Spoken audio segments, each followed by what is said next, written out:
Hello.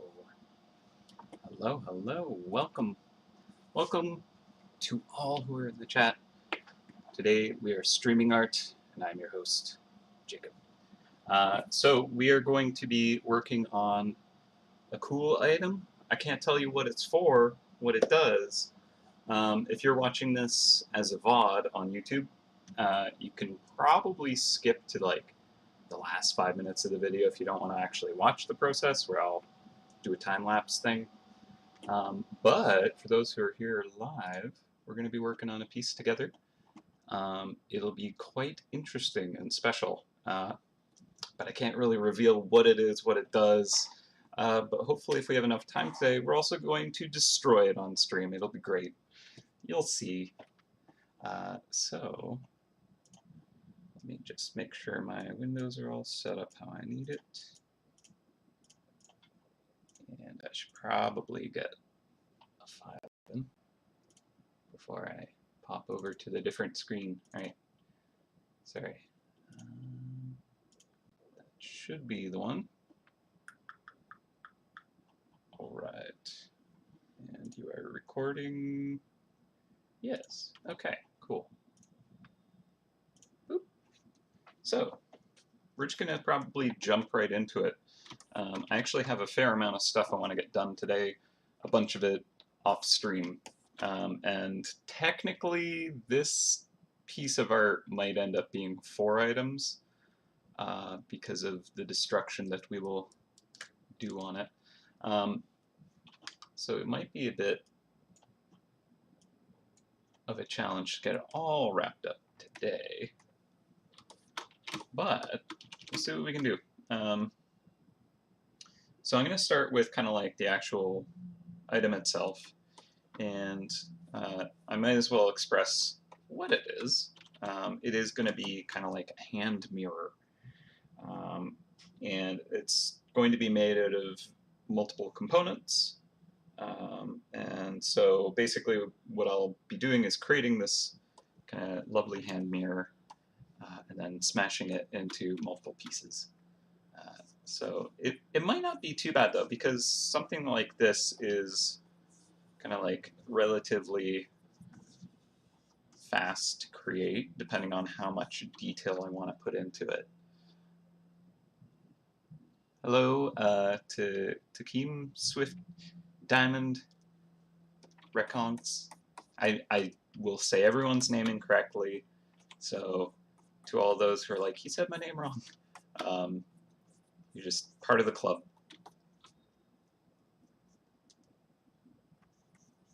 I can neither confirm nor deny what this item is and how it works.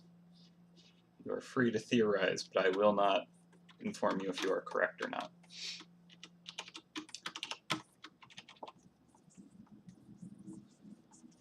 Yeah, I probably want to actually pull up a reference of like Victorian era hand mirrors, because that's kind of like the vibe. Oh yeah, these are cool looking. That's the vibe I want to give it. Is like that, like really kind of like, this was from the fancy pants time when people didn't have much to do, and some of them had, you know, all of the money and were like, make me something ridiculously ornate out of lead, so it will slowly poison me and make me insane while I look at how lovely I am. Something like that. All right. Hello, Edo Green, Reconx, Generic Potato, Sally Sunshine. Good morning. Hello, hello. Good morning, Happy Goat. All right.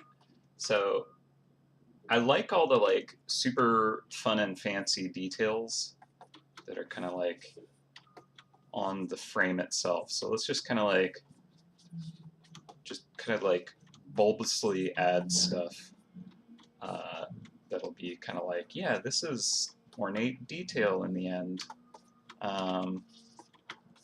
I think I want to go with like maybe uh, like plant motif or something like that. I think that would look quite lovely. So it could be like leaves, kind of like metal leaves and vines and stuff like that, kind of wrapped around this, and you can almost imagine it's like pewter or something like that. But I want it to be this like really ornate and ancient looking kind of like frame, I guess. So we'll probably like give it some weathering and stuff. Add like a gem or something pretty there. Let's see what else.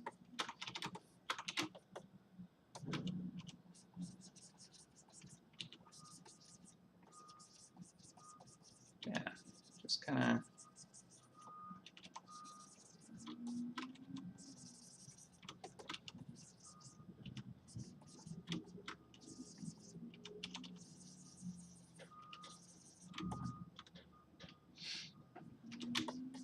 They were mostly oval. That's probably a good point. Yeah, looking at the images that pop up, they are definitely more oval. Some have kind of like nice cut-ins, but that would have been probably the frame overlaying would be easier to set it up like that. Some have actually like really specific cuts in them, but yeah, I think oval. I feel like this beveled kind of rectangle feels a lot more modern, I think. So yeah, I think let's go with an oval. That's a good point there.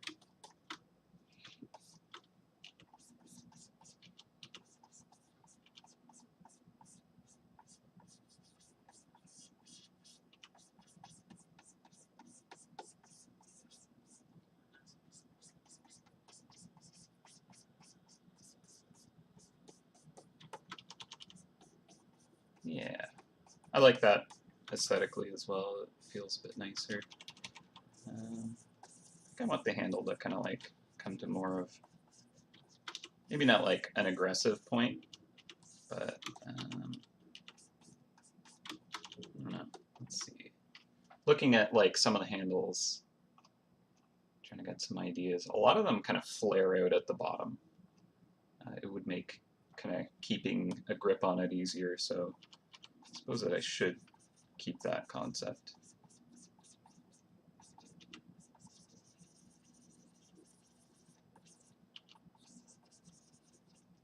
But could have kind of like more of that kind of leaf motif down here, probably. Or like a flower, like a rose petal or something. That'd be nice. Yeah, this is a hand mirror. Kind of Victorian style hand mirror is what I'm going for with this.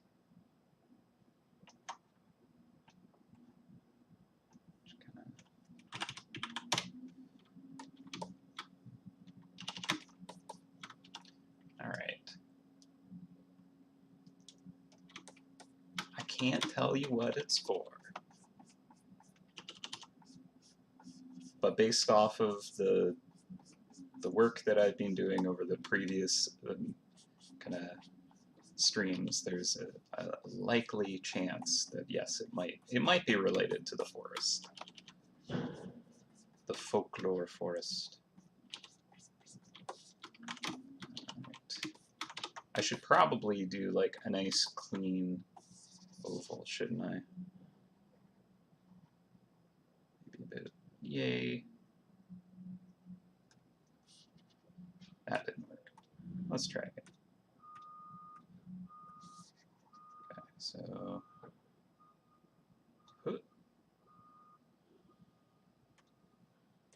Alright, that's better. And let's invert the selection. this one? Yeah. Just to give us a cleaner kind of shape there. So I feel like that will be important to make it look nice.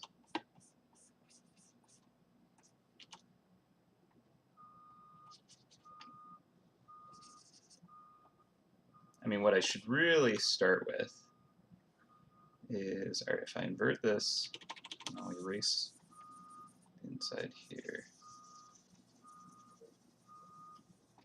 That's fine. I think that works. Okay. I was just thinking if I started with like a through line that the handle was attached to, and then I did my ellipse on that, and then rotated it so that the longest points were attached to that, it'd be easier to get it to line up.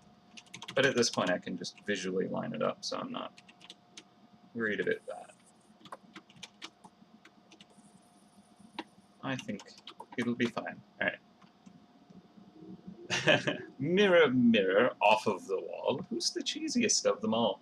That could be Jacob. He is a very cheesy boy.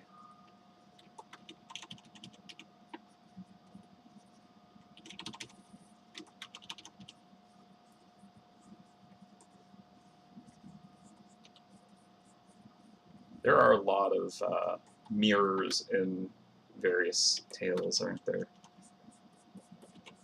So, as we like to kind of reference various folklore and fables and such in this area that this is not confirmed to be a part of,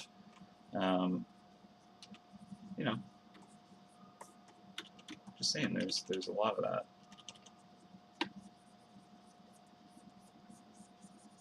Some shatter and they get into people's eyes and hearts, turn them cold. Others people climb through. Others give them, you know, weird, creepy advice.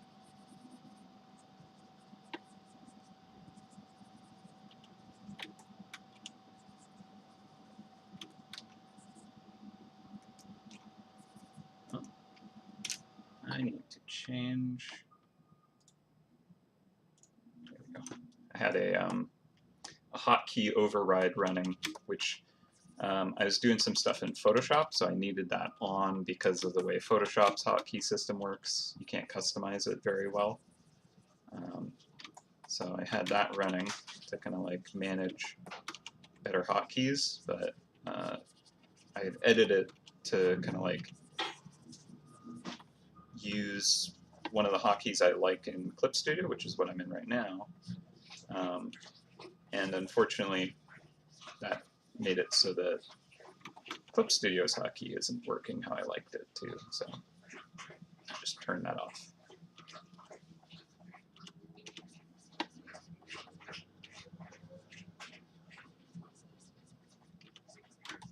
All right.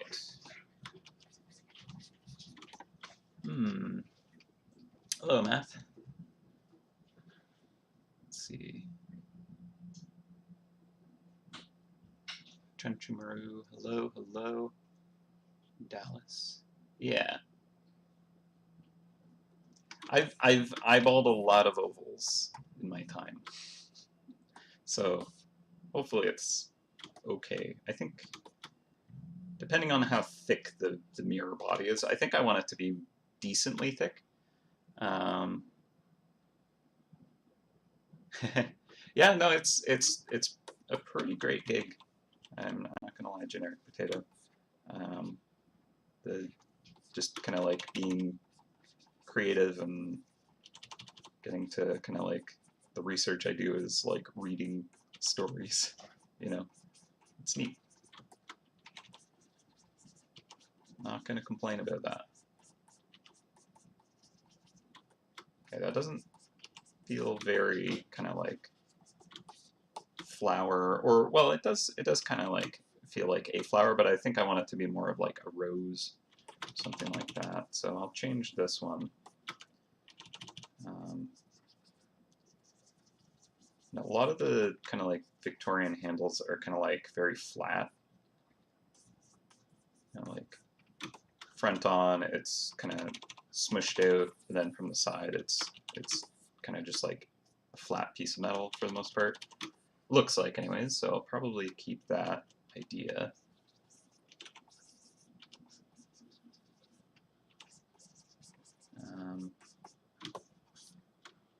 But yeah, I want a certain thickness to this whole piece as well.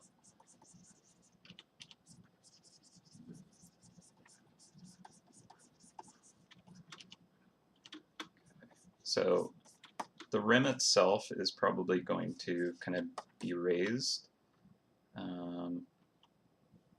because it's going to be holding kind of like, you know, a piece of mirror in it, right? Whereas the handle could be like attached on as a flattened thing. Like, I guess a lot of the original kind of hand mirrors were probably like two pieces. There was like probably the back plate, which was just kind of like a solid piece, and then the mirror would be kind of like put in between and sandwiched in between, kind of like, okay, here's the front plate, and then these kind of like get kind of, you know, put together, probably screwed together or something like that, if they were cool enough to make it so they could, you know, replace the mirror if it broke or something. That's my assumption as to how they built them. This, I'm going to build it differently because I want to break it up into like specific parts. So I'm going to have the handle kind of like be a different piece, and the rim itself is a different piece, and the mirror is a different piece. So the rim is going to be kind of like more like a rolled piece of metal that would have kind of like a groove in it, I guess, to hold that mirror in place. It wouldn't be quite like that. It's going to be like thicker and kind of more like that, maybe, as like a cross section. But then, yeah, like the handle will kind of like be attached to the side of it, which is thick enough. But yeah, maybe it flattens out. So I don't know if any of that made any sense, but I'm just kind of like building this thing in my head, trying to like think about how I can kind of like make it work how I want it. So the handle might actually be kind of pushed back a little bit because of it being kind of like centered in the thicker kind of rim. And then I want maybe it like kind of clasps over top,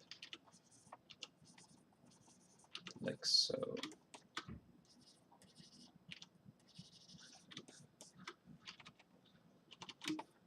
I think I need to show the thickness of that rim. If I make that a bit thinner, it'll be easier to kind of get an idea of that.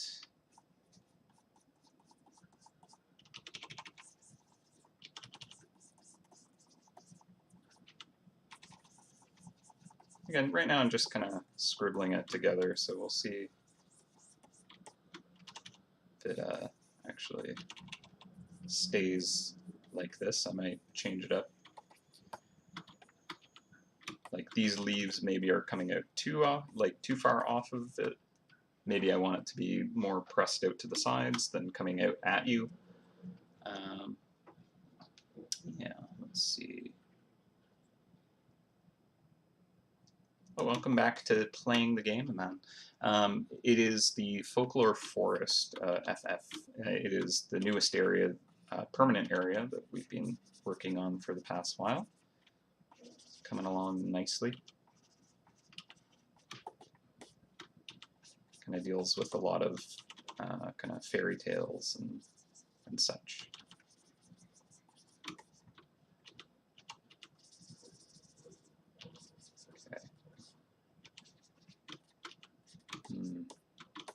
Not sold on this yet. Not quite with it. I kind of want like more overlapping details, I think.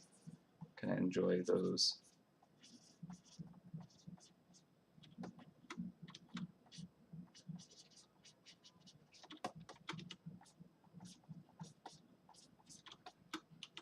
Like I really do want this to feel like ridiculously ornate. Is this just a weird hat on top? That's not what I want.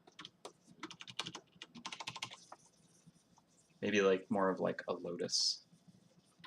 That could be nice. Let me see. Let's take a quick look at a lotus.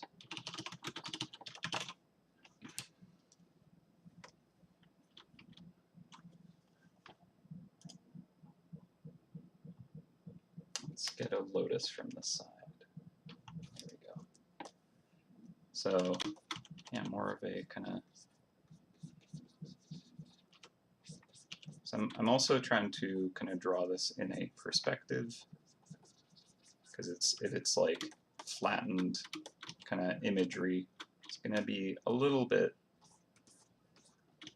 kind of, you know, in perspective. At least kind of with the like way that I like to draw the items, there's kind of like a little bit of a focal lens to it and stuff. Let's see. Playing for over 10 years, that's awesome, Samuel. That's so good. I love to hear from like everybody about how long they've been playing, because honestly a lot of the people that hang out here have been playing for like most of the age of the game, and it's just incredible. So I just love to hear that. I appreciate you kind of coming and hanging out, becoming a part of this creation. So he's always something that I like to be able to do is kind of like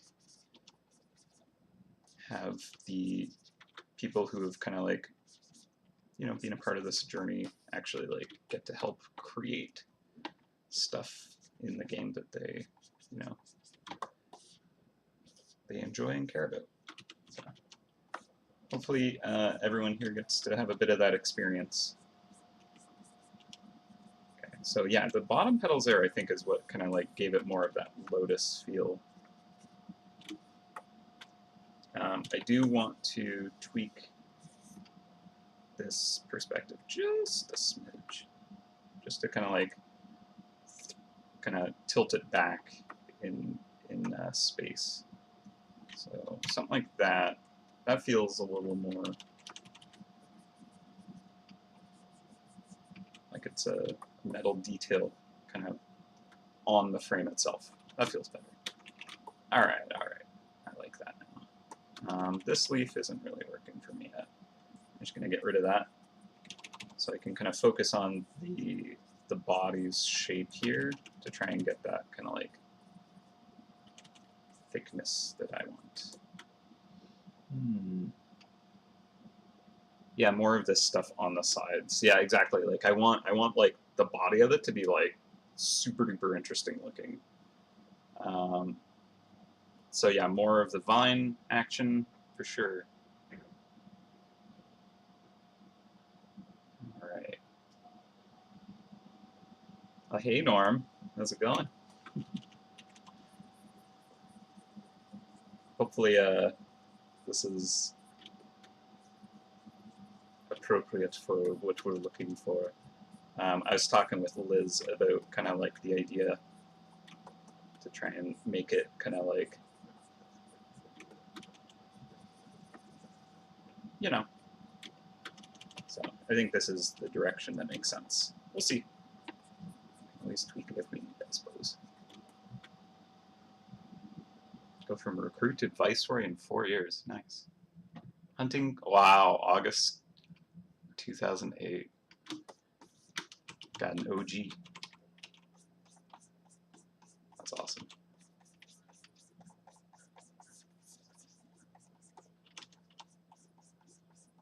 Or maybe it's an OH, original hunter.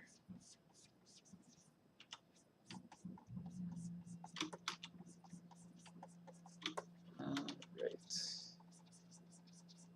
I think I'll make the very front of this a little bit kind of like thinner, but I do want it to kind of like, you know, like if we're looking at kind of like the side profile, the top and bottom can be kind of a bit more narrow, but I do like it kind of like having a bit of bulk. This is like the lens here, the mirror. I like it kind of coming out. And then we have kind of all this nice kind of embossed details on the sides there.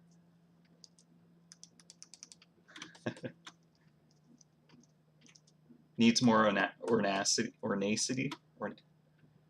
ornateness, but a better word that may not actually be a word, ornacity. I like it. You've been on that hunting team for 6 years? That's amazing. I'm sure you all have all of the auras. I know that like some of the hunting groups that have been around for as long as yours, they are just on a whole other level of kind of like hunting prowess and just impressiveness. As a dev, I'll look at that and be like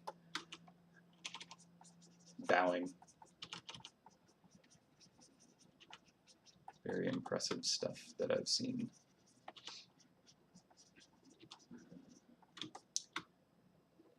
Yeah, this is definitely a tennis racket or a fly zapper. I'll just put the like, yeah, perfect. And then this is like the on-off button here to electrify it, so that when you're like the badminton kind of thing comes flying at it, you melt it to the net. Perfect.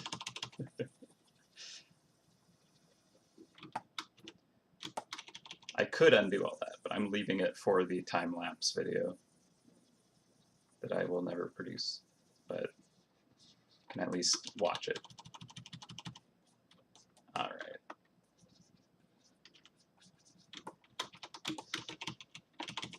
Let's see. But yeah, I want to add. So I want this to feel like heavy and bulky. I'm gonna have some depth going on here. So this would be like the inside frame. I just erased this, but kind of like this here would be like this portion here.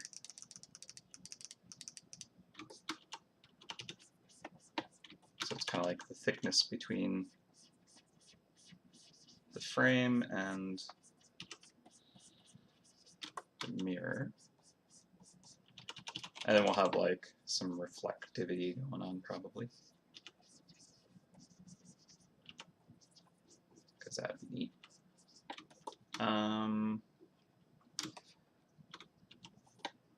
Do the like, that kind of like cartoony glare thing. The streaks that indicate like this is a piece of glass or a mirror. There you go. Just so we know. Oh yeah, I was gonna make this like a rose. Let's see.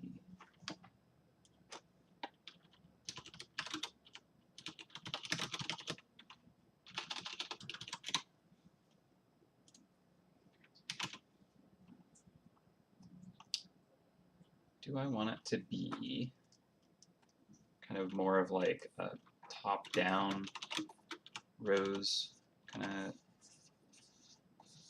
like the petals kind of overlapping like this? This could be a nice way to do that.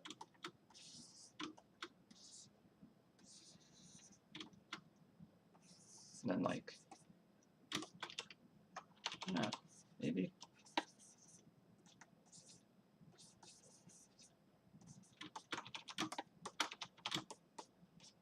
I don't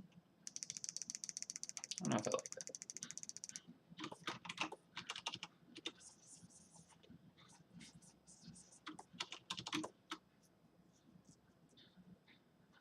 Put a reflection of a mouse in it. We were a mouse the whole time. Let's see.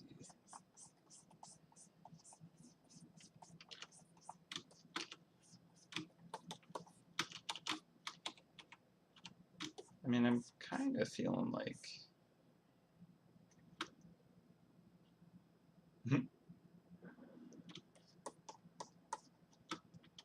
through these new tales and terminology, I shall now be able to increase my vocabulary even further. All of the like the stuff you'll pick up is just going to be like old timey speak, because all these like tales were written way back when that we're referencing. Great.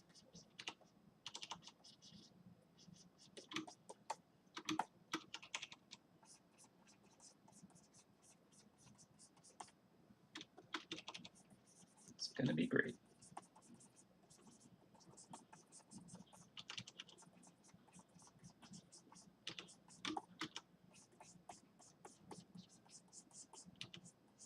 Okay.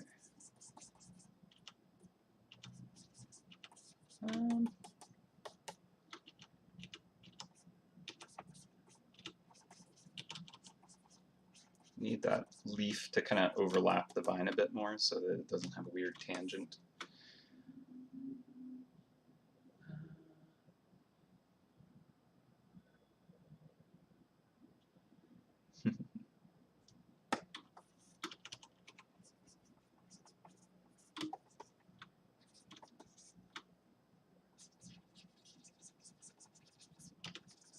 Ornacity. Yeah, we're gonna get max level ornacity going on this.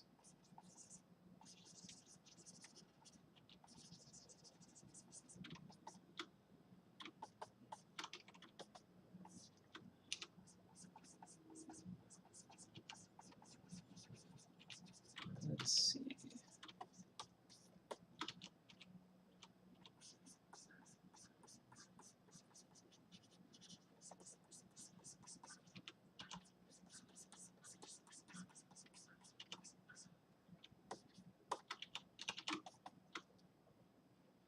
Will I be having a reflection in there as well? I don't know.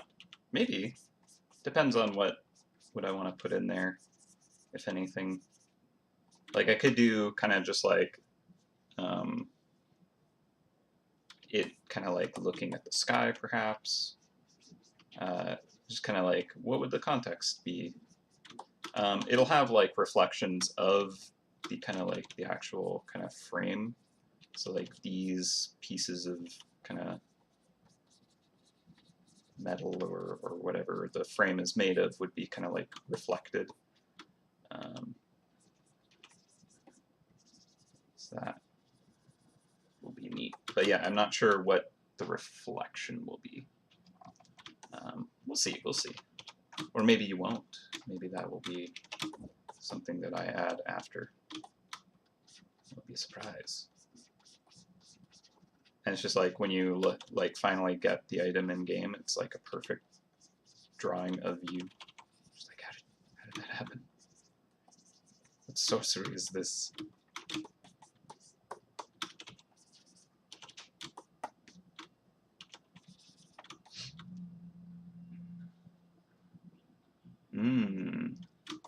That's an interesting idea, Norm.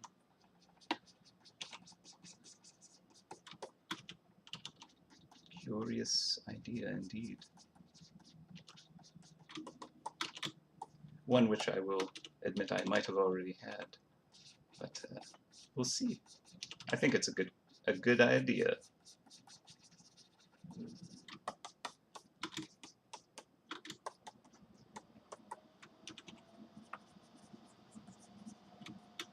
Not sure how much we want to reveal about what this is about exactly, but Again, I shall neither confirm nor deny any concepts, theories about what this is and why it must be destroyed. By me, I will destroy it. Alright. It's gonna be great. Make it all pretty and beautiful, and then crack it into several pieces. It's gonna be fun. Alright, so the handle is feeling a bit too chonky and misaligned now. Chonky, I do want. Misaligned, nay. So it feels a little bit more centered there-ish. And I kind of want to have the handle have that like kind of flatness to it. So I have a little bit bevel there. I think I need to move this kind of gemstone thing here over a little. It's got to be extra ornate. Okay, and then this would be like the side of it here. I don't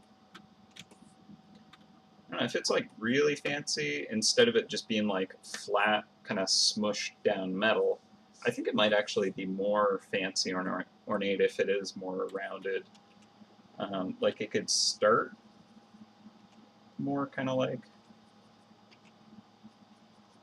blocky up here, but then maybe it is kind of rounded a little bit more here.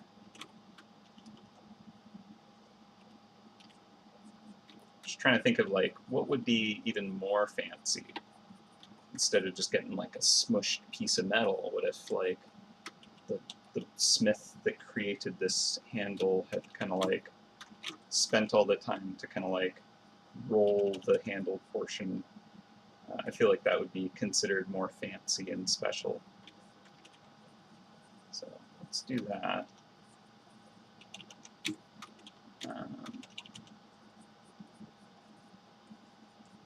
And then it makes it so that the kind of like flower motif at the bottom could kind of like wrap around the body of it.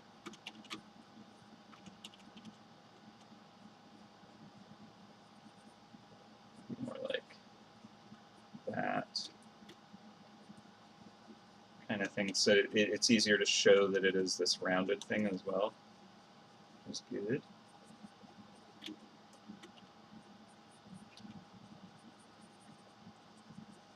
Let's go more to the side.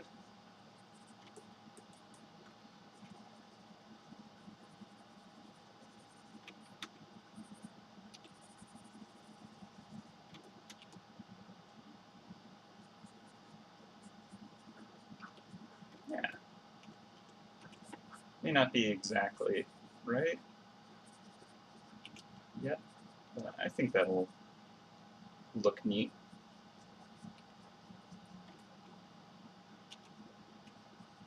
Okay. Just trying to get the angles to work a bit better. Okay, so that does feel more like it's this rounded kind of handle there, which is pretty good.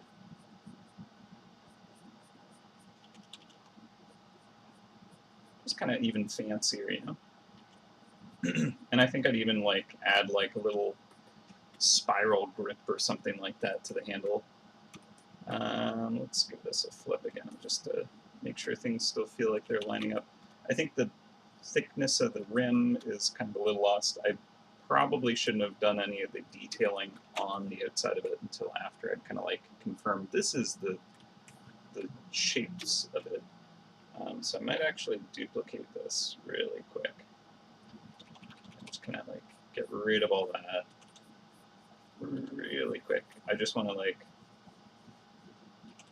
really make sure that I'm happy with the dimension.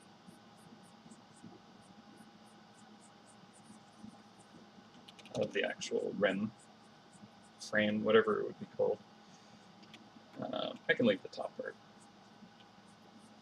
Alright, so let's see. Yeah, vininess around the handle would be a good way to kind of like have that wrap kind of grip to it, perhaps. I like that. All right.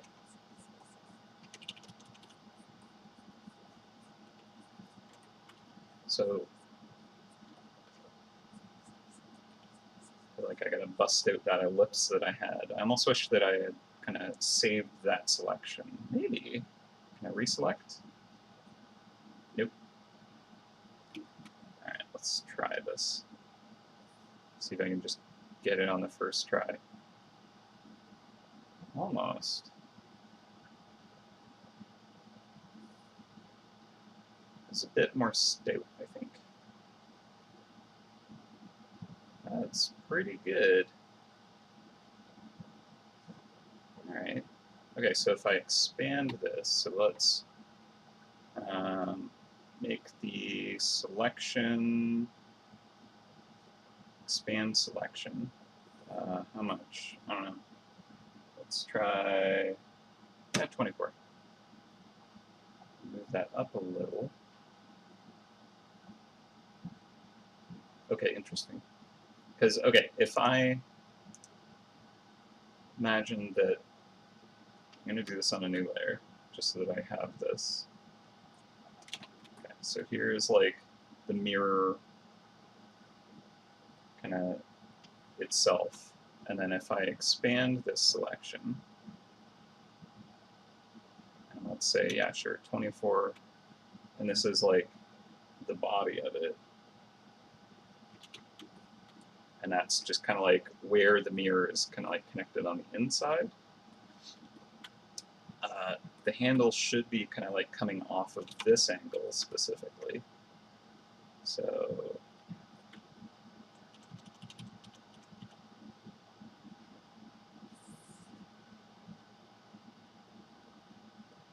hello, line tool. Why aren't you working? Oh, right, I see what I did. So that should be pretty good for aligning things. And then, if I duplicate this layer and kind of slide it back, but in the perpendicular angle to the handle, sorry, I'm getting like very object drawing class going on right here. So this would be kind of like the shortest angle. You know what? I'm going to do this on top real quick, just so that I can visualize this a bit better. Normally I don't necessarily go to this kind of detail, but I wanted to show the thought process here. So I need a copy of that, and I'm going to rotate this 90 degrees so I get perfectly perpendicular to that. There we go. So this is like the cross section here of how things should be kind of like in perspective. So the widest point of the mirror itself should be at these tips here. Kind of feels like just need to rotate a smidge there. Okay, let me get rid of these real quick.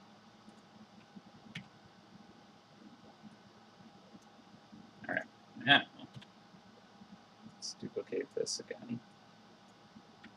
And I'll just expand this.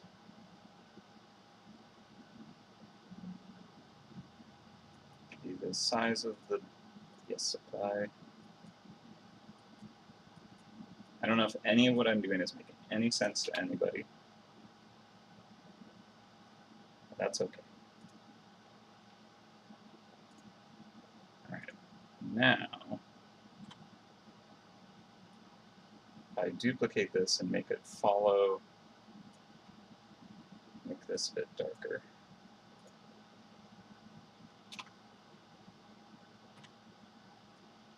Following the same trajectory as this line here. This doesn't feel like it's quite right. Is it? No. Welcome to the stream where Jacob just rambles to himself for like many hours. Okay. That's got some bulky heft to it. I am going to expand this just a little to give it kind of like that roundness. Yeah, okay. There we go. That's showing that it's kind of like almost like a tire kind of shape by having it come out. So there we go. Okay, I'm feeling like that is not bad.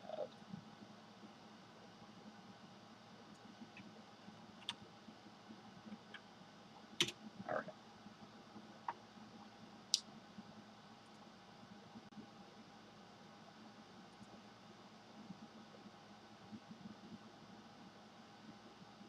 Cool. Let's just throw this behind the sketch. Okay, it doesn't. So this needs like the inside reflection now.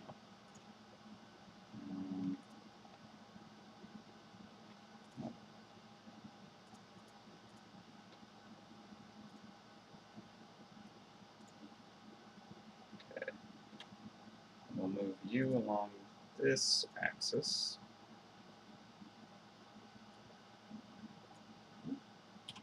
Moving the selection, that is.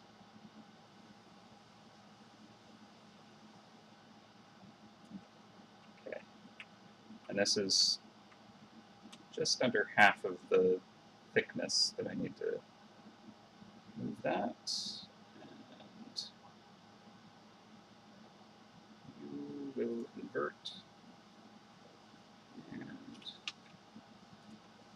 grab a color like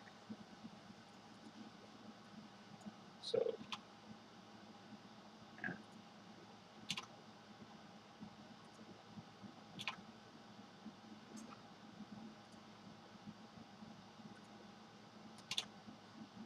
That's the color. Just for when I'm trying to lay it. All right.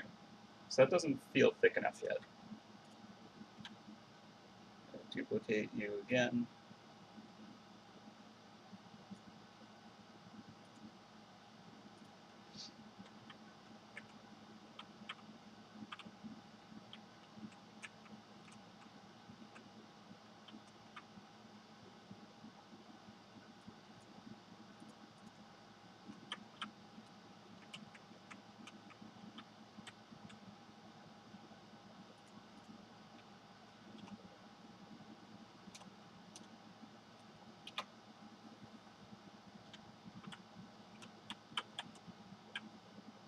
Okay, so that kind of helps to maybe-ish illustrate the...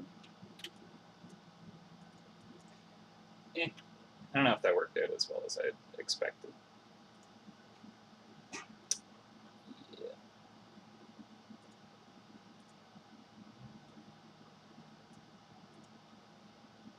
Well,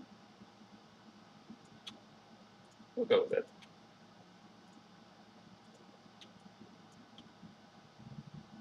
We'll go with it.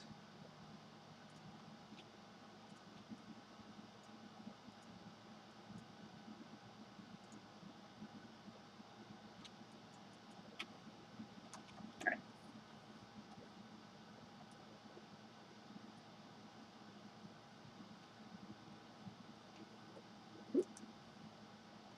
I think that actually overall, I think I might want to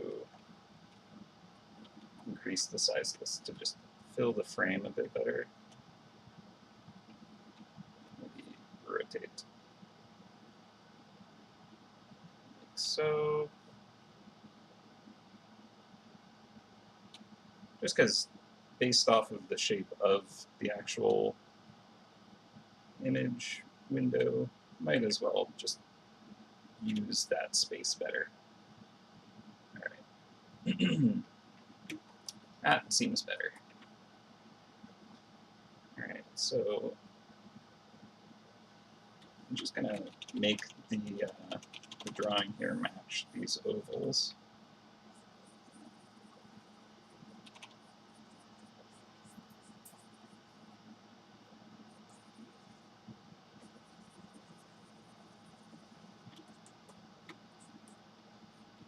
See if that does anything good.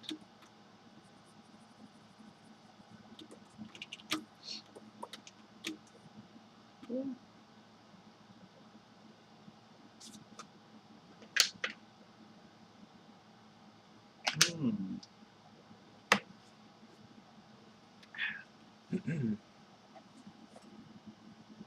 Alright. Black reflection showing outer space, like a moon or a planet. As much as I want to do that. Alright.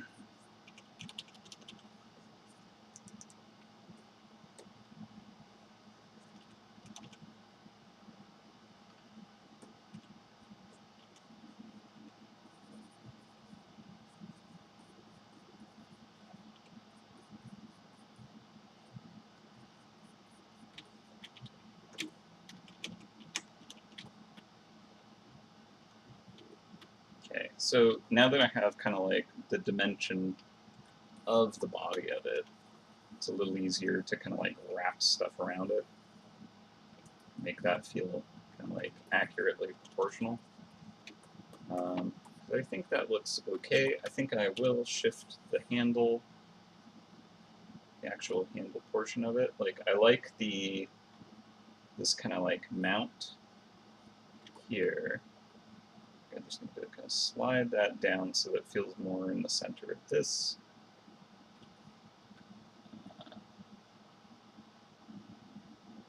Which maybe is actually right there.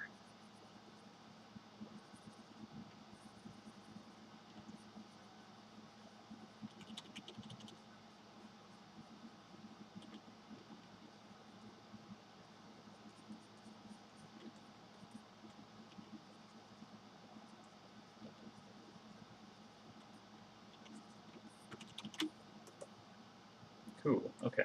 I think that's right.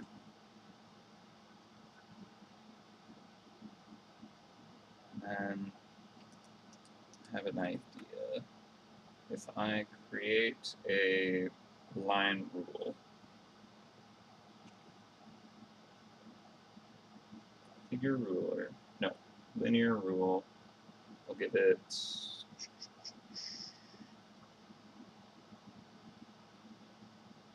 is it figure rule?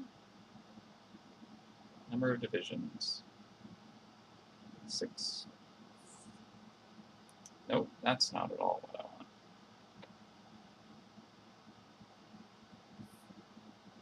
Oh, symmetrical ruler, that's what I was looking for. 3 lines.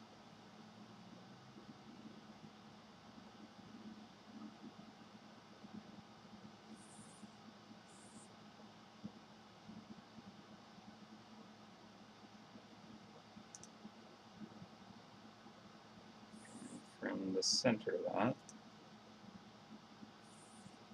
down through the handle. So now, I wanted, I guess, 6.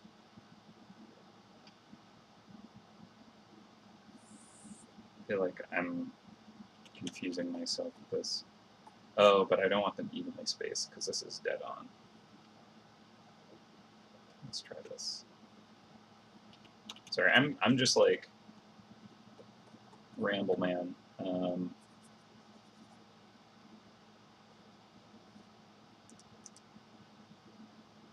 so if this is a circle,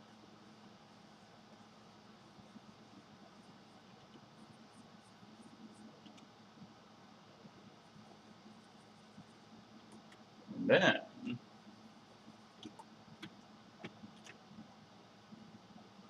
we deform this.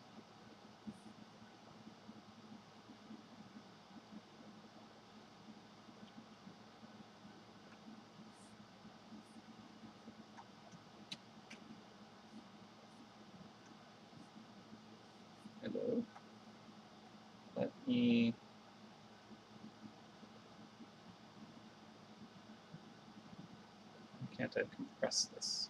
It's only scaling. Oh, I'm going to turn off key aspect ratio. There we go.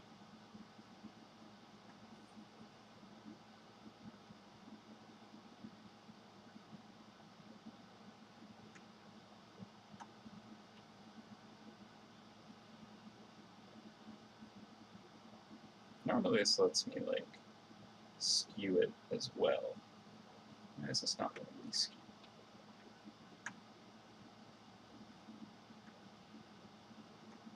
That's annoying.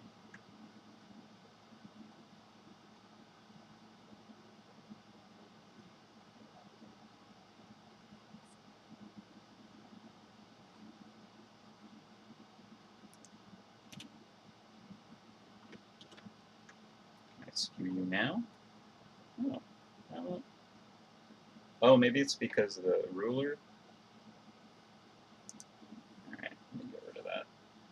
Alright, let's see if I can skew it now. Yes, okay, there we go. That's what it was wrong. Retransform this. Okay, so first, we're going to rotate it. Now, I'm going to compress it. And now, I'm going to skew it.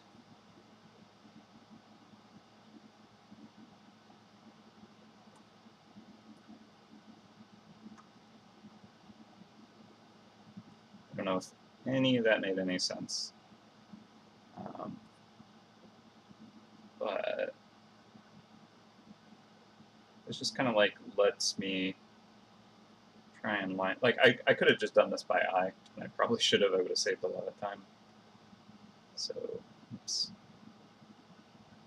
But I wanted to try a thing, and it was a bit sloppy. So, apologies. Alright, I don't like that. After all that work, just toss it in. It does look like a Stargate.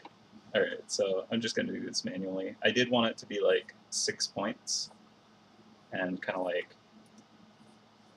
relative to being kind of like smushed and tilted as it is. So I wanted kind of like one here, and one here, one here, and one here. So less accurate than when I just had completed, successfully made the thing I was looking for, but it just didn't line up how I wanted it. I'm not sure if I like this either, but I'll go with it. Partially what I want this for is to actually like help show the material dimension as well. Because if this is kind of like wrapping around the frame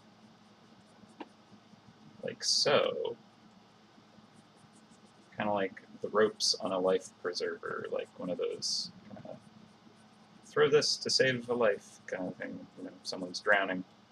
How the rope is kind of wrapped around it. You see how that wraps around it. This will kind of like help give it that 3D shape. So yeah, those are like kind of off kilter a little. So let's see if I can kind of just, cause like look at the gap here and there. I'd have to move these independently.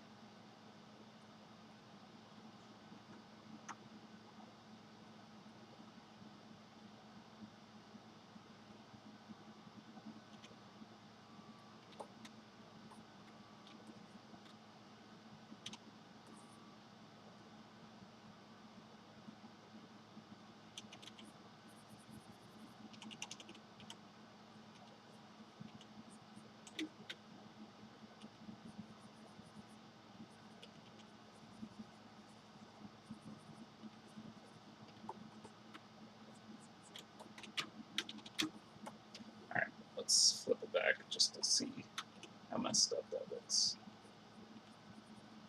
Could be worse. I think the lotus needs to be kind of tweaked just to kind of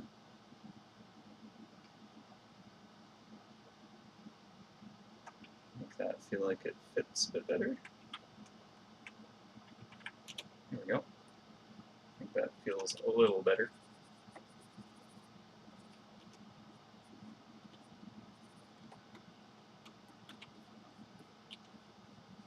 I don't want these sticking out like crazy thick. So I'm going to narrow these down. In fact, these will just be kind of like very slim compared to all the embossed details that will kind of go over top of them.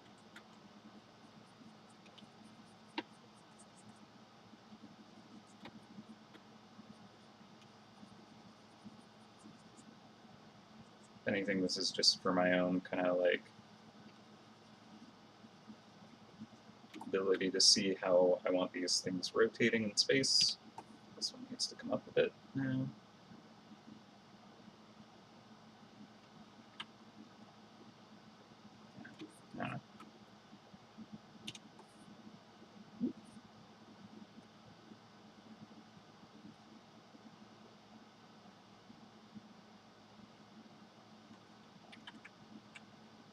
Maybe I should have just gone with the one that I had gotten to work. Yeah, sure. Alright, let's actually do a flip I don't tend to do. This can be very helpful for like really kind of like throwing out your idea of what you're looking at and just look at the object as just shapes in space and not kind of like have your brain kind of, you know, just automatically see things for you.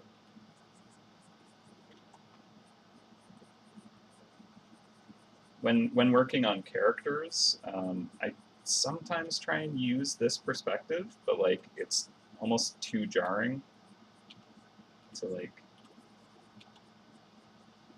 use it. It can be a bit much when you flip it like that.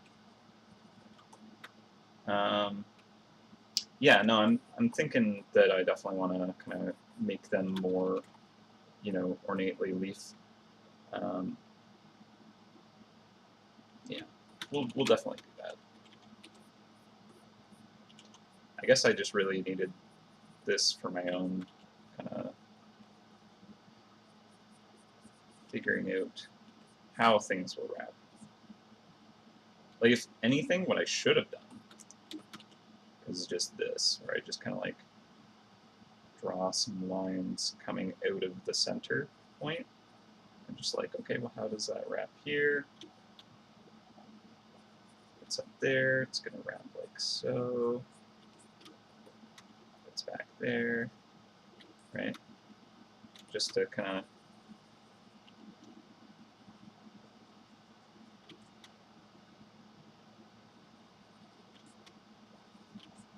this would have been much easier, much faster. Alright, well, I'll keep all that detail.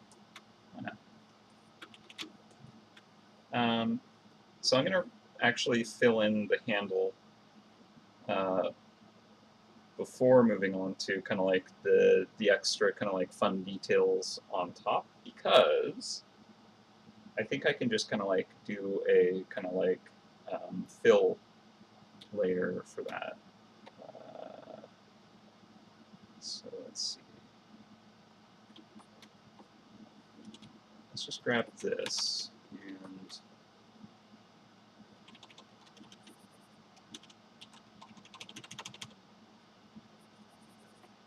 I'm going to turn the sketch down.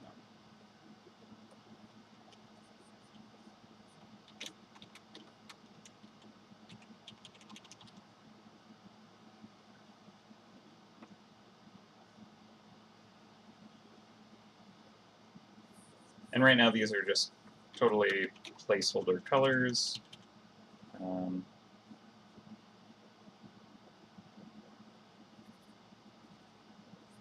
so it would be very uncomfortable if these leaves were actually kind of like pieces of metal kind of like coming off of the handle itself like sticking out.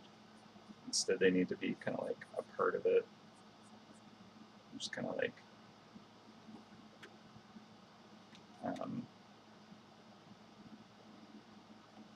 not like an actual hook coming off of it, but just like an embossed kind of a raised detail.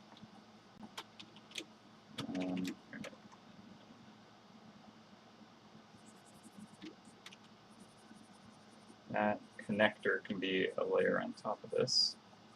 We'll probably merge all this stuff pretty soon, to be honest, knowing me.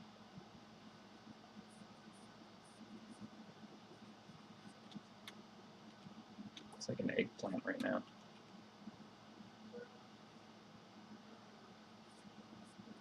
It'd look nicer with like vines wrapping around it and stuff. I don't know if I'll keep this kind of flower at the base. Not sold on it just yet.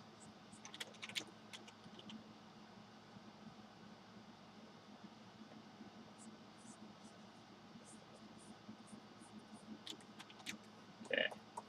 Alright, let's do the layer on top of everything here. We'll just go with, I don't know, green, just so that it's different enough looking, but you can see it.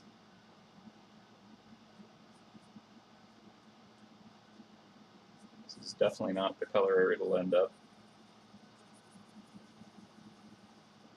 It's like a coppery, kind of oxidized color going on right there.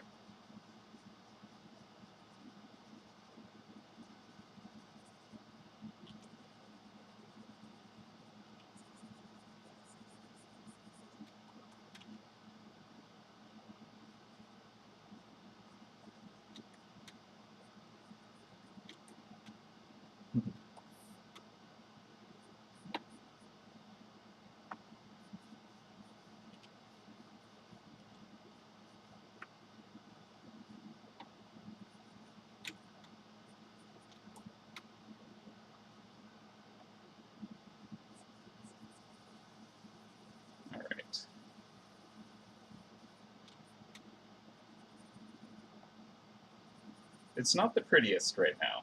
I'll give it that much. I'm really hoping that in the end it will actually look like a lovely ornate kind of hand mirror looking thing. You know, that's the goal. I'm confident we'll get there. Right now it doesn't look very good though, in my opinion. But I think with these blocked in, then we can start to like focus on nice, pretty details.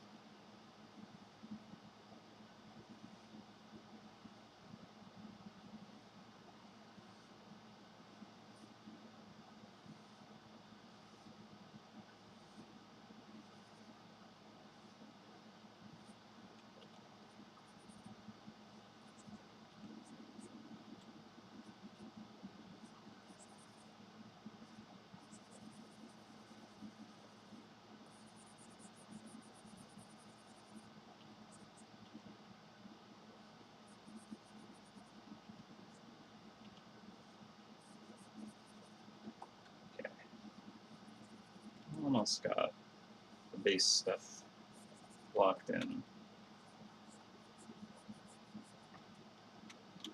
Alright, it is 10 past 12, so we have nearly an hour before I'm gonna take lunch. So doing alright. Doing alright.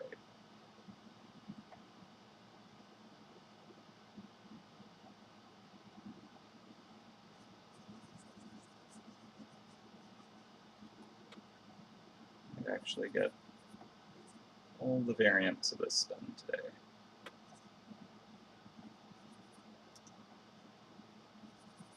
Okay.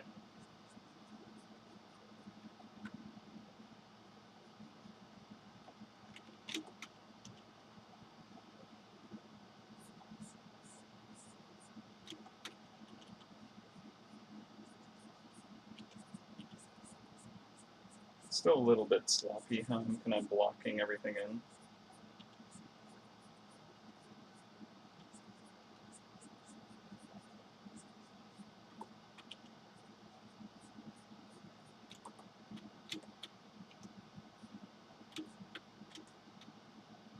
Hmm.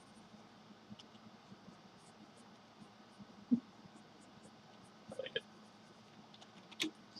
Okay, let's reset our view so we get a little less disoriented looking at it. Okay, so there is kind of more of a kind of, all right, this one feels like it's too high now.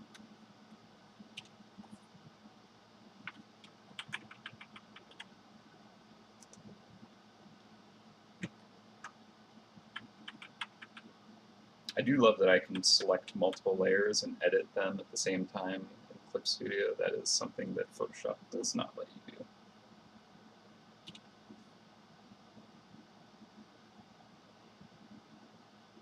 It's pretty great. All right. So that green looks kind of ridiculous. I'm going to change that. We'll go with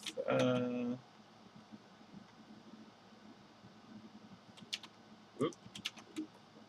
Okay, that's not too much better, but I want it to have like an old kind of metal feel. I think I'll make it more like perhaps silvery. I don't know. No, which is kind of nice.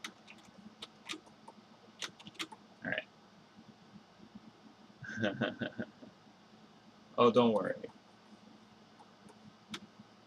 We definitely have to smash it. Okay.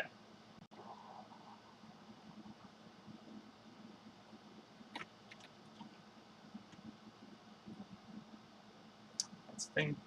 Can't stop me. Do what I want.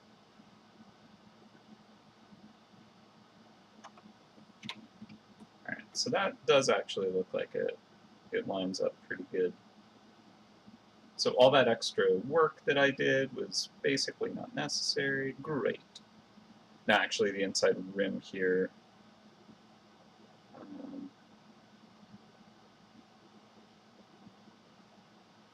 kind of like how it's wider actually.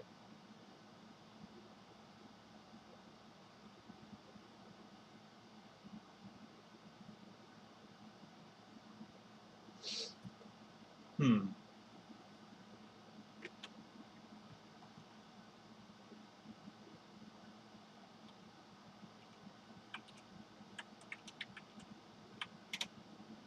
You know what?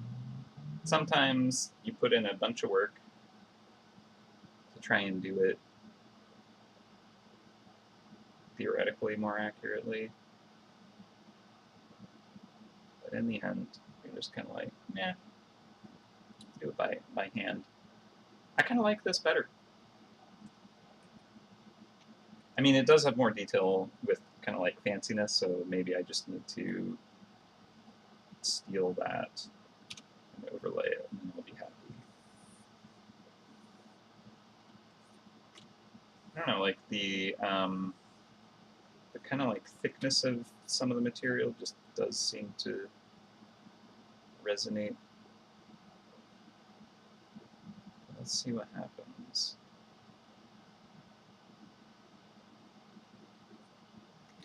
I'm gonna do that. All right, so we'll copy this.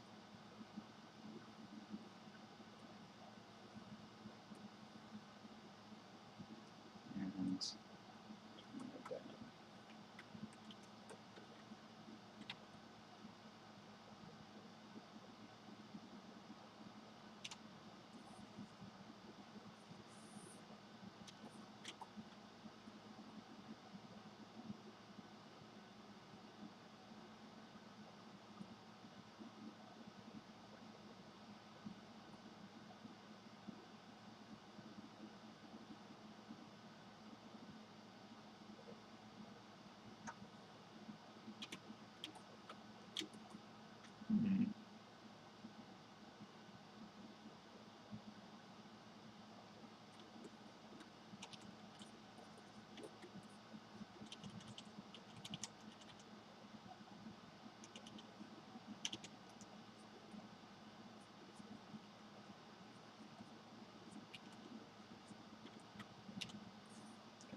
make this leaf tilt out more.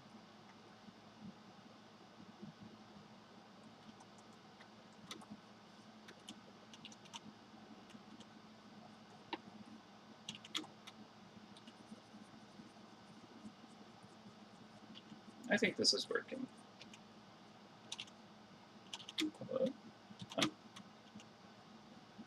Had preserve transparencies turned on for the layer. Just trying to erase or draw. I couldn't. I didn't do it. Okay. All right. So yeah, I'm happier with this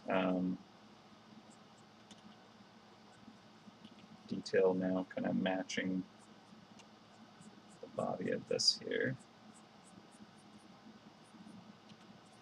Get rid of that. Shoot.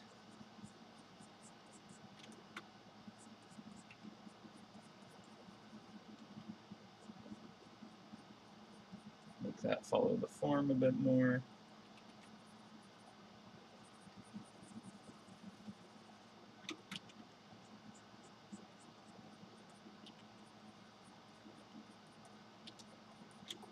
Yeah.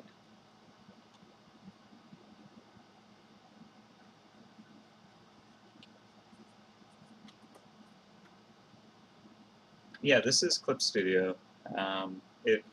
I've kind of like really converted over to it from Photoshop. Photoshop, like Adobe just kept making my life painful by doing things to the program that just kind of made it act worse and worse.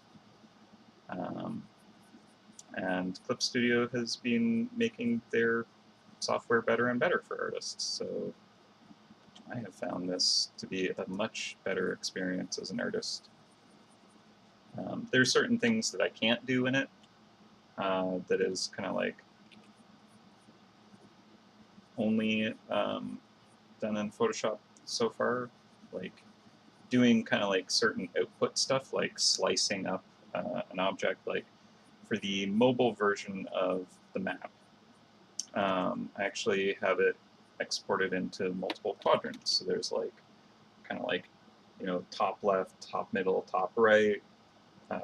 There's like 9 pieces of it, and it'll take my map image itself and then slice it and export each of those as individual items. That way, when you're kind of like loading the map, it makes it less kind of like heavy on your phone, and kind of just, it's more performant that way. If we need to like swap out the image, we can just swap out like a quadrant of it or a section of it to kind of like, you know, update that. But in Clip Studio, there isn't an easy way to just kind of like slice up an image and export multiple images out of that I found anyways. So I use Photoshop for that. And it's also very useful for doing HUD stuff where I need to do that kind of exporting. But more recently, I've actually been doing HUD stuff in it, and although I used to think only Photoshop could do it, there's this thing that I like to do where you create smart objects in a file, where basically I could take kind of this whole mirror body here and turn that into a smart object, and that is literally its own file loaded inside of this file. So I could have other objects or other files all pulling the exact same mirror image. So if I went into that object, that smart object, and I edit it, all the other files that are loading that get updated with that new version of it. So it's really handy for doing interface type stuff. And originally I was doing all that in Photoshop because I saw that was kind of like a trick you could do that in there, but it's actually even better in Clip Studio. So I'm glad that I kind of took the dive on that. Yeah, Clip Studio is pretty good. And one of the best things that really I haven't taken good advantage of is the ability for it to record a time lapse. because I used to do art, like painting videos, time-lapse videos of the art that I create, and in Photoshop there is not an easy way to do that. You have to manually like run a thing to record your screen every couple of seconds and just take a picture. So if you like step away and forget to pause the recording, you got to like go through that video file and edit out kind of all that just dead air on it. And back when I was recording my screen using that method, it would be like gigabytes of video just to get like a single kind of like, you know, decent length drawing, like a full character that has a lot of detail. It'd be pretty massive and a lot of editing required to make that work. Whereas in Clip Studio, I can literally go time-lapse, export time-lapse, and it's like, boom, it's already going to be playing this video. Sets it up. There's no missing kind of frames or anything. So it's way better. Way, way better. Much smaller file size. But yeah, I actually have to, you know, export these. That takes a little bit extra effort. I should do it though. I also need like music for it as the thing.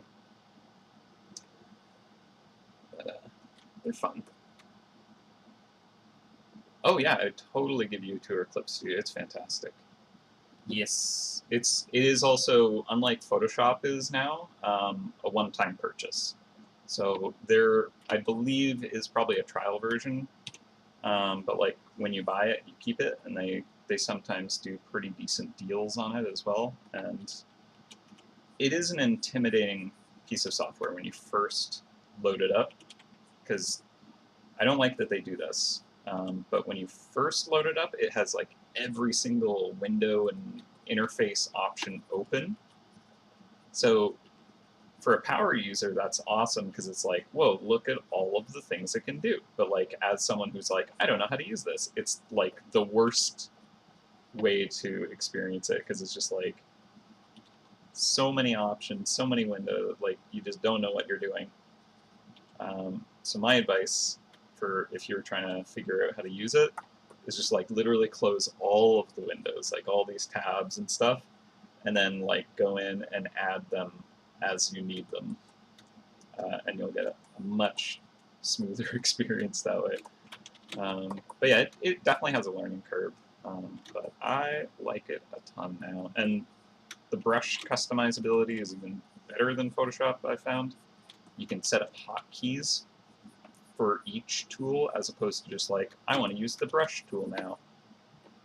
I want to use the eraser tool now. You can have it like pick a specific brush, a specific eraser if you have it set up like that, which I do, and it's awesome.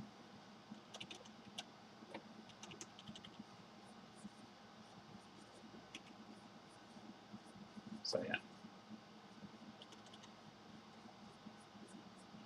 I feel like after all the kind of like times I've promoted Clip Studio, they should be like, we should make you an affiliate. Use my link.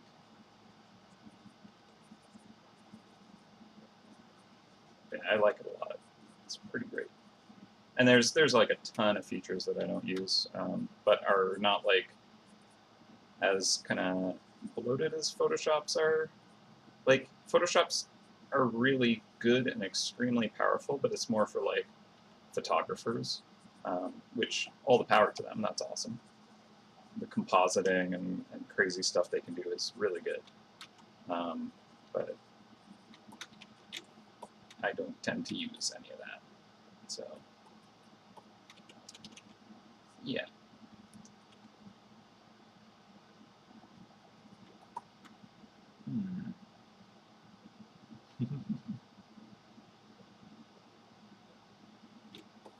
Leaves dropping. Alright. Oh yeah, it is on sale right now. Honestly, like, I would pull the trigger if it's in your budget, personally. But, you know, to each their own. It's not for everybody. But I think that, like, if you are looking for a Photoshop alternative, it is better than. Mind you, to be fair, I haven't actually like tested a lot of alternatives, but this one just has what I like. And for Norm specifically, I'd be happy to kind of give you a personal tour. That said, if other people have like art questions like that, you can message me on my like Discord.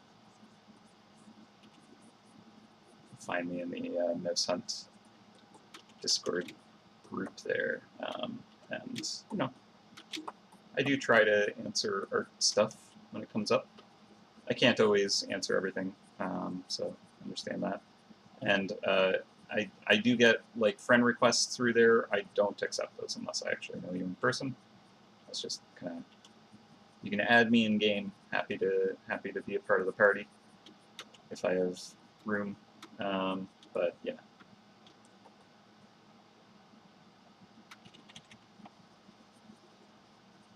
It's just gotta kind of like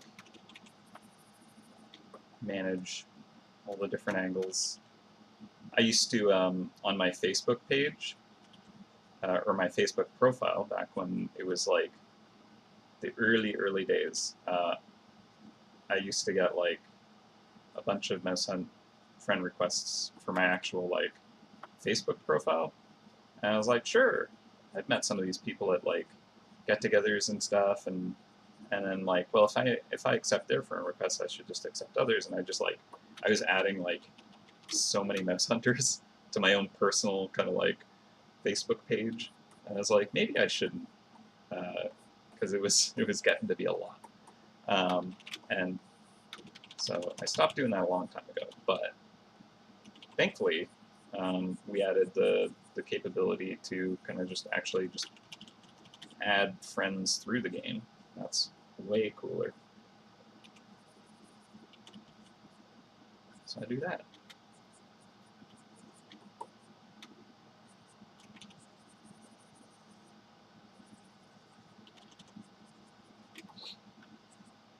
Yeah. All right. So we have half an hour before I'm going to go on lunch. My goals are to try and get this all rendered by like, I don't know, I think that once I actually start rendering it, it'll be like an hour, we'll say, maybe. I might be pushing it, because there could be a lot of detail. But once I have all the detail baked into this piece, I think breaking it apart into individual components will actually be pretty fast. So that's what I'm kind of hoping for. Yeah, we'll see how that goes. All right.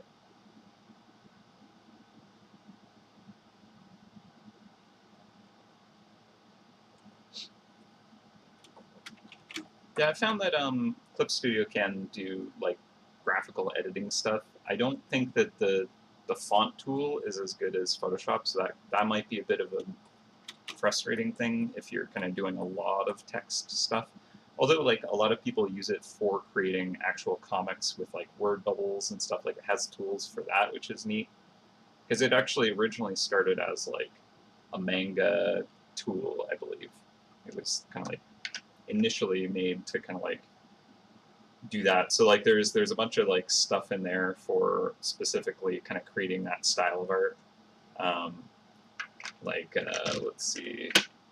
This one I actually decided to try out pretty recently. It's a fun one. But you can do, where are you? No, not that one.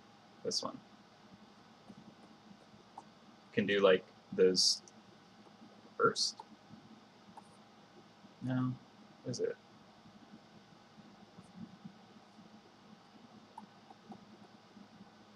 It's not that. Okay.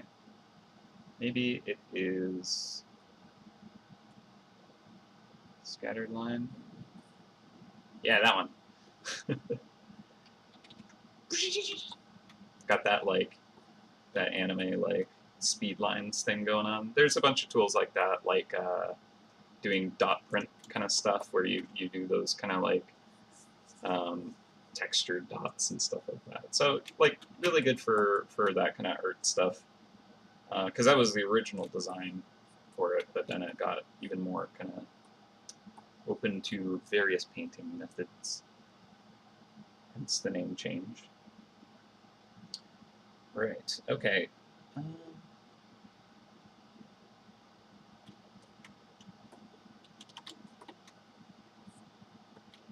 Yeah, there's a lot of fun stuff. It does have other things like you can, like there's a user kind of generated shop where you can kind of like buy assets from each other. Like some people make 3D models which you can load into the software to like pose a character, let's say, and then you can like use that for drawing reference. So for people who are kind of like doing that kind of stuff, it's pretty cool. I don't do that myself, but back in the day, I tried to do things like that. It's pretty neat.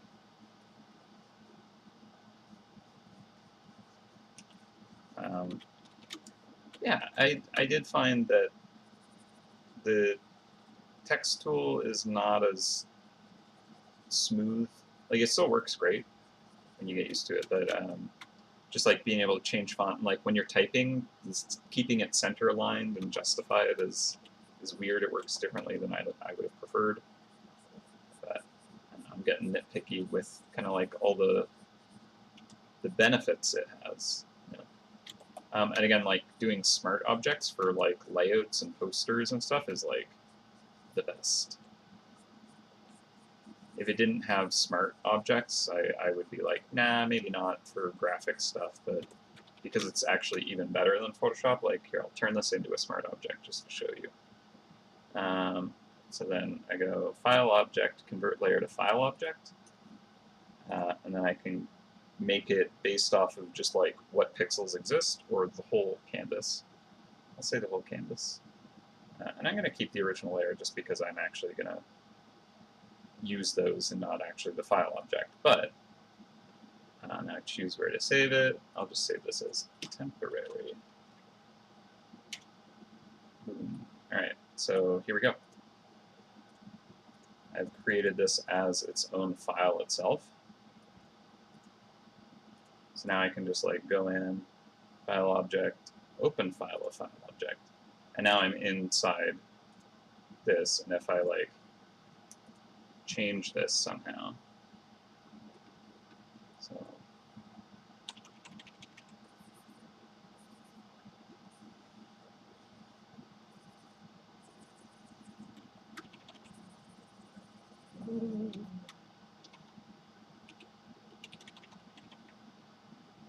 and then I save that.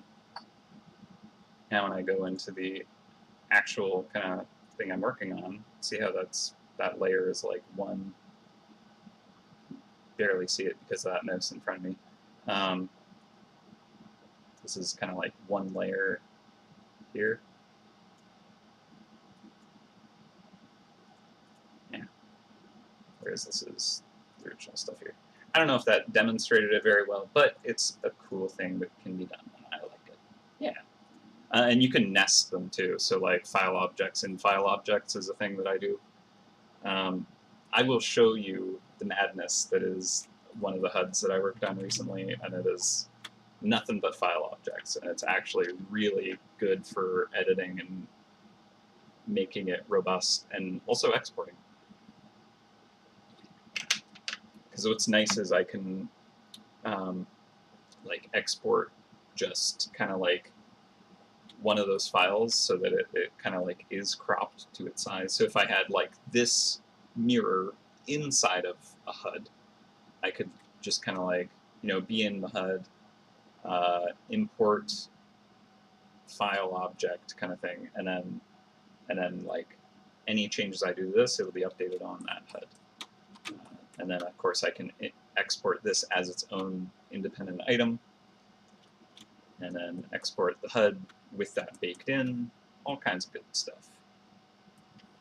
Anyways, I hope that wasn't too jargony to everybody. I should probably keep arting since I am going to go until 1 and then take lunch.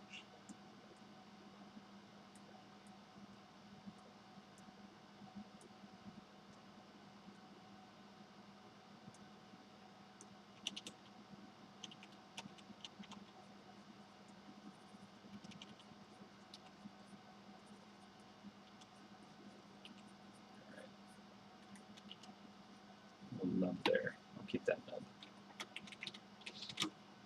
Been growing tomatoes on my balcony. I started them a bit late, unfortunately, but just kind of like getting a whole bunch of flowering happening now, so I expect that I'm going to get a nice bundle of tomatoes soon. Just kind of had that thought because of all the pruning that I do to it. One thing that I've learned is when you have like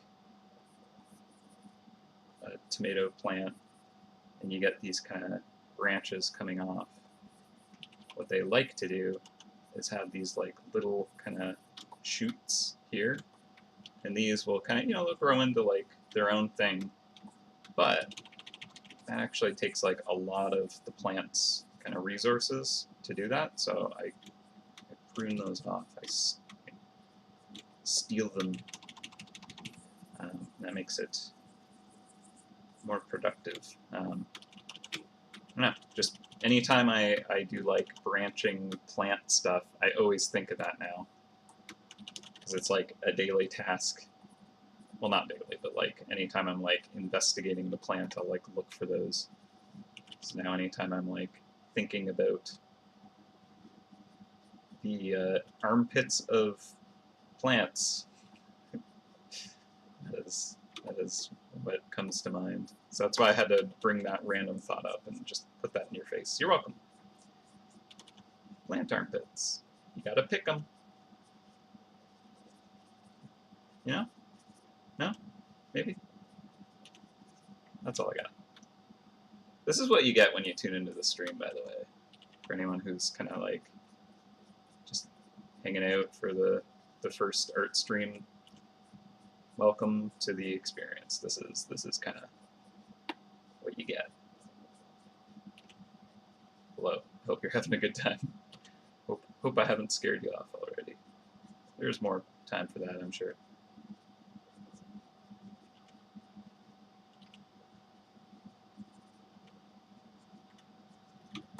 Alright. How detailed do I want to go? I'm thinking I do want to go like pretty detailed, but I gotta keep the scope manageable. I do have other things I want to kind of wrap up after stream, so I don't want to stream like until 6 or something.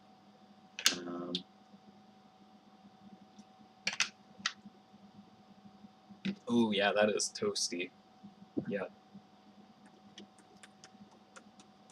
That's a lot, and I don't know, it's probably really humid too, because that tends to be the style of England, huh?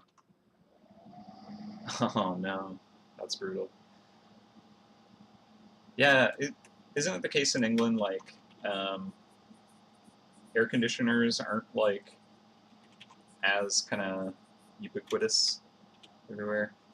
Is that the right word for that? I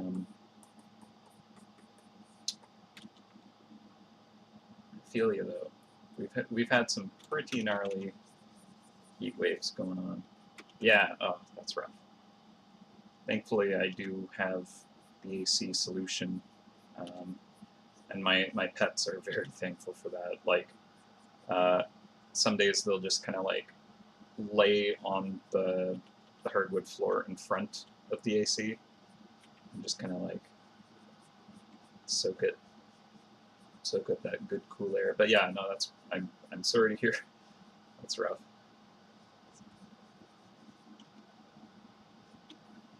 Yeah, and the humidity would not make that any easier.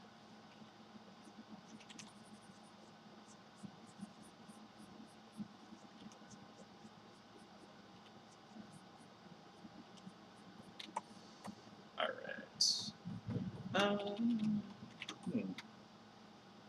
Oh, I'm glad you're enjoying. Thank you. I appreciate it.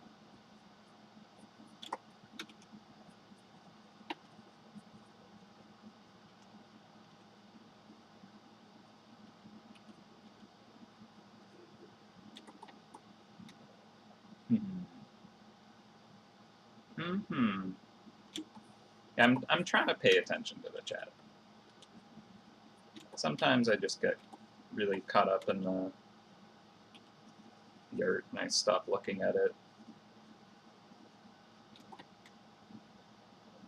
Yeah. I mean, there's always good input from the chat is the thing. Like every stream, I'll like share what I've done with the team and they're like, I love this. And then I'm like, well, you get to blame the chat for that. And then of course when we do something horrifying that people are like, why did you do this? I'll be like, it was the chat's fault, even though it's probably my idea. So you get to be the scapegoat. It's great.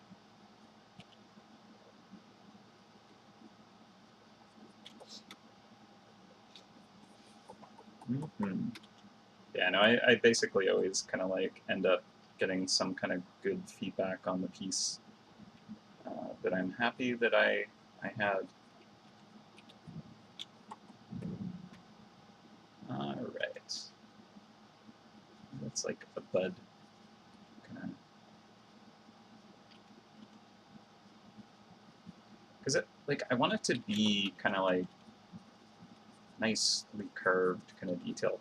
However, I need to also keep in mind the perspective that this is probably seen at this size, right? This is probably the relative size that the player gets to experience this at.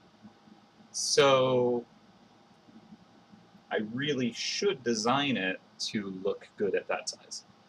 And I don't always kind of keep that rule in mind. So I have like my navigator, which is kind of like what lets me see the whole thing at any time. I'm going to shrink that down to more an appropriate size. And that way I can kind of like look to that as a reference. Yeah.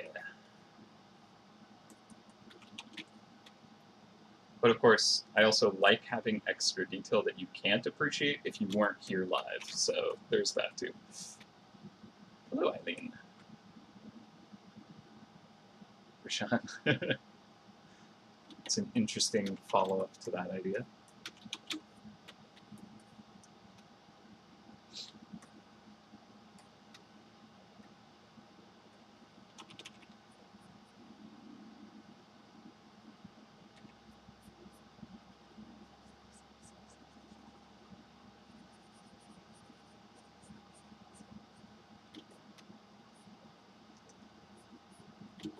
All right.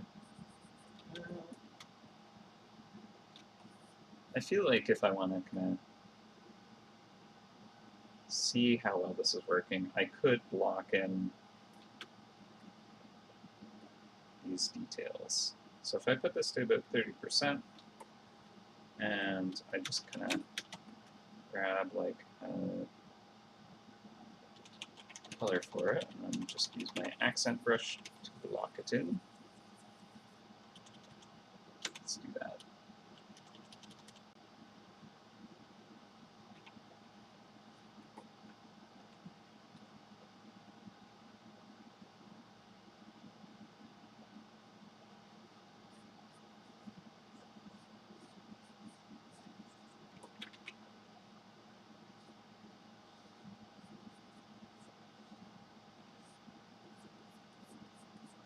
Kind of has like a nice autumn feel to it with this kind of orange hues.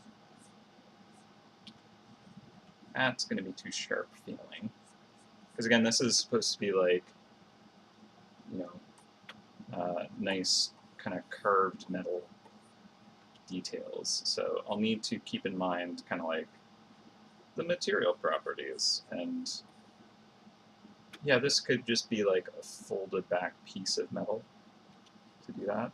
So it's doable, but I'm gonna remove the like super jagged points, because I feel like on a nice hand mirror that would be a pretty nasty feature to like get snagged on, and we don't want it to be like just a hook.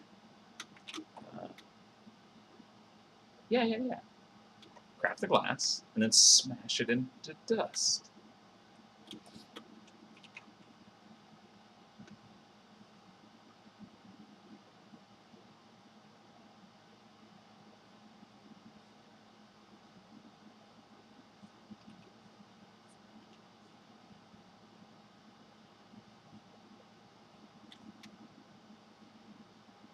What a great idea.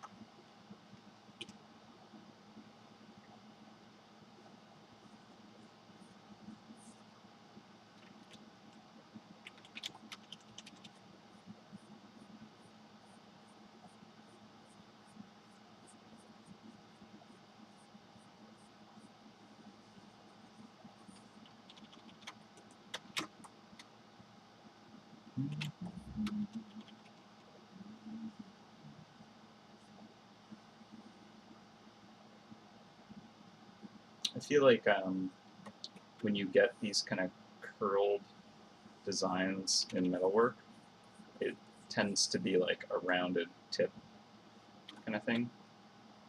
So I think I'll go with that kind of idea for those kind of leaf curls.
There's another curl there.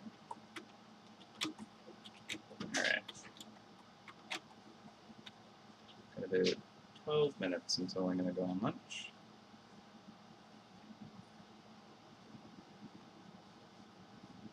I think that most of the vines and stuff will be like kind of like sticking out of the frame itself instead of kind of floating off of it. Like the leaves themselves can kind of peel off, and these parts I'm going to make come away from the frame. Actually, I think for this one I actually want it to kind of like stick to the frame more. I have a different idea for that.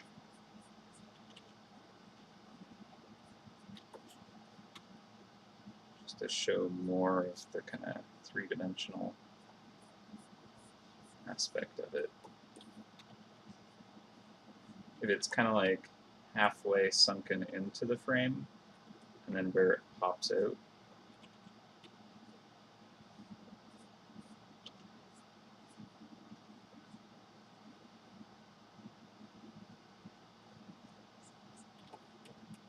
kind of like that. The sketch is making it a little bit harder to read, but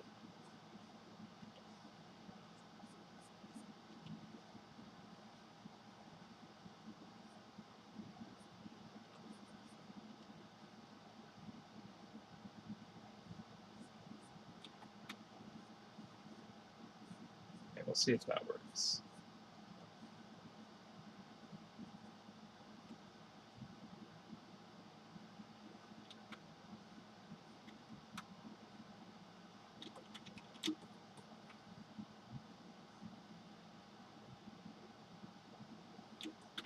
Yeah, I see this intersection here.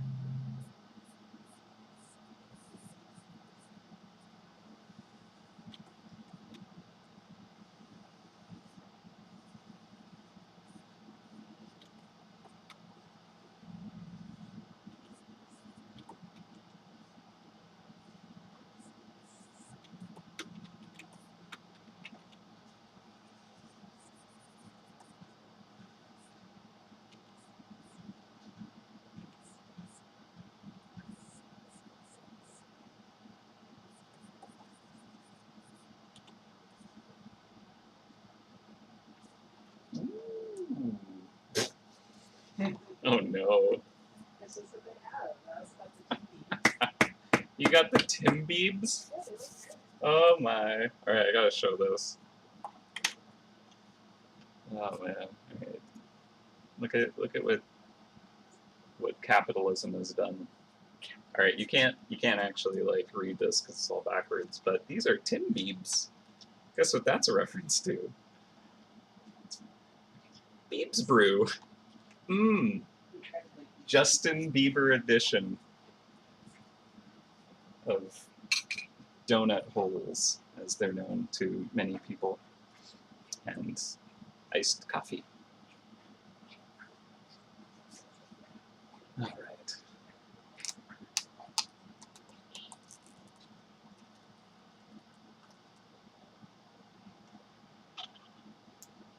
Oh, that's good.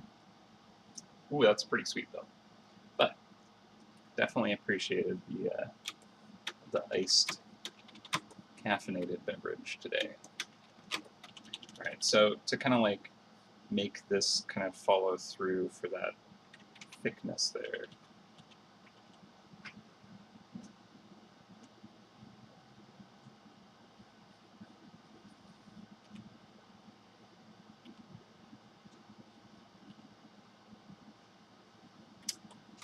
I just like, I know there's probably a name for it, but the kind of detailing where there's that like the spirals and the like the kind of, you know, these things coming off of them, like that kind of detail is exactly the aesthetic that I should be going for. I feel like there's probably a name for that.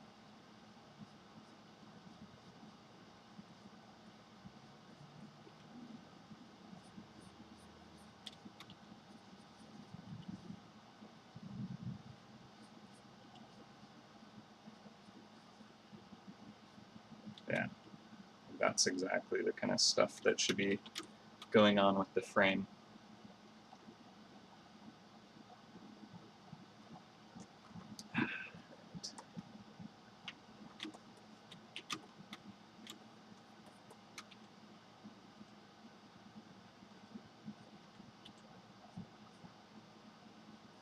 Again, this kind of detail is like so small that it's actually probably working against the image. I need to keep that in mind.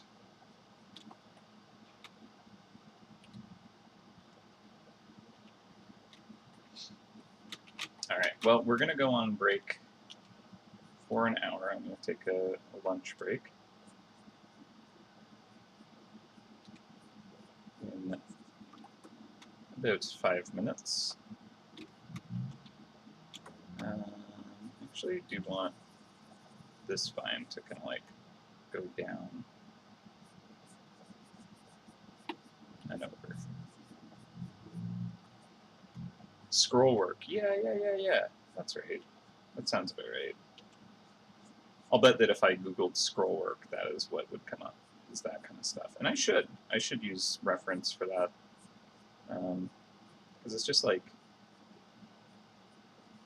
a really good motif, especially for like metalwork stuff, right? Which is what I want this to have the feeling of. So, yeah, let's scroll work this up. You know, when we get back. But overall, I'm gonna try and kind of like lay out the flats pretty quickly.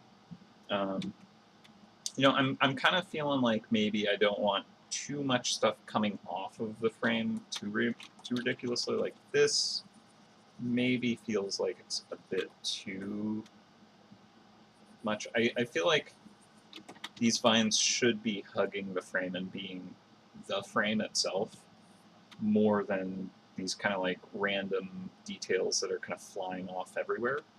Like I like the peeling of the leaves, and I like a little bit of the vines coming off, but I feel like overall I want it to feel like one hunk of metal more than kind of like a bunch of details on top of a frame. So with that in mind, I'm probably gonna get like a good think of how to make that feel appropriate. Like I think maybe just more vines hugging it like this is a good call. And like they could be branching and that could look nice. But I think we can address that whence I return. Yeah, actually I think I like that. Whence I return, we shall investigate that concept further. But I will give this the first save, because that is my style, unfortunately. I do not save frequently enough, appropriately. So let me put this in the correct folder. Items. All right.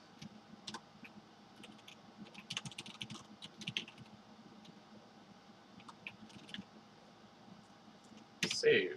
Okay, cool. So now that is saved. And I'm going to go on lunch. Well, I guess we have 3 minutes. I can keep working on this for 3 minutes. Silly me trying to run away.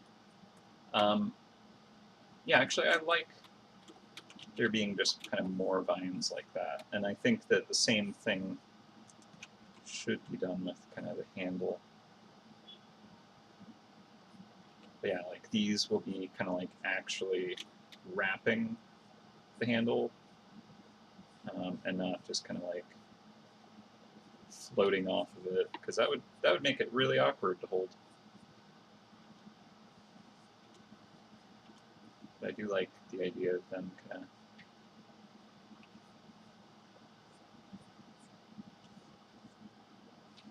branching out. And they could spiral, but these are like lodged on it. Also, I want to keep in mind, where is that jewel? Yeah. So let's make like almost like a body section for this jewel here.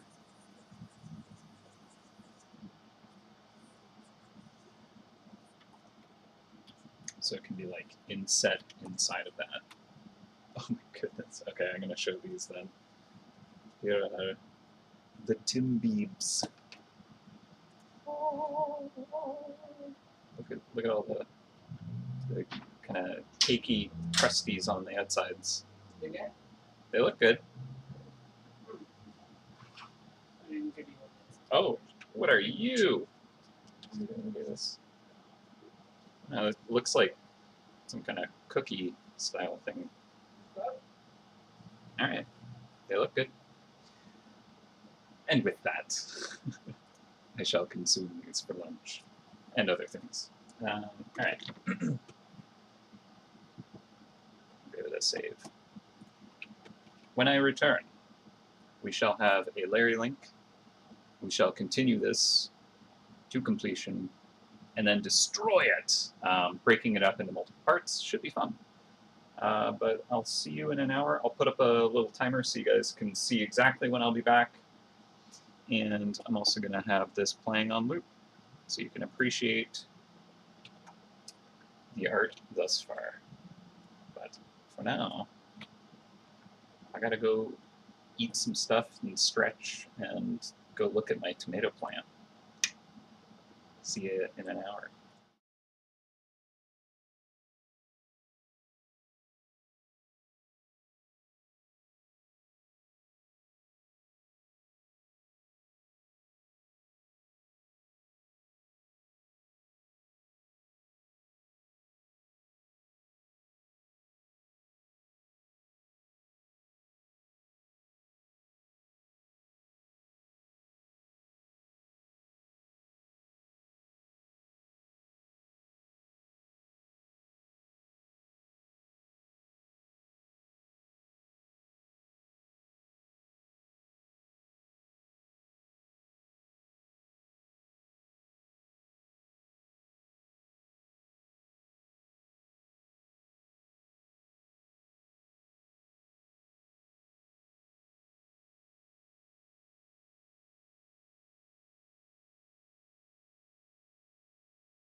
Hello, hello, hello, hello.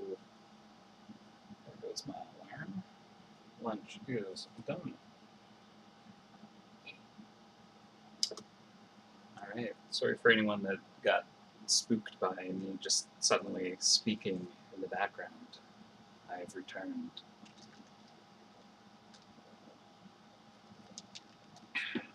During lunch I was visiting with the plants on the balcony, and they were very, very, very thirsty. I had watered them sufficiently the previous day. However, it is a scorcher.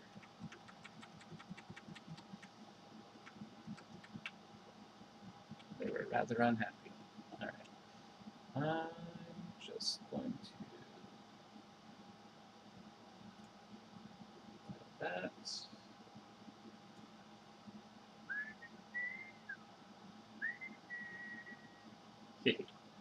Sorry, yeah, that does happen.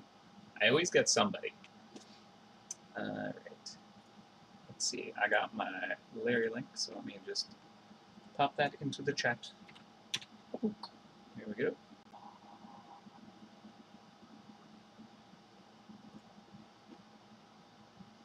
And make sure to grab my own. No. Alright, sweet.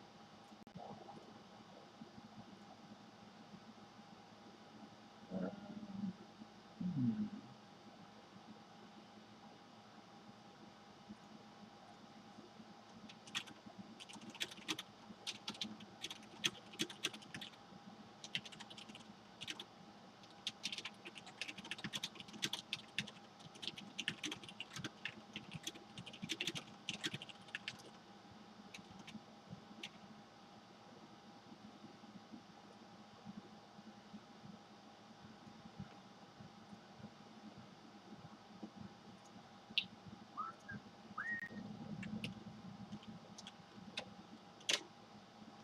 There we go. Sorry, I just had to check thing.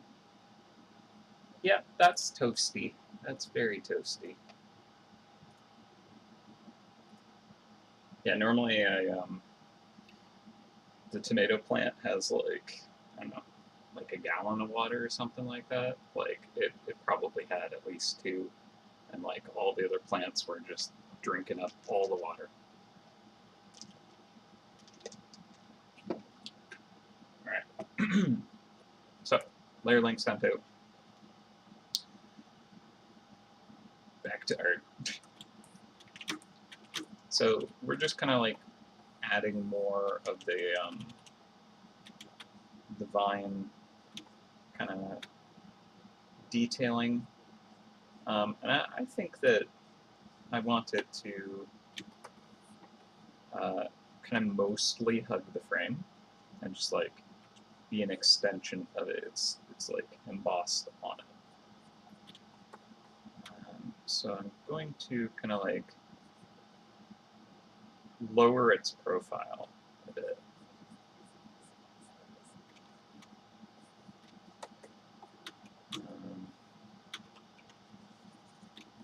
And then some elements like the leaves, they can kind of peel up a bit.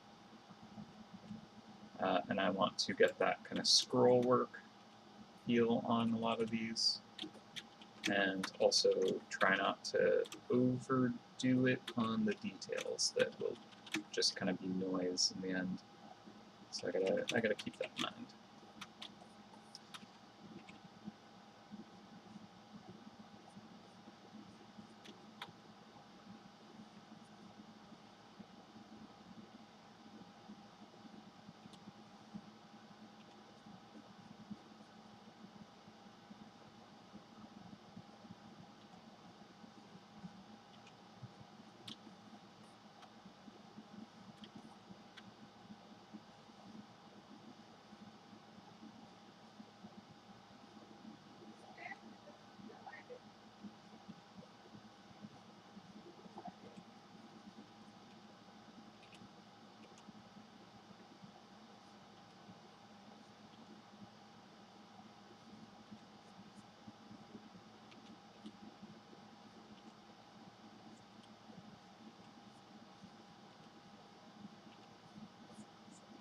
think this will look really nice when it's like rendered to be the same material, but just kind of like sticking it a little.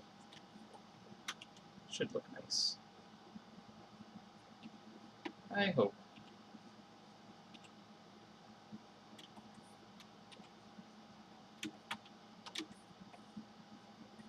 Alright.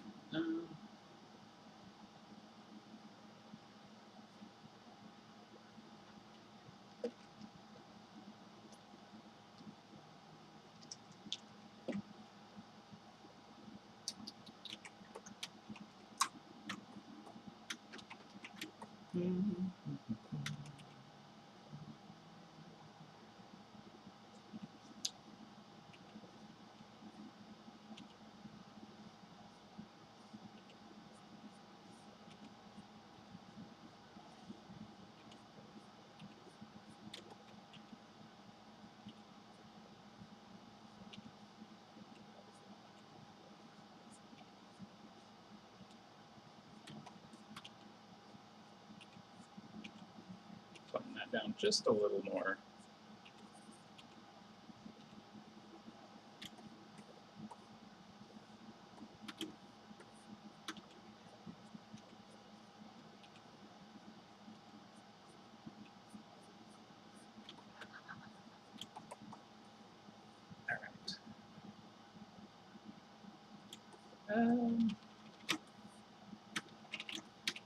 I think that that's looking okay.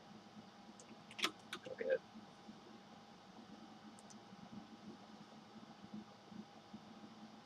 another little vine kind of crawling along here.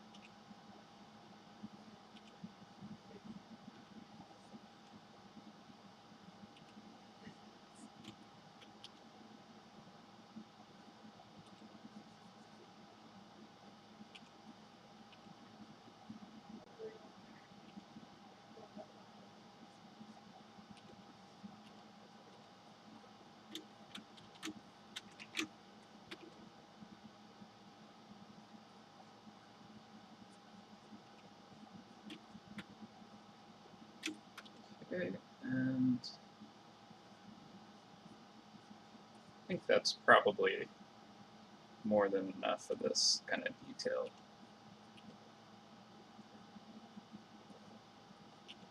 It's probably something that can be overdone a little too easily, so gotta be cautious of that.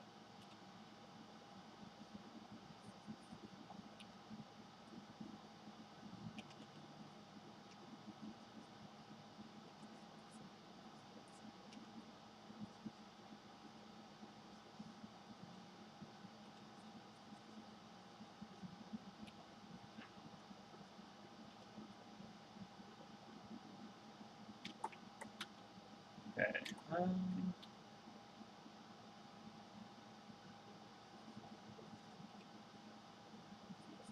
Wanted just a little bit of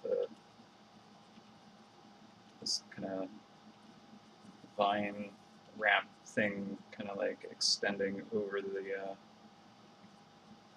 mirror on this side at least.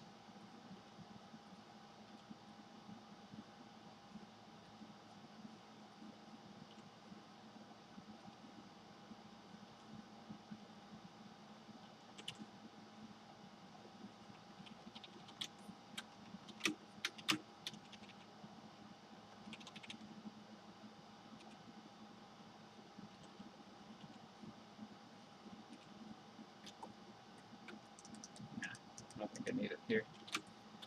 I kind of like that it's sort of like uneven. Like, in fact, I think I'll take it away on this side.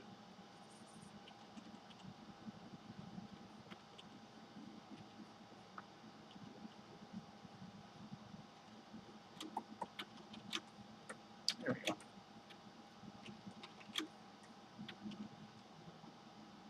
I'll bring this out just a bit more, in fact.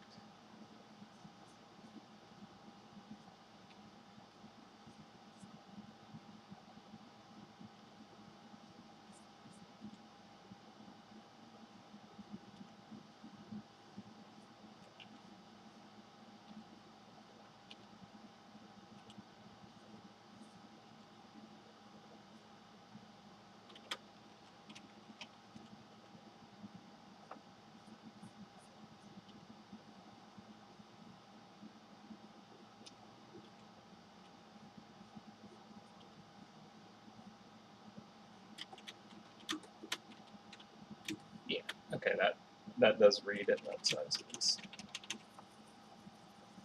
Okay. So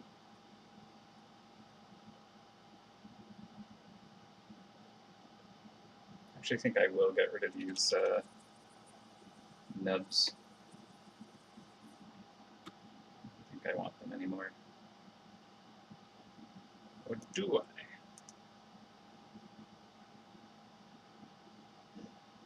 I don't. Goodbye. Goodbye, nubs. Alright. So I just need to fix these up a little.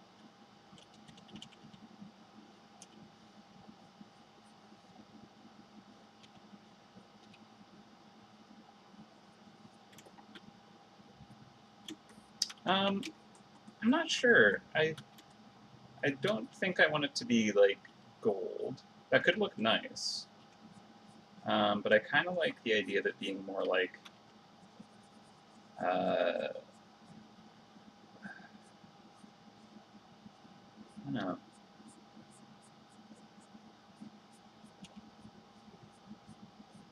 Like, I guess I want it to feel old and weathered. And if it's gold, like, that can be done.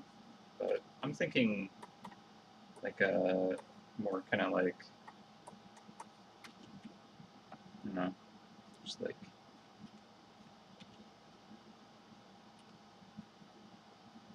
earthy colors, earthy metal.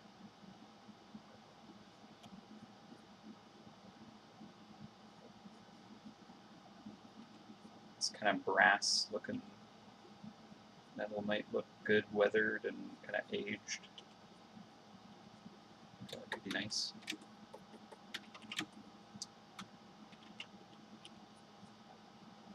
I'll make this one a bit thinner.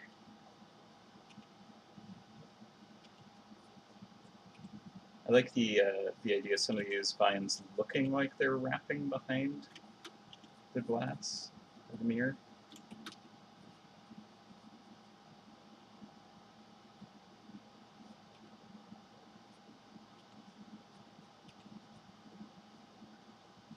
So it would look like it's going into it. Although the reflection would be doing kind of like that. Alright. Even have some that are kind of crawling out from behind it. That could look neat too.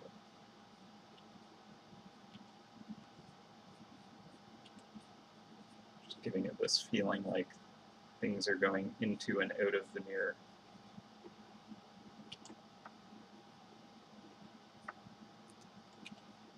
But the reflection should kind of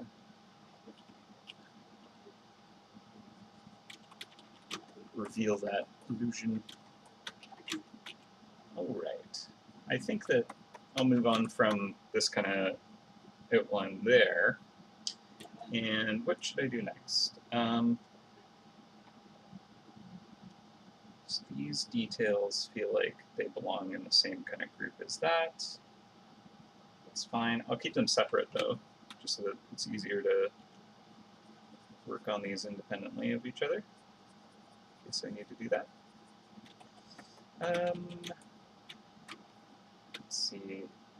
Okay, I'm thinking it's actually time to do a little bit of just kind of like dimensional rendering on this. So what I need to do is choose these mixed metals. Yeah, exactly. Like I want it to feel like it's tarnished and just kind of like old and hidden away or something like that, you know?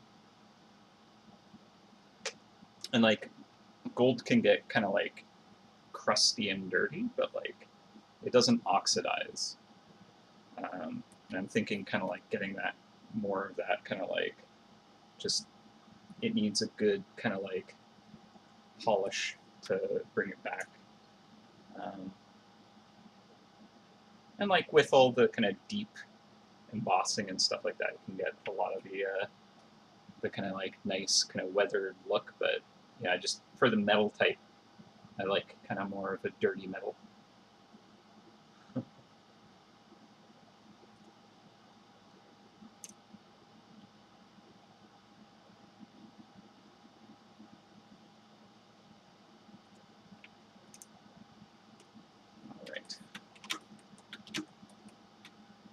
Wonder if these leaves are going to feel too big. We'll see how it goes. Okay, so I think, what should I kind of do next? I could figure out kind of like what is the light source angle.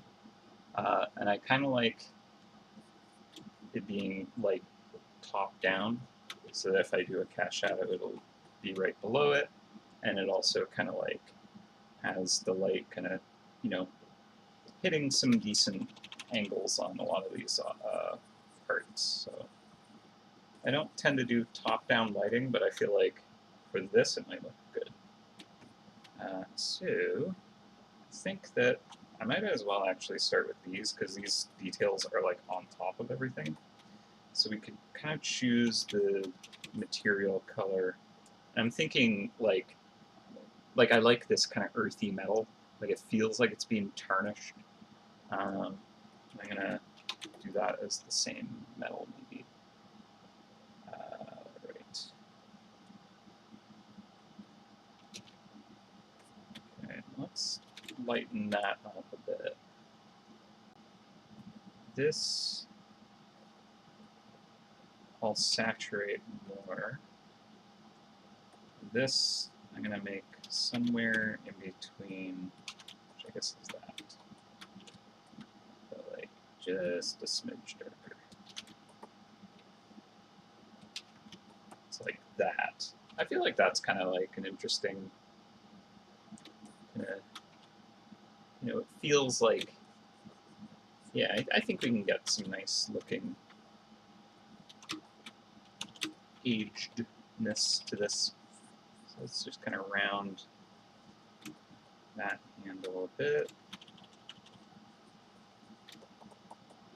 And if this is kind of like the brighter side of the metal,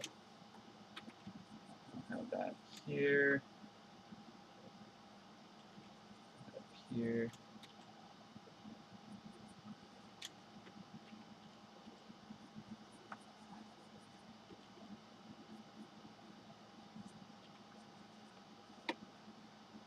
Yeah, I need to think of these as kind of like relief kind of cut stuff. So what I think would be good is creating a selection.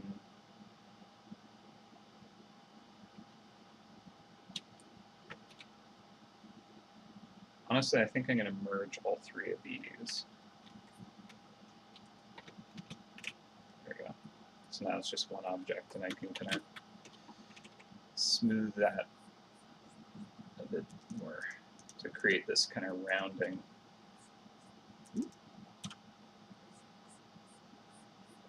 Right.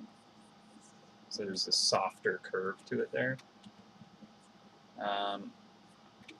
That's fine. I think I like this harder edge here to kind of show that it's like kind of flattened right there. Mostly bronze. Yeah. Yeah, like a tarnished bronze. Yeah. I think that would be pretty good and appropriate for it. Yeah. Yeah, I think it would be like either like silver or bronze from that kind of era. Like a gold one, I think, would be very rare. But doesn't mean we couldn't put some like gold accents into it. But I do like the concept of instead of it feeling like incredibly valuable, it's more kind of like incredibly old. So I feel like that's a better angle for this. Okay, so I think this detail here, darken that, more saturated at least. And then the kind of backside of that is a bit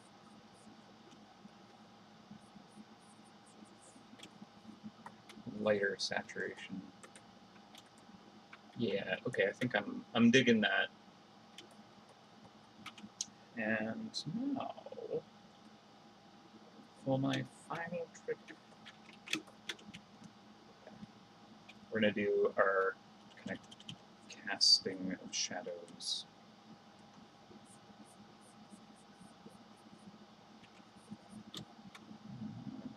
I'm going to just multiply this layer. That's probably too much. Let's just leave it as a normal layer.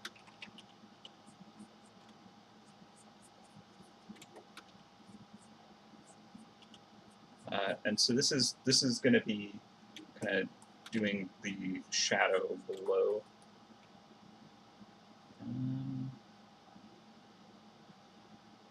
Yeah, that's fine. Do that on a different layer. The kind of details that are sticking out, right? And what's also interesting is I'll probably use a similar layer just to kind of like grime it up too. What I kind of want to do is have like the very kind of like outer edges that would kind of bump and scuff against stuff. That's kind of a little more cleaned up and polished, whereas like the deep kind of crevasses are just dark, either kind of occluding the light or grimy. I don't know if I want it to be like grimy, but it will help with that kind of aged weather look if kind of like all the creases and stuff are just kind of a little bit darker.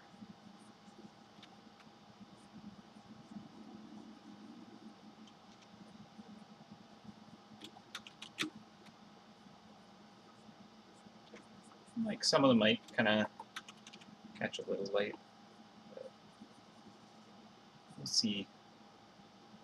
Often these decisions I just kind of do on the fly.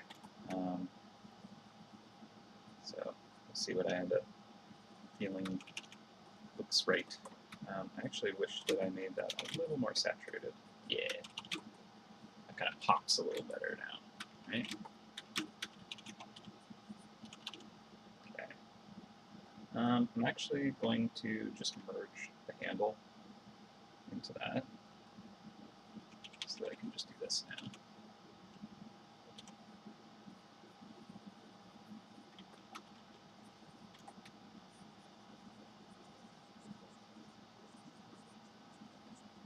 I should probably be using my occlusion brush.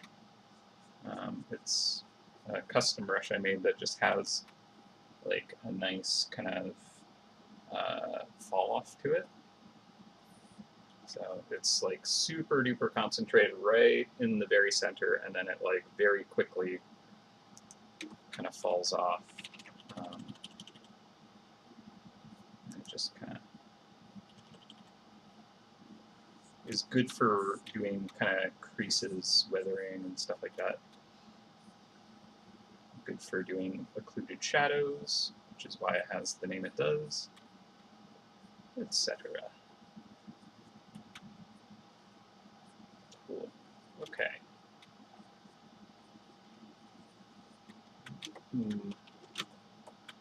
So that also just kind of helps it pop. It's effectively the same kind of like trick that a lot of kind of stuff uses, where they do a drop shadow behind something to make it pop out. That's basically what this is, and why it works. Just kind of gives some nice contrast behind it. Okay, so now if I go onto here and we just kind of like buff and polish a little bit. So let's get a little more of a kind of orange. Do I want it like very saturated? I don't know. I'm going to take a very quick break. I know I just took lunch, but I drank a lot of coffee, so I'll be right back.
Bum, bum, bum. Suspense.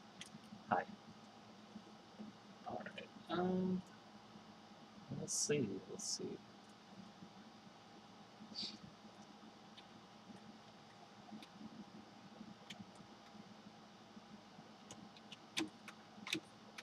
I'm going to do a clipping layer on top of this detail so that I can just do stuff like this. And is that not doing anything? Oh, weird. Oh, right, because these aren't the same. I might merge these. I'm going to merge these. There we go. So like this. Alright, and then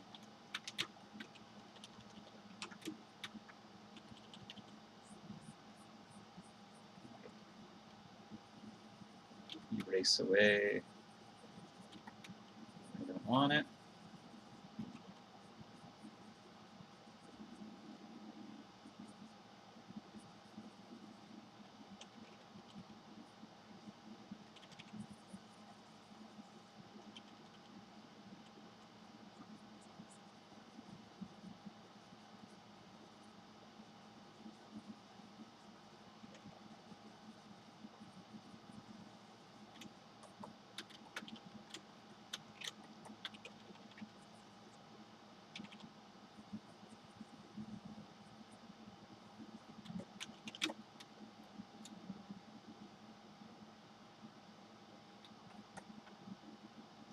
I do a bit of a glow to it. That kind of gives it a more polished metal feel, right?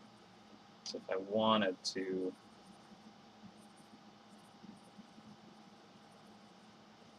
get it some of the kind of embossed areas being a little more polished seems like not a bad idea.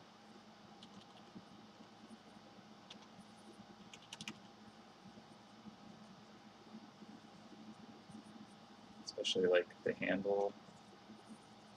It's gonna add a lot more use, perhaps. So.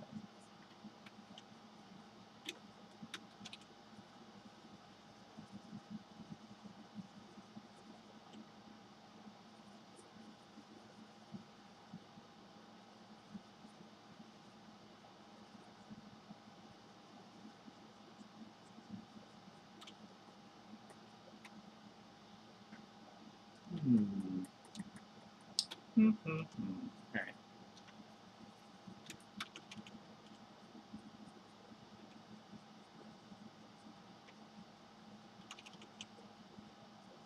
Yeah, for something to like have a nice tarnish to it, it's actually effective to like have some spots of polish coming through as well. But it's kind of like nice to kind of limit that a bit too, you know.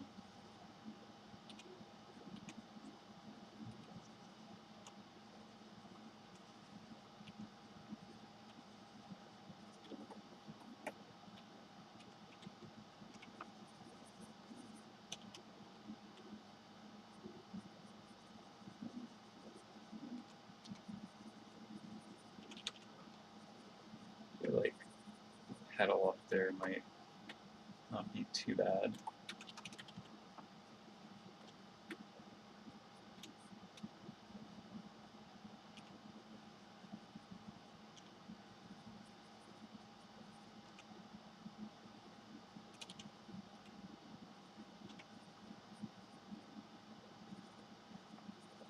So Alex recently discovered a soup dumpling place that I have not yet tried, and I'm going to try that tonight. I'm very excited about it, so I have a light lunch. Because gotta figure out what's on that menu. Eat that menu.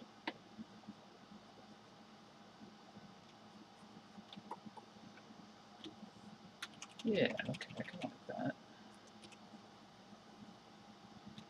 I think I'll add a little more kind of tarnish, like darken the kind of little crevasses everywhere.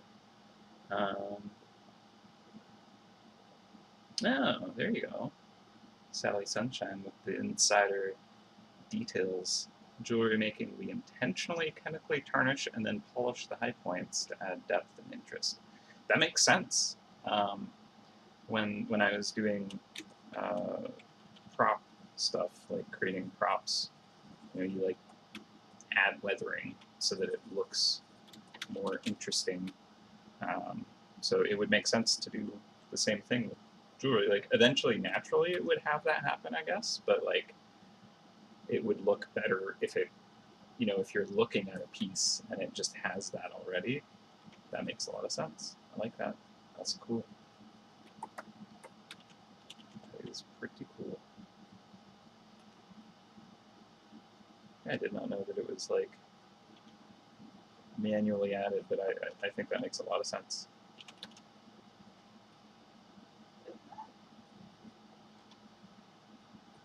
I'm curious, is it like, I don't know, is it like acids or something that, I guess that depends on what kind of metal it is.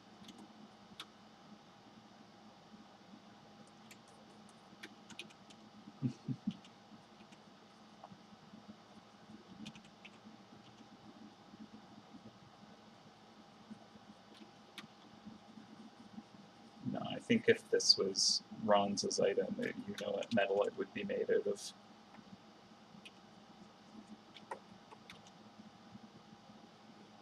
She is someone of two very particular metals.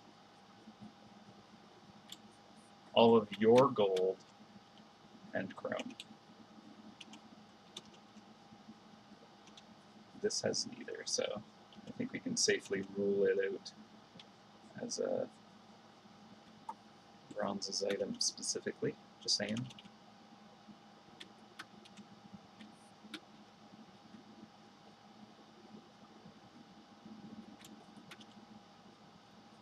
Can I just say that I love that, like, a lot of the people that hang out in here are people who kind of like, you know, are specialists in awesome fields and like bring their cool knowledge and share it, and then I can somehow end up using that sometimes. It's good stuff. I enjoy that. I enjoy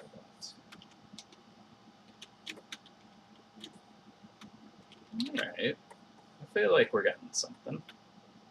It's maybe a little bit much, maybe, we think. I think I want a little more color and like variety of material, perhaps. But I think what we could do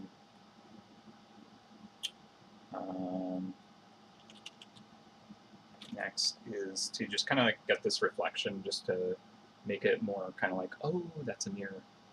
And that'll give it more depth and make that pretty cool to look at. So when we are using a reflection, we are basically getting kind of like the same color, but I'm going to darken it a bit and maybe desaturate it a bit.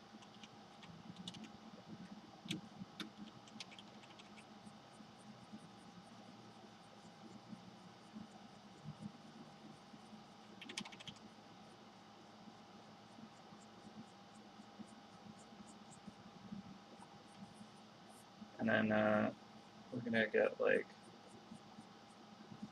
very solidly dark right in that very corner. Let's get that occlusion right in that corner.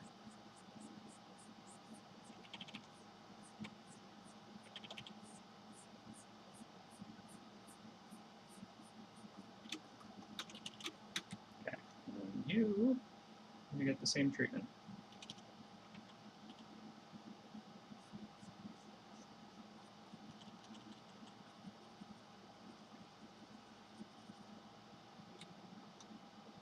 Occlude. Occlude.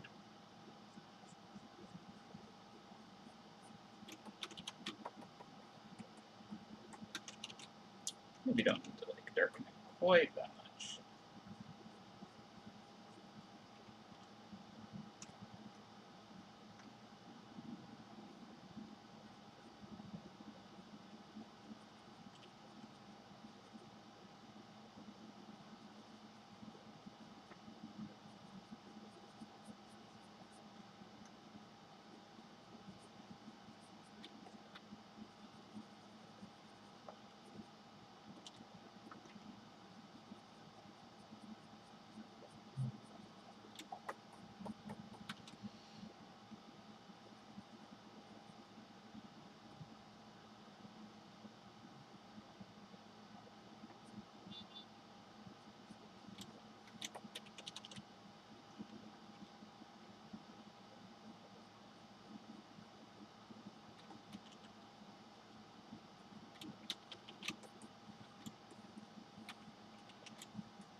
Some of the tendrils could make silver, maybe.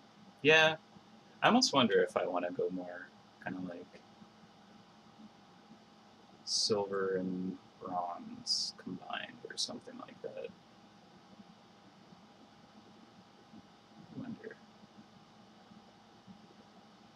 It wouldn't be too hard to like change some parts to be different metals, because I can just kind of like do a hue shift on things. But that could look nice. And that might help with kind of like creating some good balance on things. I think we'll see though. We'll see. Okay, I'm gonna add a new clipping mask on top of this glow, so I can kind of come in here and like tarnish things.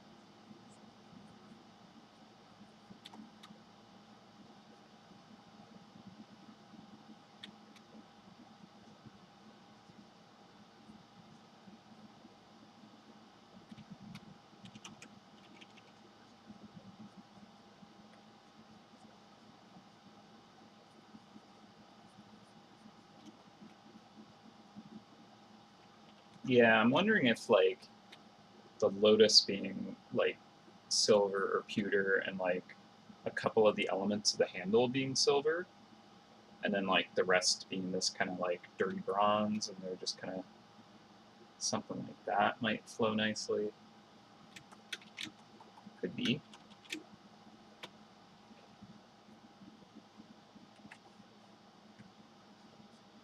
Oh. Okay, thanks.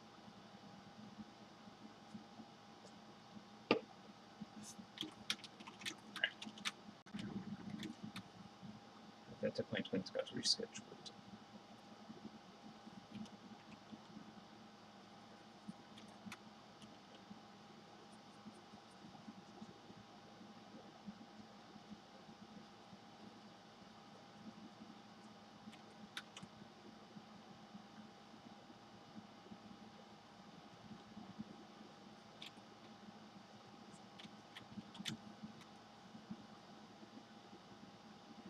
Yeah, the lotus, the clasp, and the hilt. Actually, yeah, I kind of like the idea of the hilt itself. Yeah. Hmm. Or would it be the other way around, where it's like the frame is silver and then the lotus and the handle are bronze? Hmm. I guess we can try both though. See what we like. Because what we could do is just a layer over top. Just make that a normal folder, and then we can make this layer like a color layer. We'll just kind of go with like this two blue, like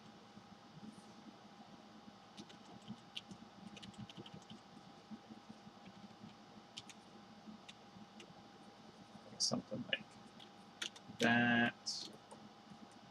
Maybe that's also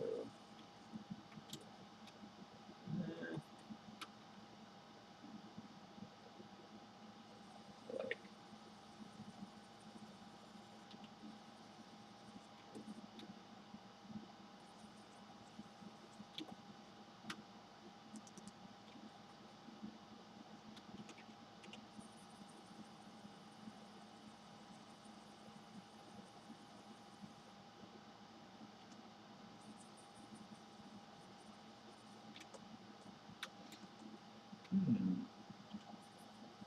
that might be interesting.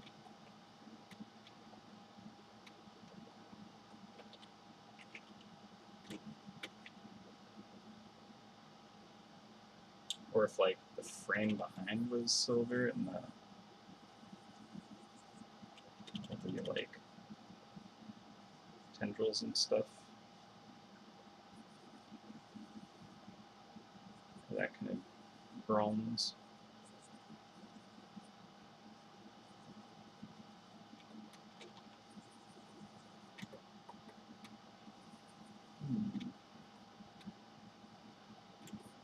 I do kind of like the handle itself being that kind of like pewter silver looking thing. I mean, that might be okay too. That's like pretty intense though.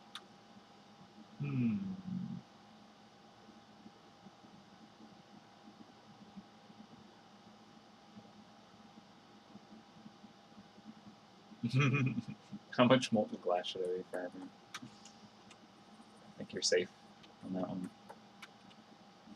Maybe. I can't tell you.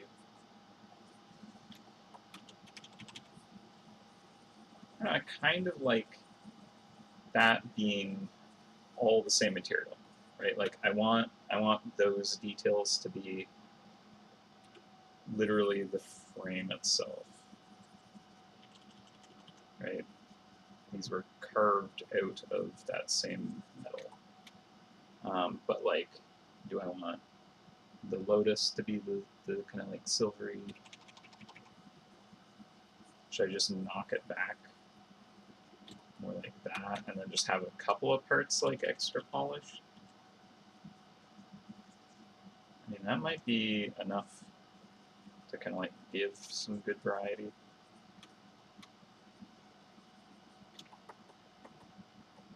It does feel a lot more tarnished.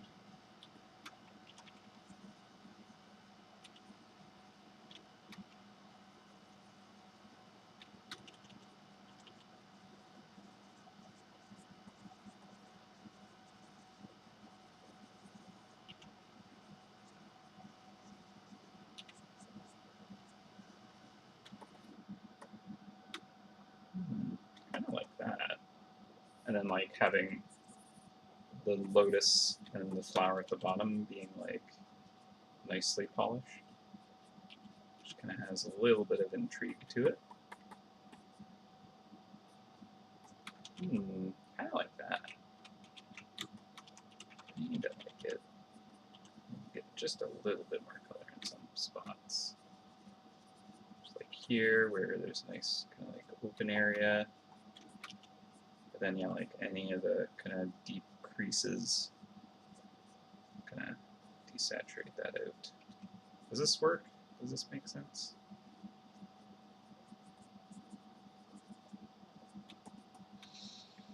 I think it looks nice. Maybe.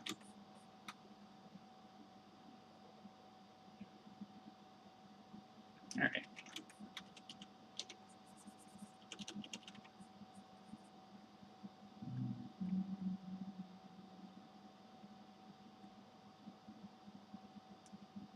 Yeah. All right. Good. Good. Good. Thanks, Sally. Thanks, man. Yes, I think that we can continue on that track. So I think the lotus I want to have its reflection as well.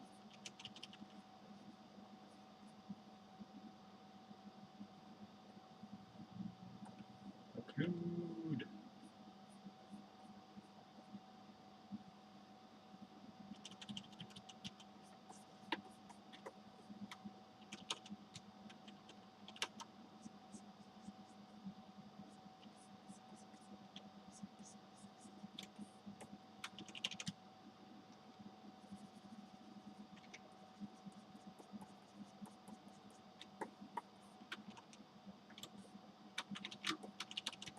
Just kind of lighten it up. Just see, one thing that Photoshop has that Clip doesn't, that I really want, is like a fade ability. So like the last brush stroke that you put down in Photoshop, you can like hit like Control Shift F or something like that, or that's the hotkey that I had, and it'll open up a fade feature where you can like change that last brush stroke. So you could like change how opaque it was.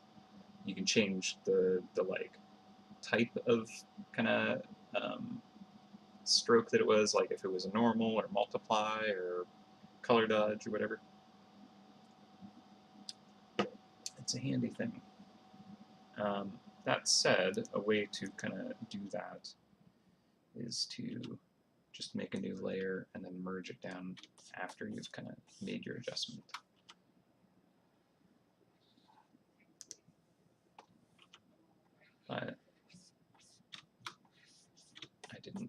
that to start, so I'm just going to use the eraser to kind of soften some of these.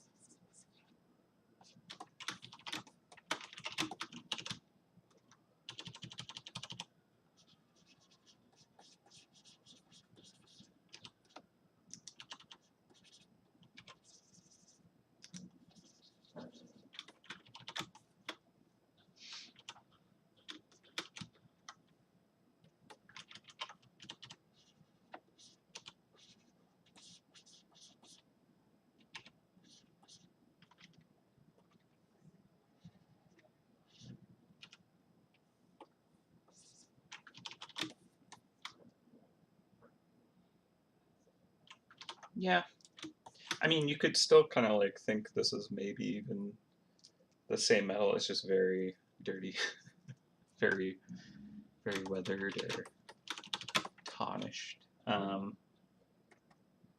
Yeah, but I think that's looking interesting. So I might kind of deepen some of these details.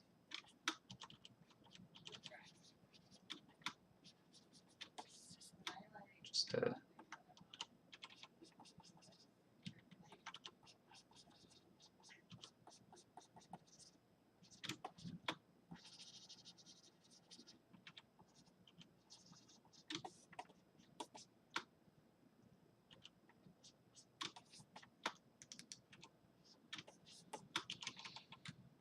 all right.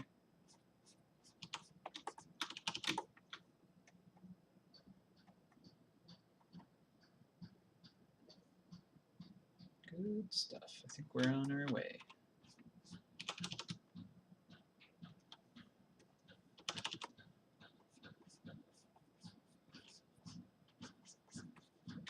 Oh, right. I'm like, why am I not doing anything with the colors? Because I have the colorizing happening on this layer up here, which is great for doing quick tests, but when it comes to actually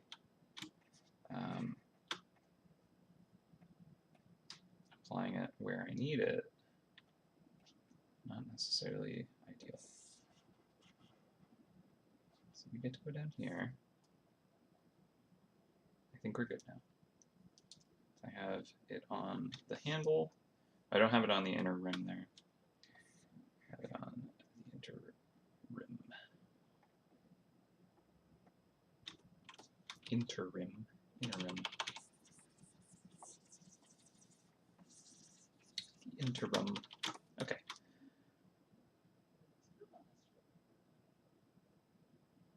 Yeah, exactly. I want it to have an antique feel. That's right. Good. Excellent. All right, so we are nearing 3 o'clock, which is around the time when I wanted to have this ready to be smashed to pieces. I don't think we're quite ready. Close, but I feel like it's got a few details that aren't resolved.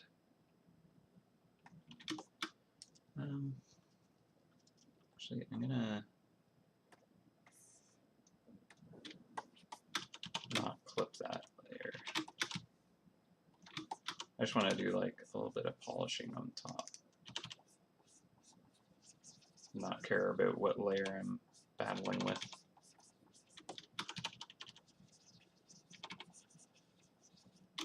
So let me kind of like blend things together better as well. Should have more color in this brush, I think.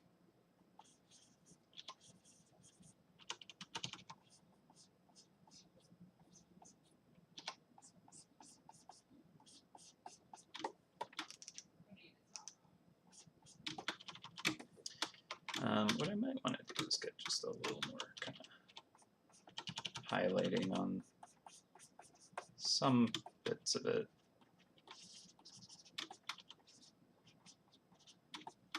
This will help with it kind of feeling a little bit more metallic.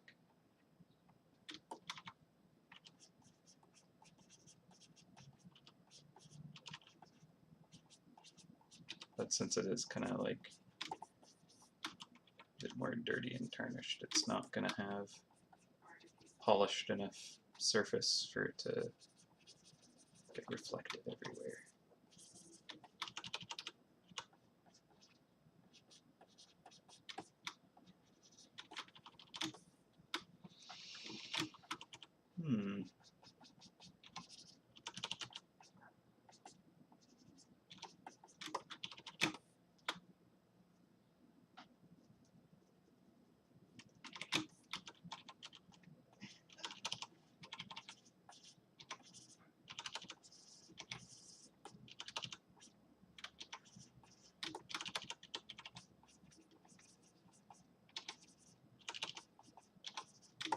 Okay, I think I want to put a jewel in there.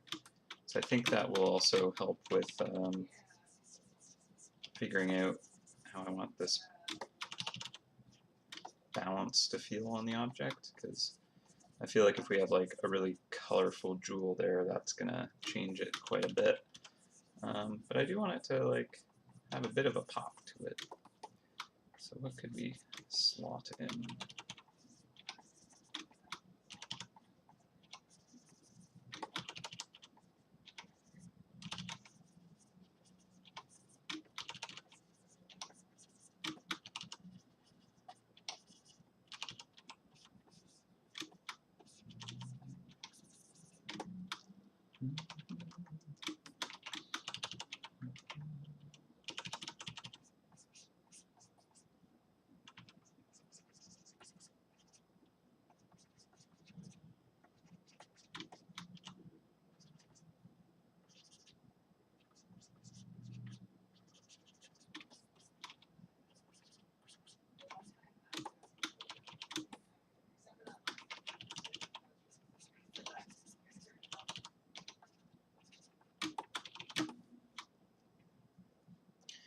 Aside from like the mirror portion of it, I almost want to merge everything down so I can just kind of push things back and forth easier.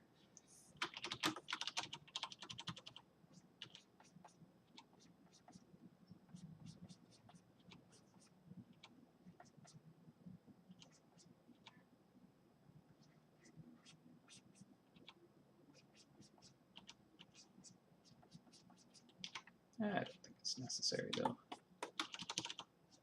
Not yet.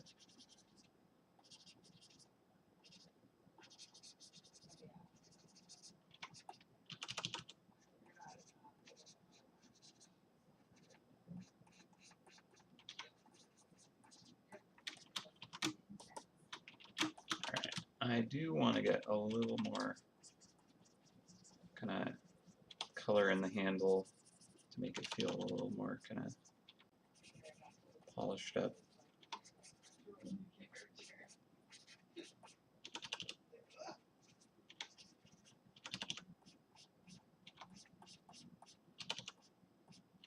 Gotta be careful because this is not a clipped layer, so if I paint outside of the object, it will be painted outside.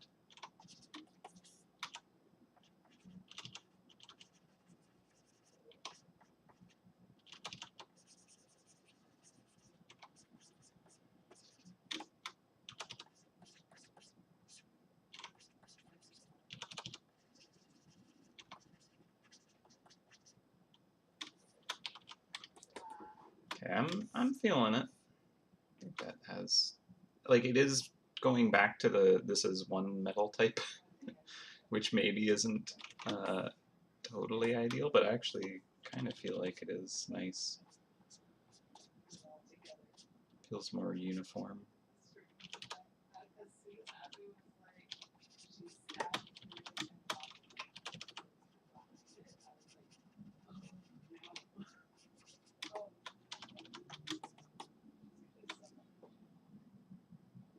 Yeah, let's put a jewel in the handle. I agree with that. Do that before I forget. Like a nice kind of contrast of, like, I want it to be earthy, so I'm actually thinking like a green could look pretty good there. So like something like that might be nice.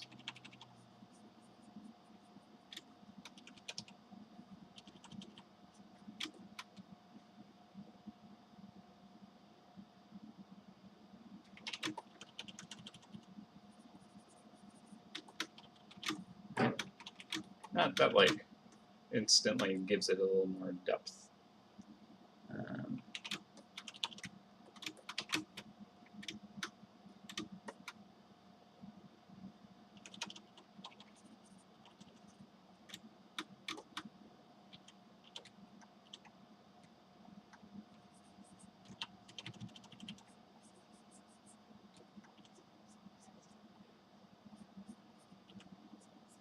No, I think that that is a nice color gem for it.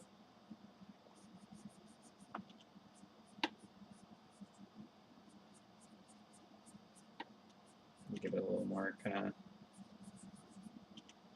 old school cut to it. Right? Yeah, it's got a nice look. Yeah, like something up here. Yeah, ruby would look pretty there. That's true.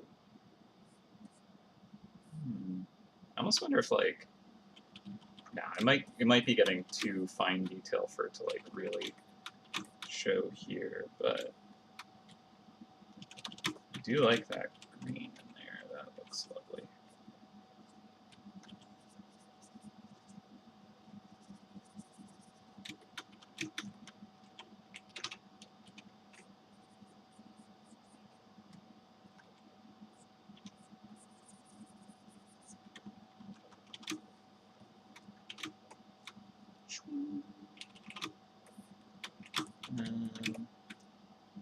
Yeah, okay, so I think kind of want some like curving detail in this piece itself.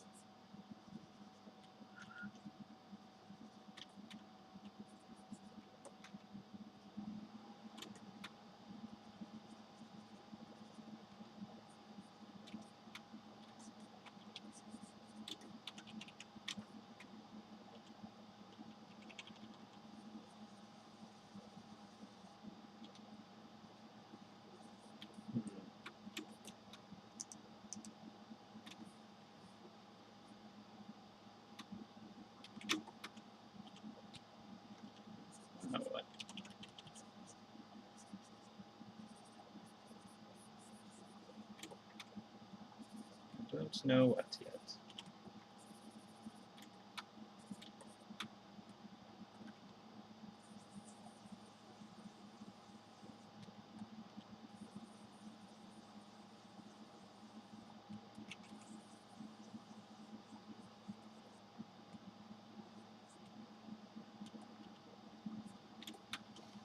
Just a big screw. Sew it a place feeling. Nah, not quite that. I do kind of like there being a little bit of contrast of like design almost. I don't know. Maybe I don't want that.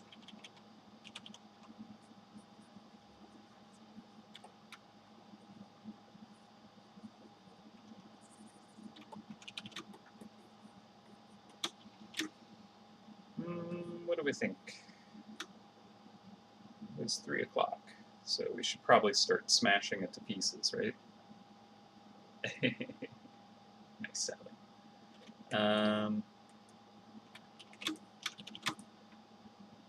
I'm thinking.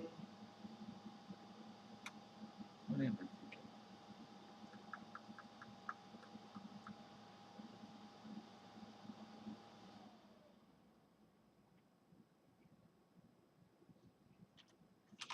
I think I want to like add more kind of like just rendering and polish and tweaks to little things, but I'm gonna jump to the kind of like broken parts of it, and hopefully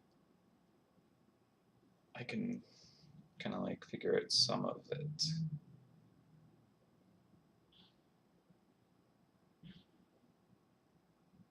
My concern is that if I like the additions that I've done, I'm going to want to come back and add those into here, and it'll be more effective to just do them all here and then break it with them after. Save first. That's a good, smart call. I like it.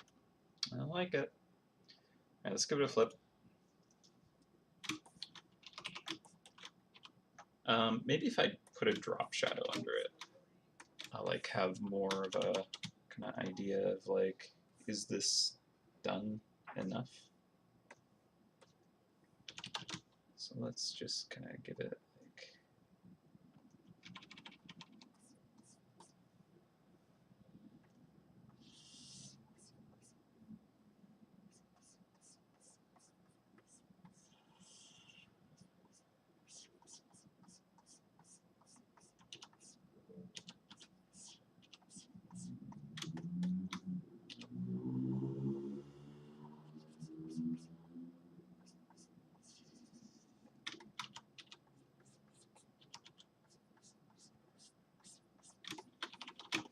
kind of want to shrink it down just a little now. Just to give it a little more breathing room.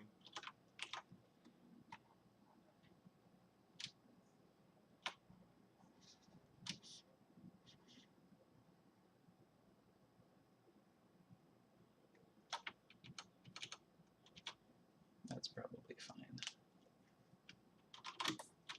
Yeah, now you can get knocked down quite a bit. And also smoothed out. Whoop. Jump a brush.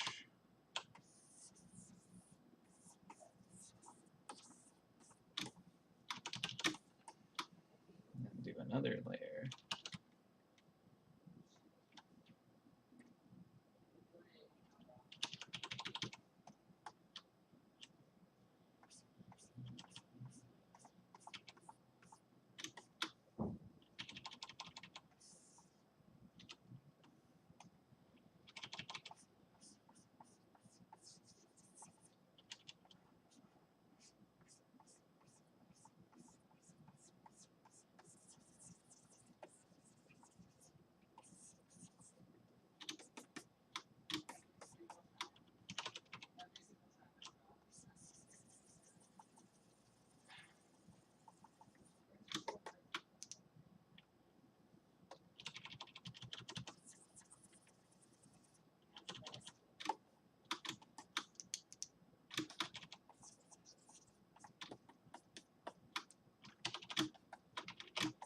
You got like a little bit of color bouncing in there too.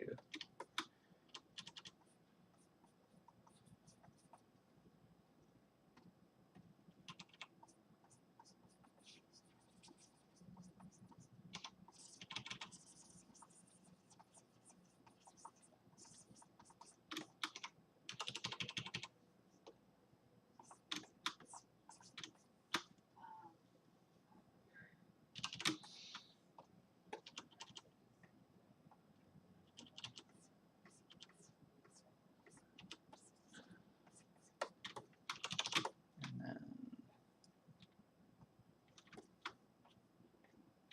just some nice deep dark occluded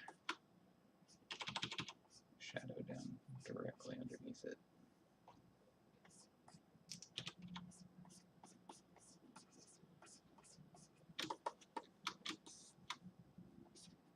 I'm kind of like, do I want it to be floating a little bit more?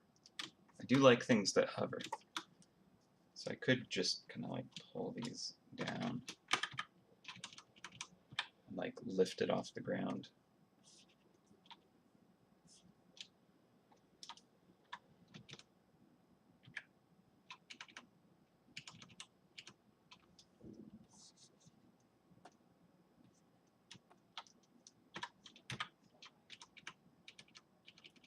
Just enough that it's like, oh, it's just kind of like floating there.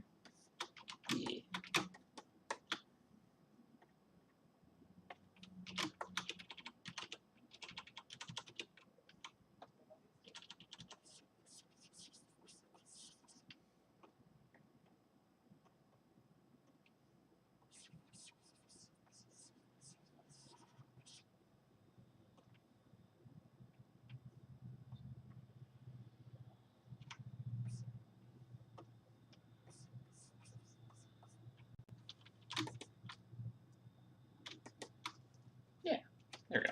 Just a little bit of like extra.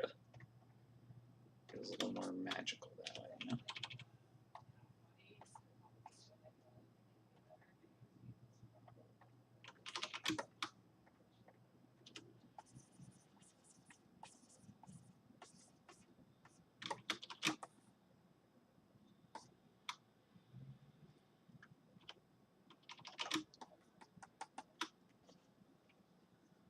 Whoop, whoop, whoop, whoop, whoop, whoop, whoop, whoop. All right, saving.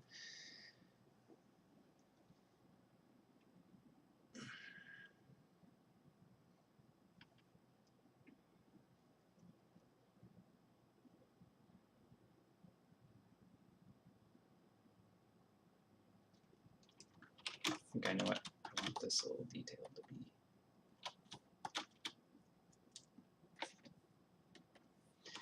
Let's see if this works. I'm gonna make that way more saturated feeling.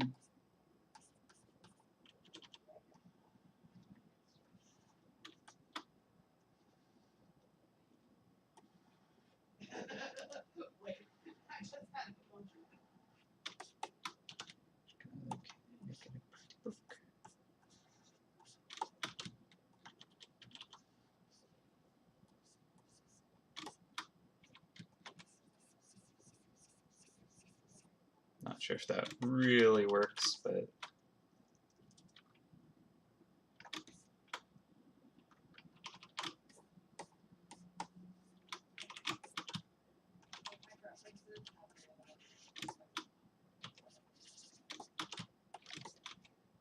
like I would actually prefer if it was, instead of like a little kind of like carving of the book, if it's like actually sticking out like such. So I'm actually gonna blast that away. Do that again, but like as if it's an actual kind of cutout.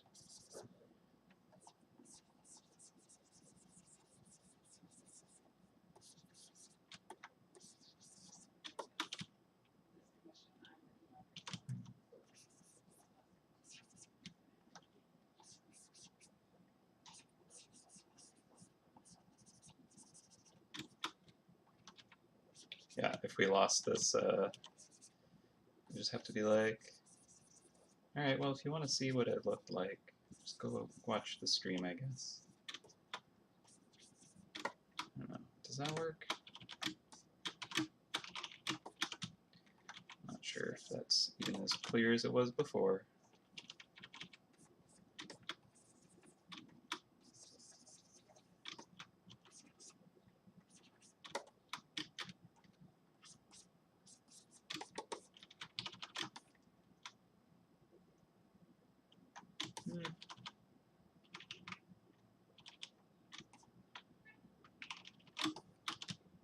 I think I'll make the pages inside a little more subtle.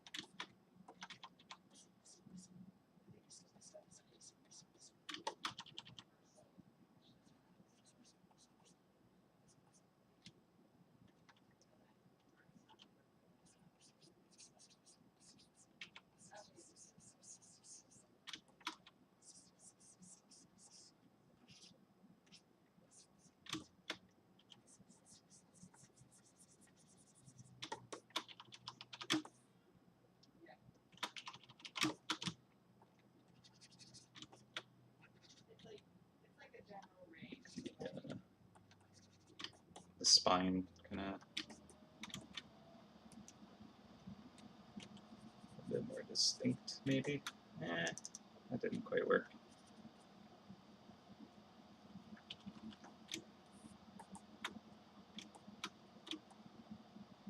Yeah, I'm not certain that book reads, especially when it's super small.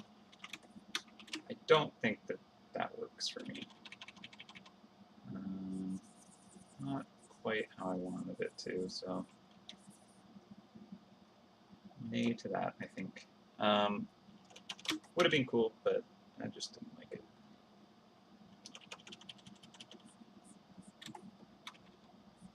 Sorry.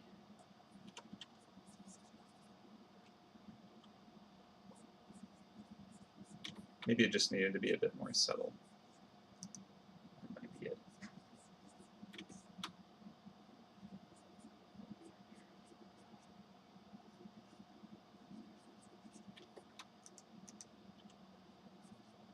I just think it was like sticking out a little too hard almost.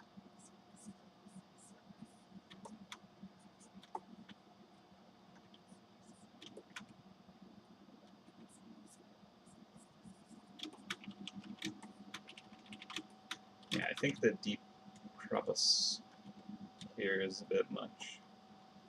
Crevice. Make that more. So rely on the highlights a bit more. These kind of darker edges can just be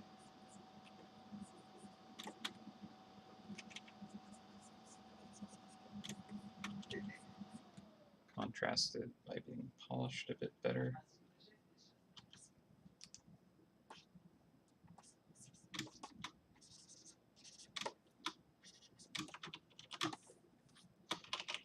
Also, I don't want the like highlights to be too close to like white. I want it to be more metallic reflection, so it'll like reflect its color, right?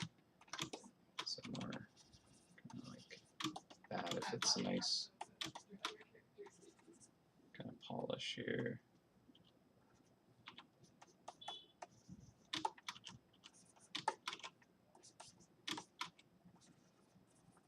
Depends on what kind of material it is, right?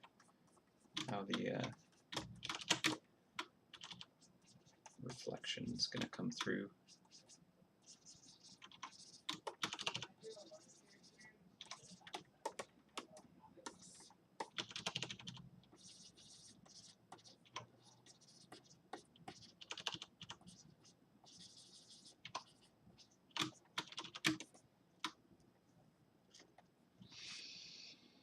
All right. Just save before you break it. I shall. All right, well, we have our shadow. I feel like it's in a good enough spot that we can smash it to pieces now. So, how to do that best? I actually kind of want the like inner bits here. And again, this is like Jacobing the detail, which is not what we need.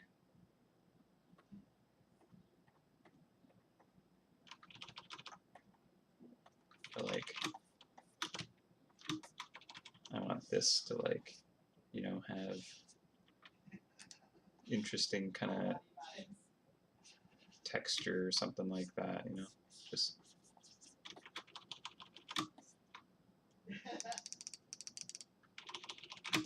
really overkill kind of stuff, you know, before I totally bust it. But I feel like that could just distract from everything, so maybe it's a bad idea.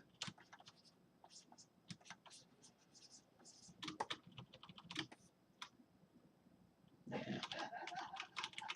Probably a bad idea.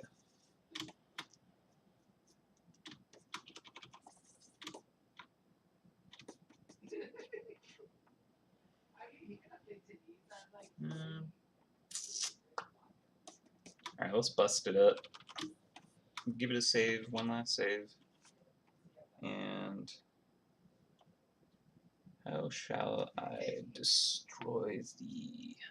I'm thinking we could use that trick that I showed where I convert this into a file object. Convert layer to file object, right? We'll keep the canvas size because that makes sense. And that effectively is the mirror, full mirror, actually.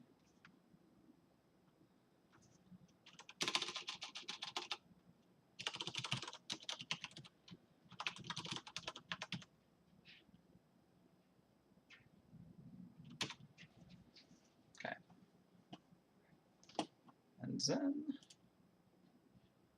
keep that on standby. If I duplicate this now, and then I do things like this, maybe this is how I want to do it, maybe not. I can just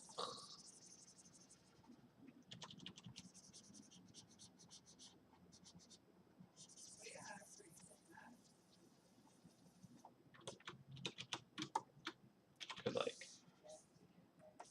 do that. Where's my shadow? Okay, that didn't work. And then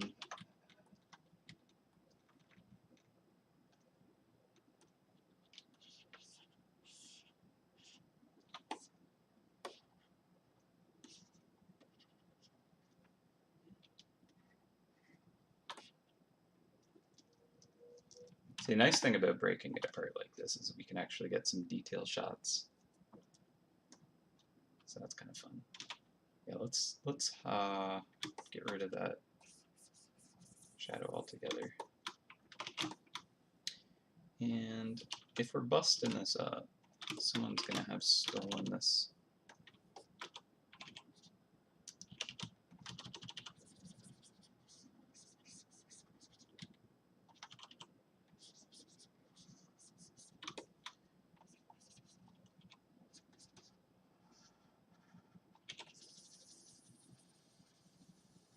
Tasty jewel.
Alright. And then I feel like this can stick out a bit. And I think that we'll have this kind of like should it screw in or should it like have a more interesting kind of like mechanism? I feel like a more interesting mechanism would be fun. Like it's got like weird, complex way that it attaches. Like some kind of weird cryptic key type thing.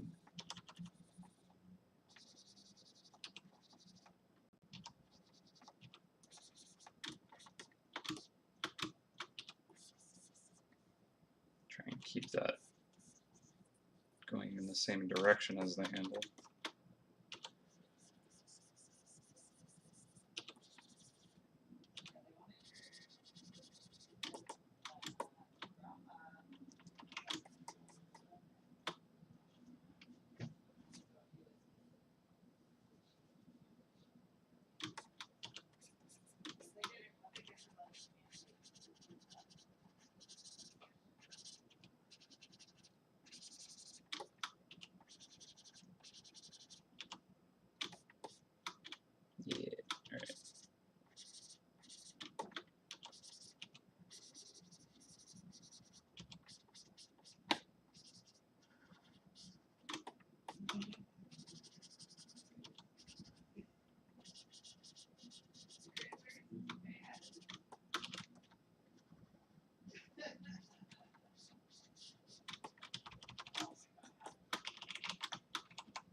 Some kind of weird socketed thing. The Cranberries are an Irish rock band.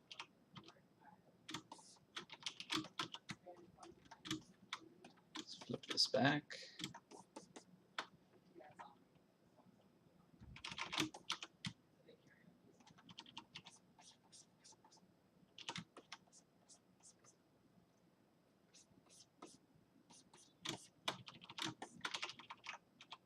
I feel like that ellipse is not working quite right.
All right.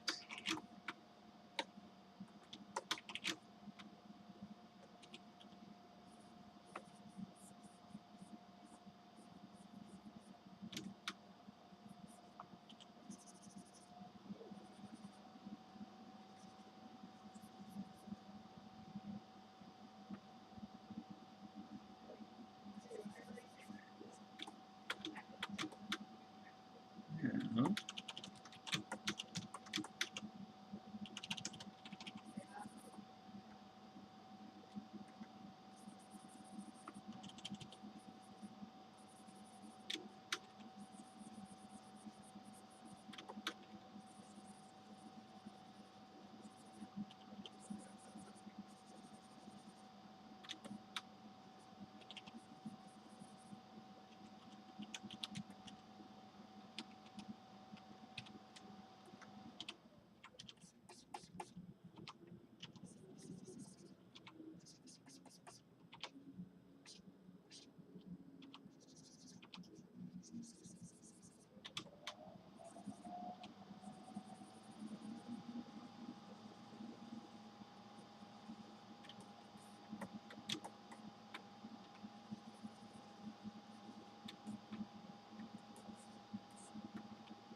Cool. All right.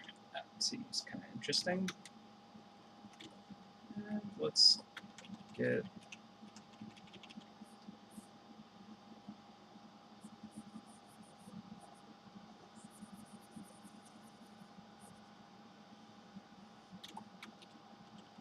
have to slide this all over and maybe shrink it down a bit as well. Let's put this in its own folder. Handle. So I can just shrink that a bit easier.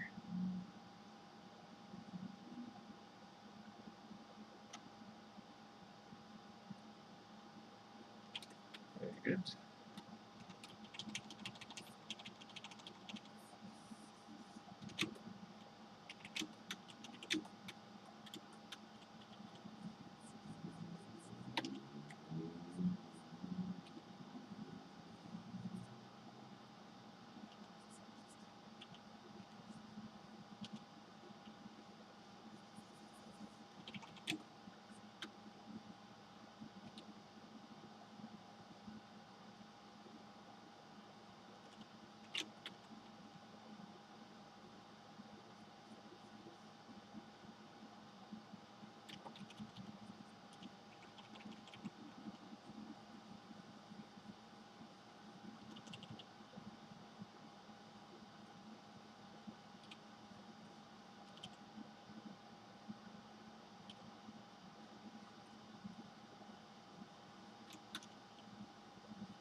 There we go. That kind of seems like it has some kind of weird mechanism that sockets into something. Seems interesting enough to me.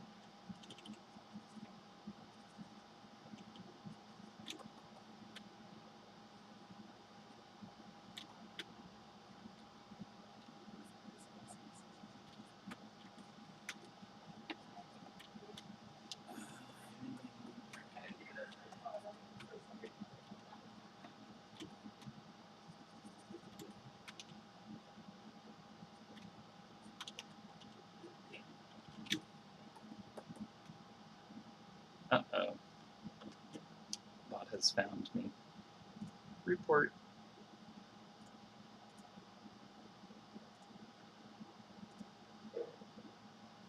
Report.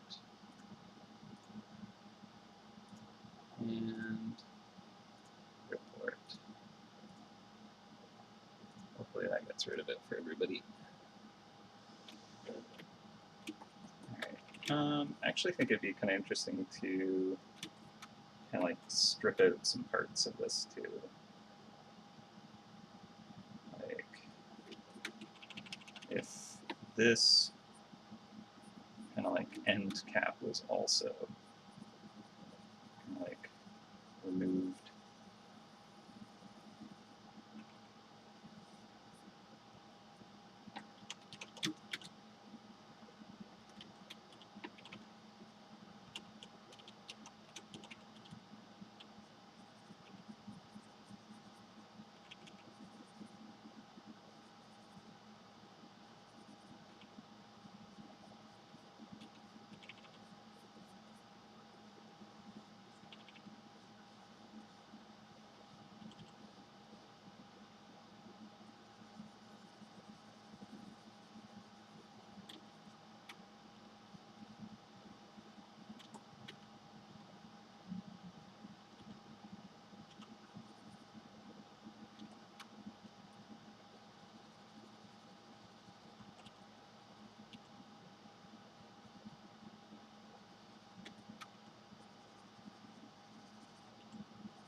Yeah.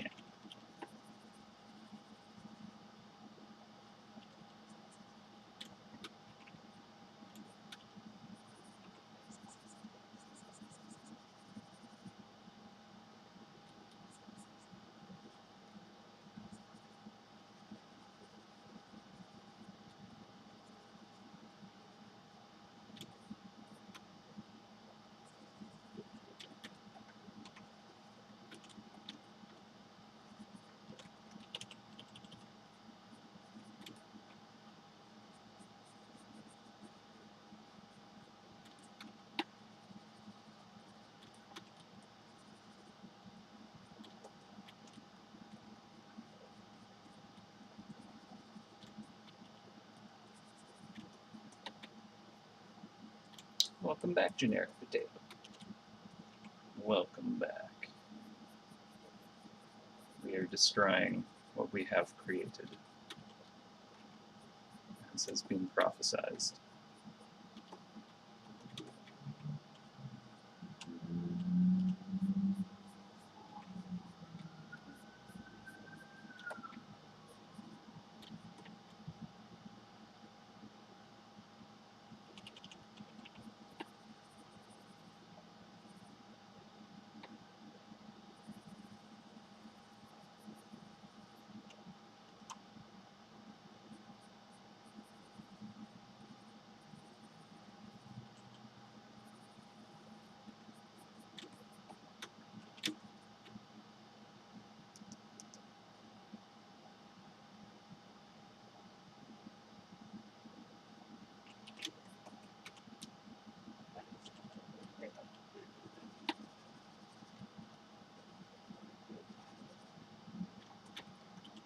There's an interesting point about it looking very mechanical. Interesting indeed.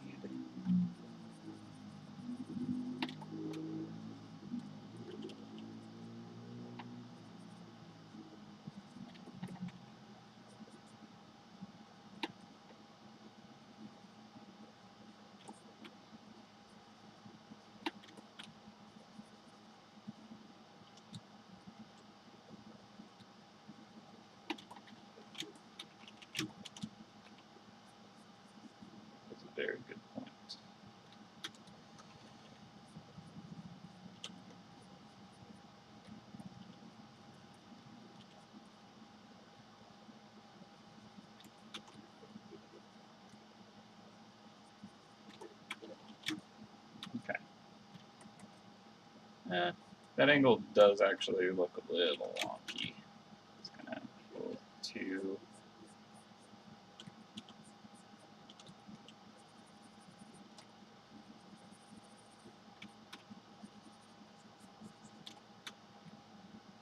Felt a little too open for that ellipse.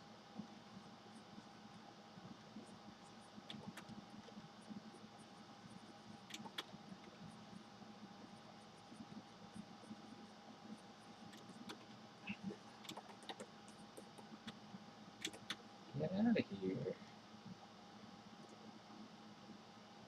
Remove. Ban.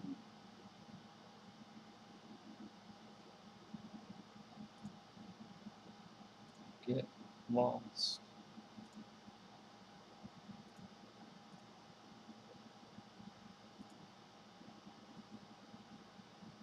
Yeah.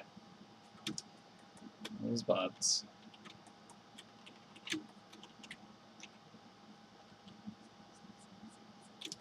I might have to put it to like subscriber only because it does seem to happen like every stream at some point lately. It seems to like to harass this channel. Pretty lame. Everyone spoil everybody's fun.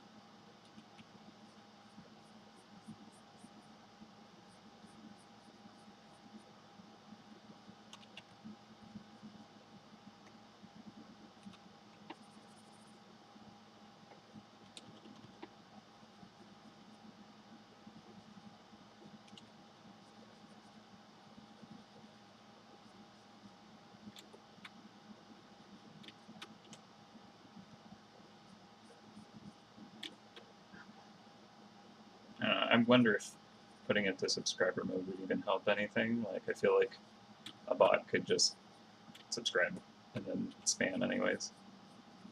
It just kind of makes people who have discovered it less able to just jump in and get involved. Well, it's not hard to just kind of hit the subscribe button, so if people want to join in the chat, I feel like they'll probably already be a subscriber. I guess. I'll run it by Dave, see if he agrees with kind of setting that mode. Maybe he's had the same issue. But he doesn't stream as long as I do, so I feel like it's not as likely that the bot has found and harassed his streams.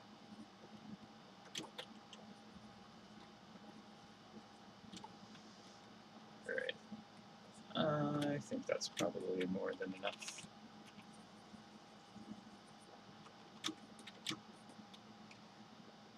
Alright. That seems like an interesting handle. Let's add a drop shadow below.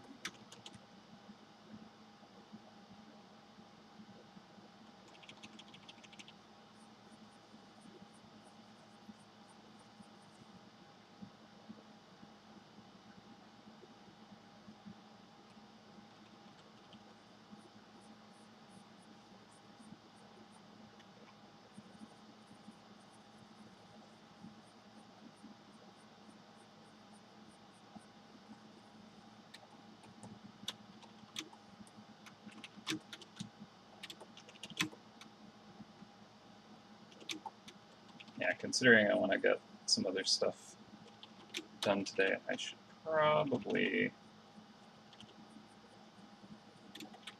not get too caught up on details.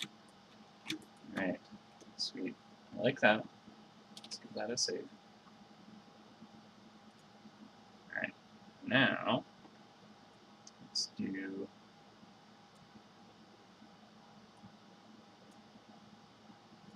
the rim.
This part might not be too hard to do. Actually, I wonder if I should just give it like a weird flip. Nah, but then the lighting's all strange. Just leave it like that.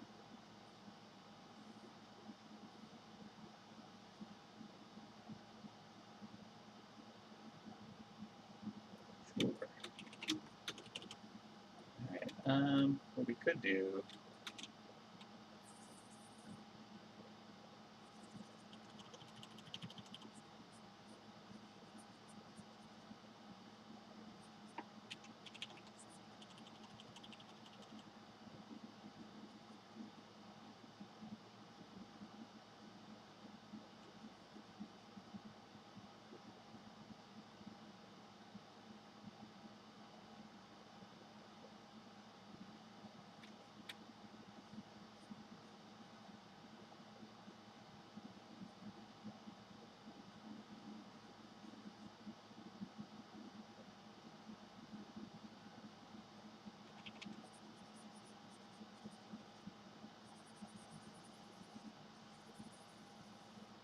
There's probably a little trick I could have done to make that easier, but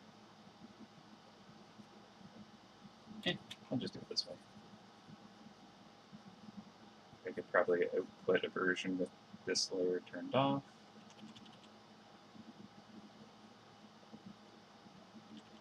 We made a selection out of it. That actually doesn't really save me the fiddly vines.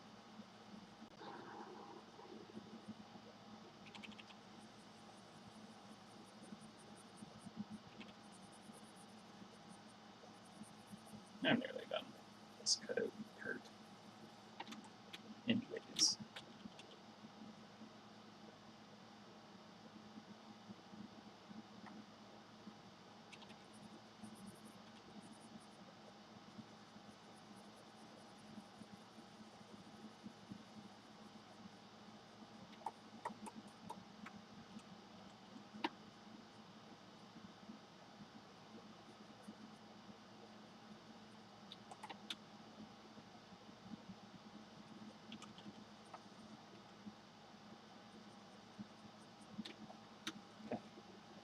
So, Art Attack with co-host Neil. What's his face?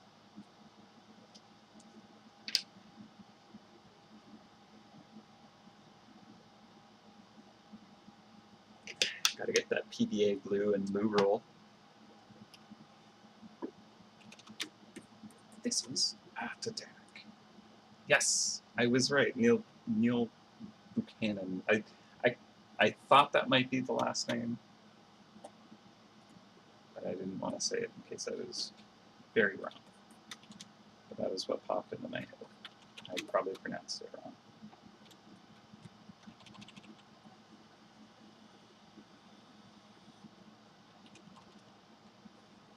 Yeah, I imagine that if that show is still on the air, it has a different host. I feel like back when I was watching, they had a different host at one point. Unless I'm just imagining that.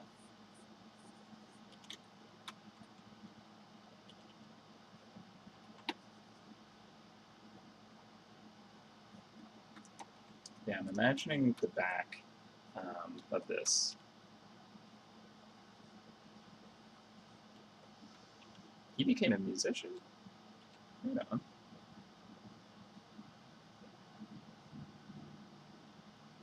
Just doing all the art. That's awesome.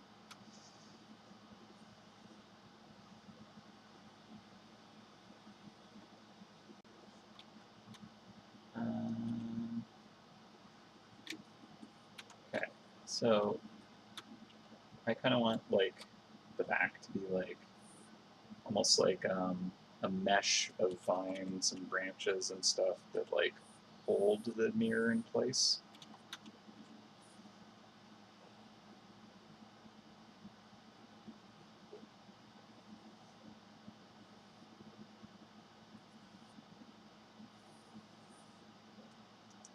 Actually, here's how I want to do this. I'm going to use my symmetrical ruler. We're just going to have one line of symmetry.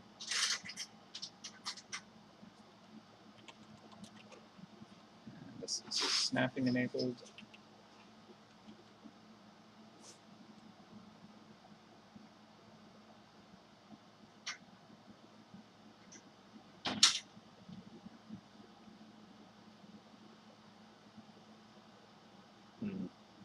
One thing about this is I'm going to have to skew it at the end.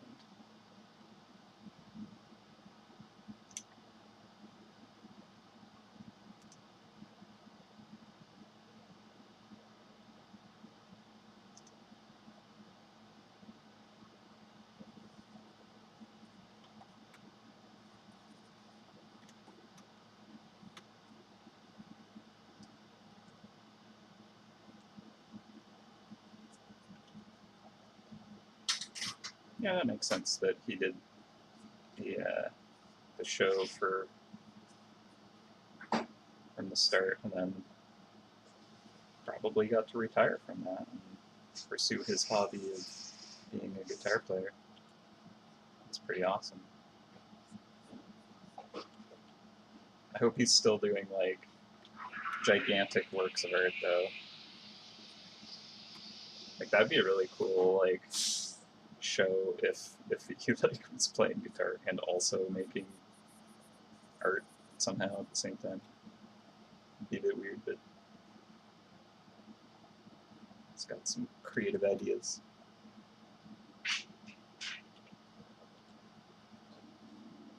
But good for him.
Oh, okay.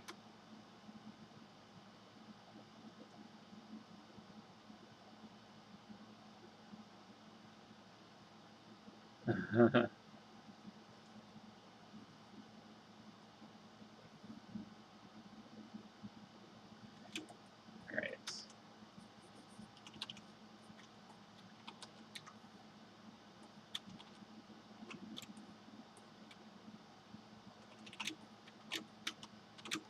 I don't want to like extra tarnish this now.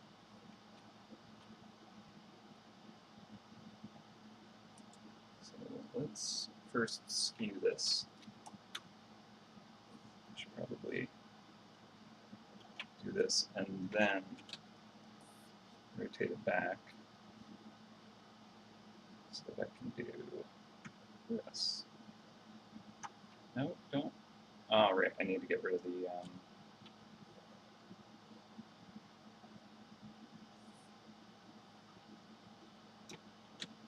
symmetrical ruler because it can't do the skewing with that enabled.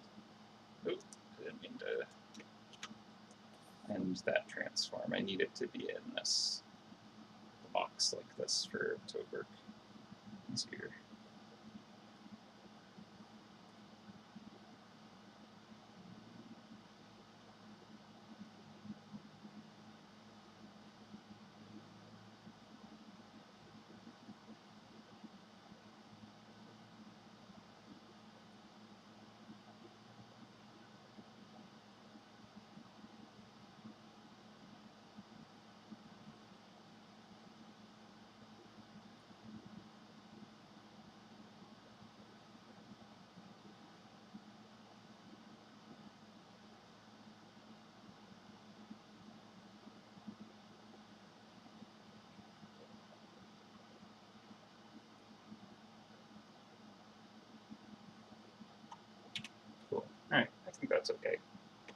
Let's give it a flip. Make sure it doesn't look too wonky. And then I'm just going to do this. Will this be a good idea? This might be a good idea.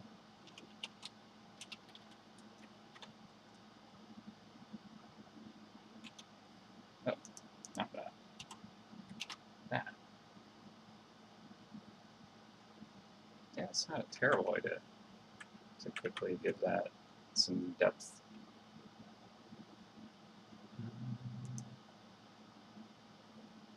Oh.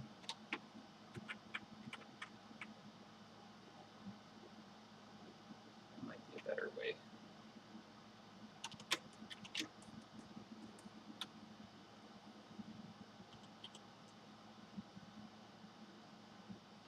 Yeah. Okay.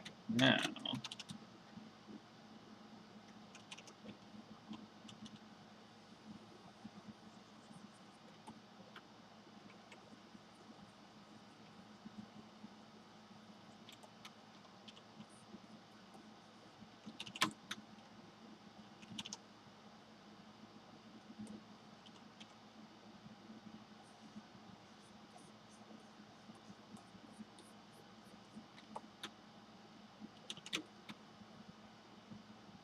Triangle brush. Gotta have it somewhere, right?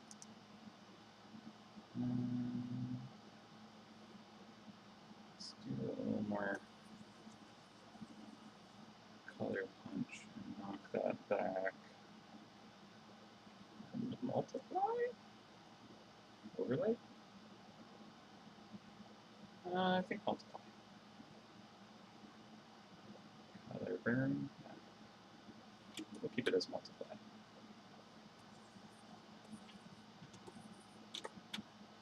Cool. Merge that down. Because ultimately I just want it to be like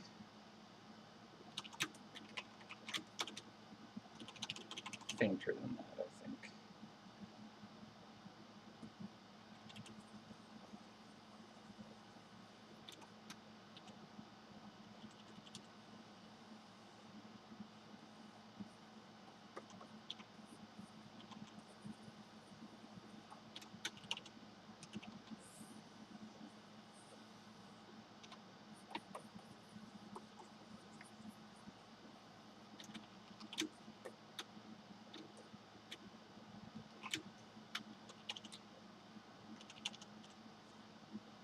Cool. Maybe I'll give it a save. It's starting to get chuggy. Save.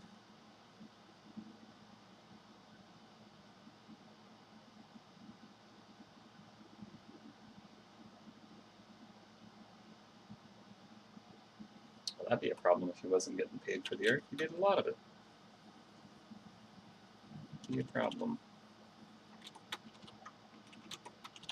Know that artists can often not be treated as they should, though. So I wouldn't be all that surprised if they were like, yeah, but you're just an artist.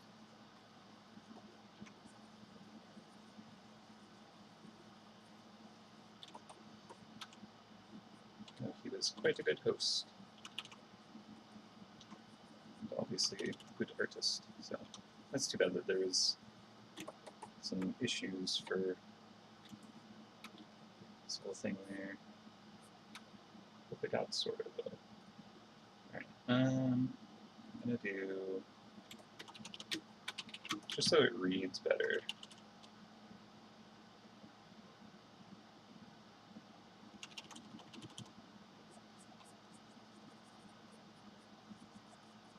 just kind of punch up the brightness and contrast. This kind of inner edge, just so that for this piece it will stand out against the back plate.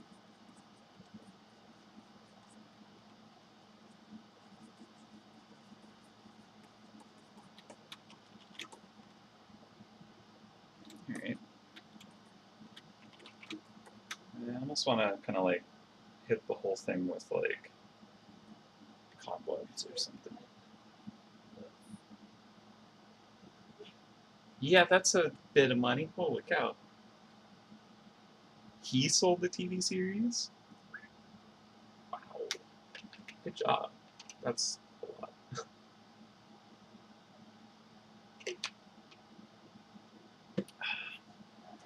And like, was it a TVO like thing, like Television Ontario,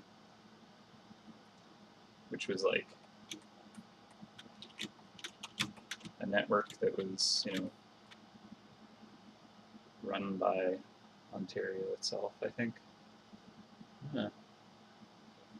Or did he like sell, like, did he produce the show and sell it to TVO and other platforms? I'm not familiar with any of that. That's pretty good. I did love that show. I watched it every day.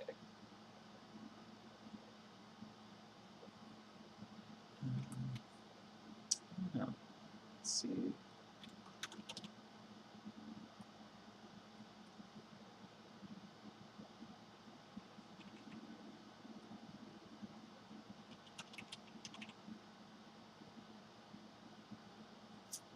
What would be a good way to kind of like give it a old kind of dusted quality to it?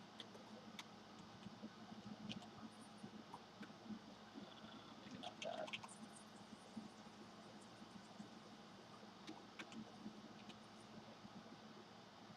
Do I have?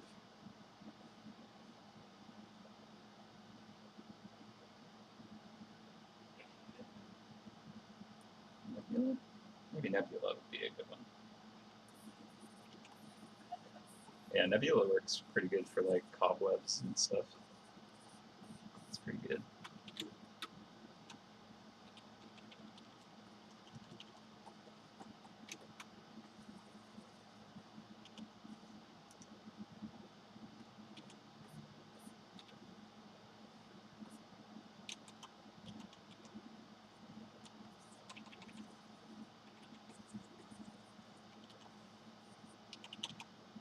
Hmm.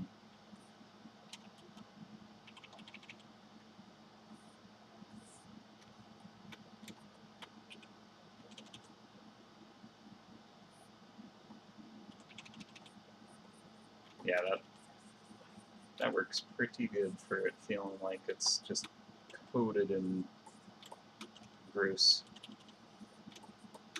Perfect.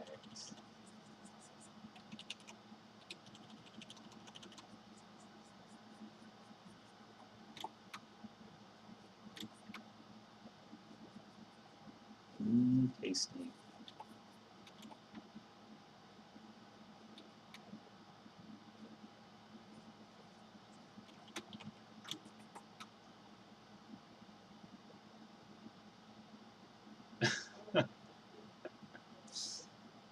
Rumors that he was really Banksy.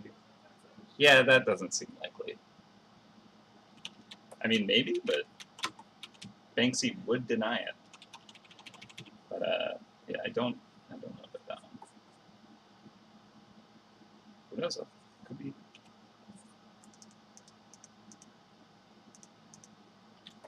That'd be pretty wild. I don't think he would be about making 14 million. He'd be like trying to find ways to, in the like big art attacks, just kind of like putting some kind of message in there, maybe.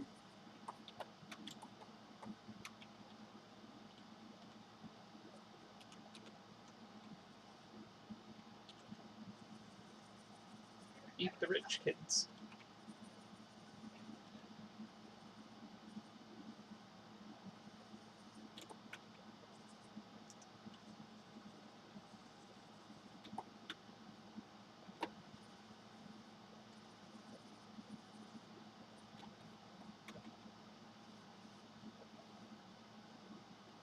This actually works almost too well for cobwebs. Kind of yucked out. Mm-mm. Sorry for anyone who's kind of really hating this. I apologize. We'll be done this very soon. And at size, you can't even tell. So it's really only people who tuned in that get to suffer. You're welcome. It's the joy I get to inflict upon you all. Thank you, and I appreciate you.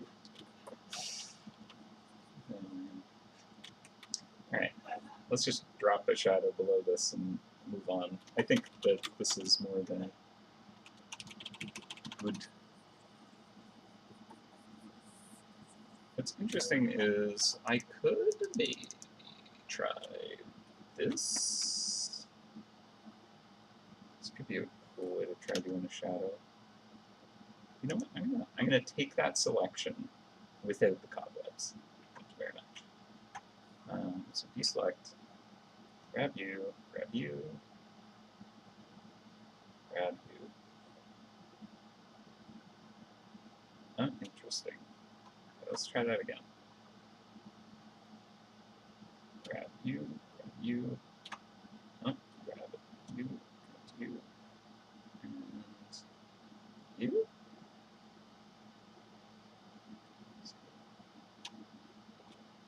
Minus you. I think I've done it. Alright. It looks like nothing happened, but really, haha! Alright, that worked. Sweet.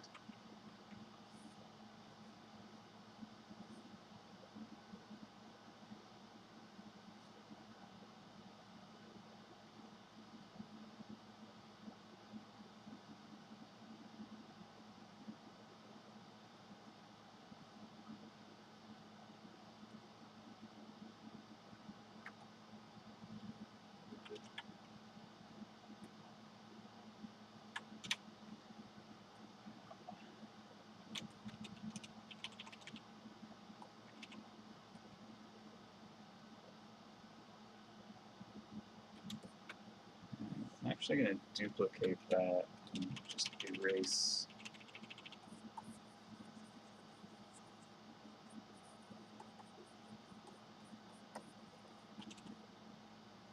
Erase a bit of that too.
Yeah, alright. I think I'm just going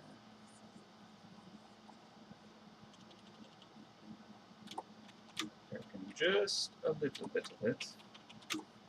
Cool, moving on. Frame. The last piece.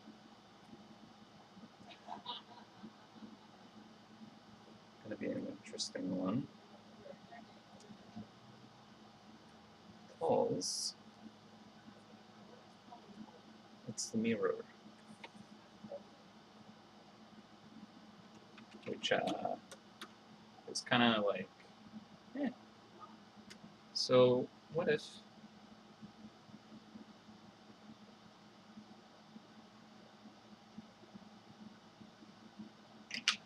we make that a little more?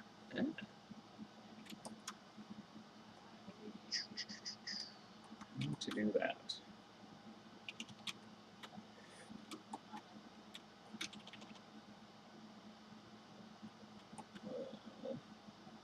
What if we do?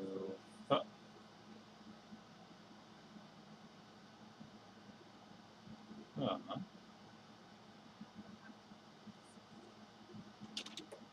That's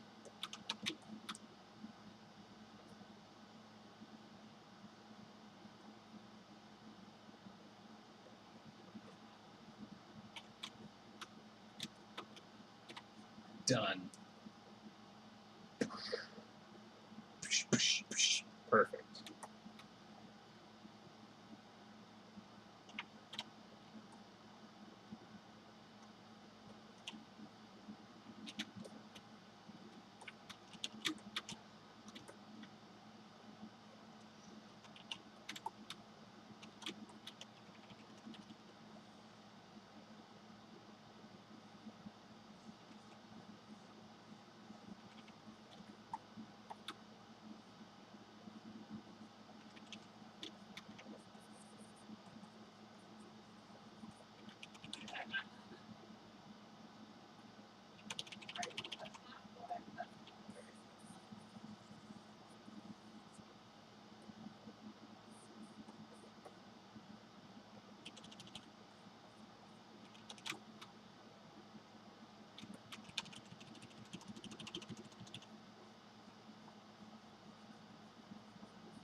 Come on. It's thinking.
Alright, I feel like I missed some interesting stuff in the chat. It's a little off in the perspective for the book.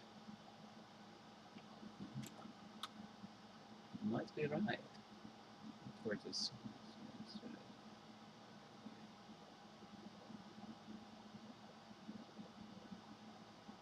That's probably a long time ago that was listed.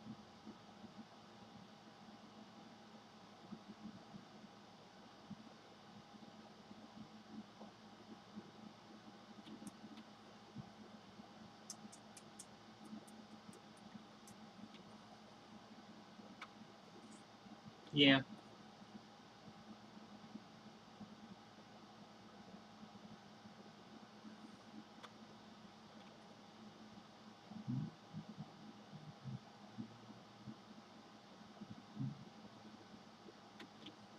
I mean, it absolutely is at a wonk perspective. Unfortunately, if I were to change that, it wouldn't really look like a book. So it's kind of like an embossed cutting of a book at an angle on a flat. Kind of works, kind of doesn't work. Honestly, I think at the size that people are going to see, they probably won't see the book. So I'm kind of tempted to swap out that detail for something other than the book anyways. Yeah. I'll have to think about that. I think maybe I'll kind of like run it by the artists and see what they think.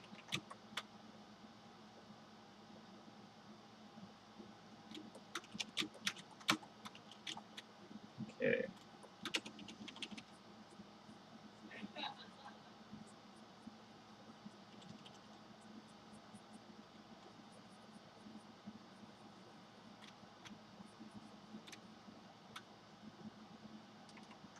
But it's a fair point. I don't disagree at all. It is a bit skewed.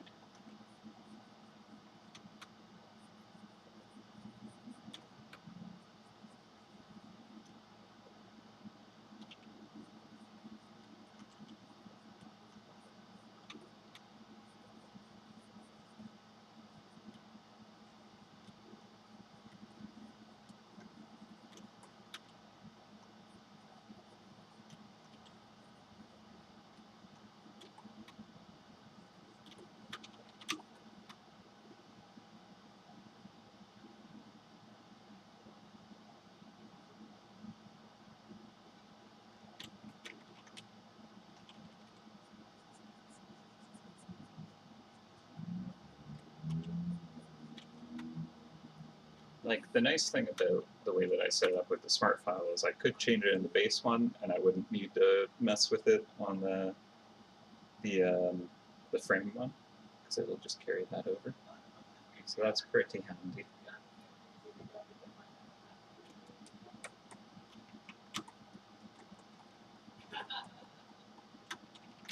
Let's see.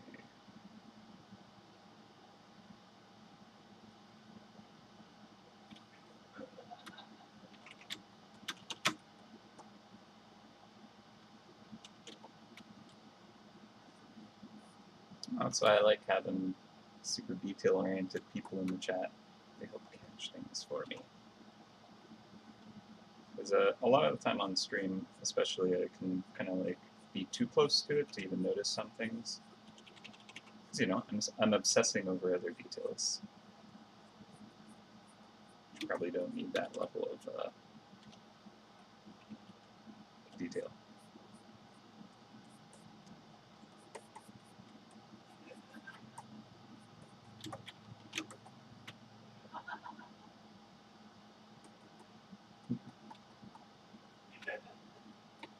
Okay, we're hovering this for sure.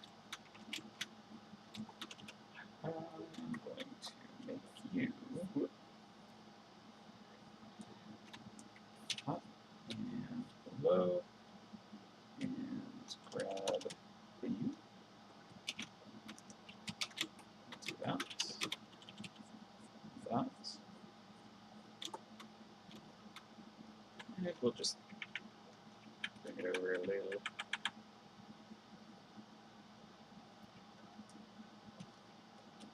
Now, this should be interesting because as much as it's a mirror,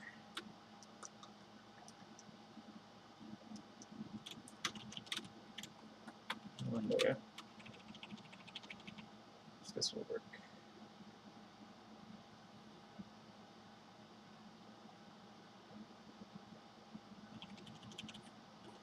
It's a mirror in one form.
I think I'm gonna tilt this.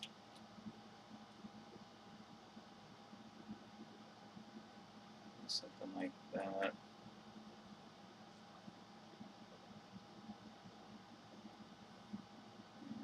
You.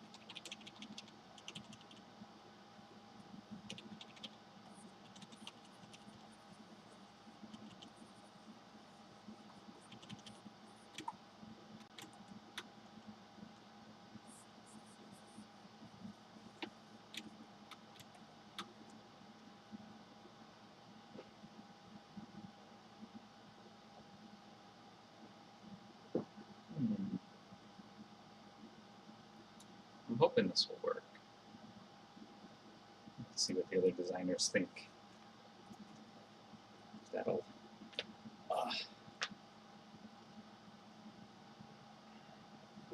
Like, I want it to have that liquidness.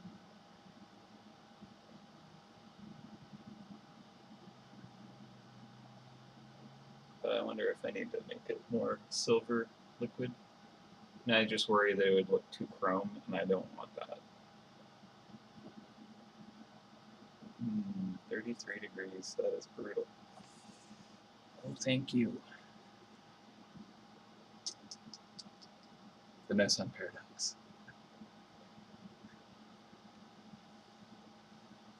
Yeah, I think I want to keep it blue tinted just so that it's like not chrome.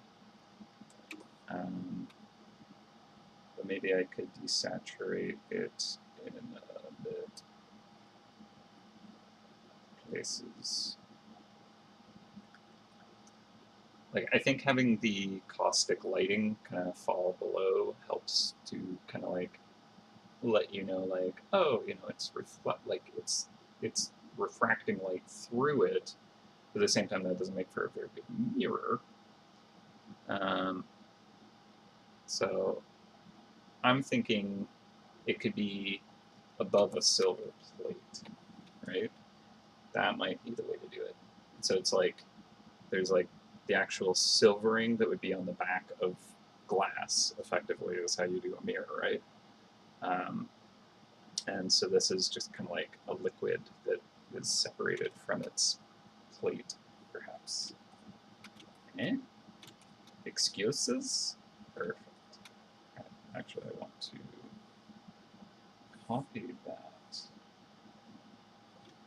and get rid of this. And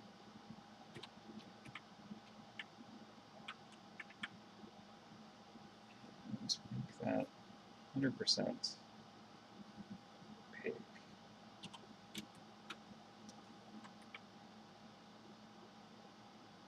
This is actually going to be kind of a fascinating object. So if I grab these all together and I rotate you to kind of like get closer to this liquid, I can kind of connect these better. That's kind of interesting. And then like it's as if this is liquid peeling away from this silver plate. And then further yet, I have this be the shadow.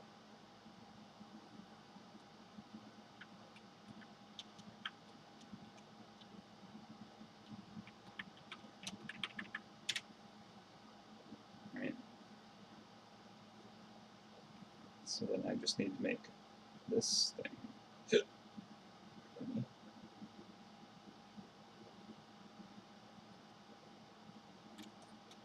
Just quite a bit more hard metal. Wrong layer. This one. Wrong layer. Oh, I see what I did. It's supposed to be on the bottom.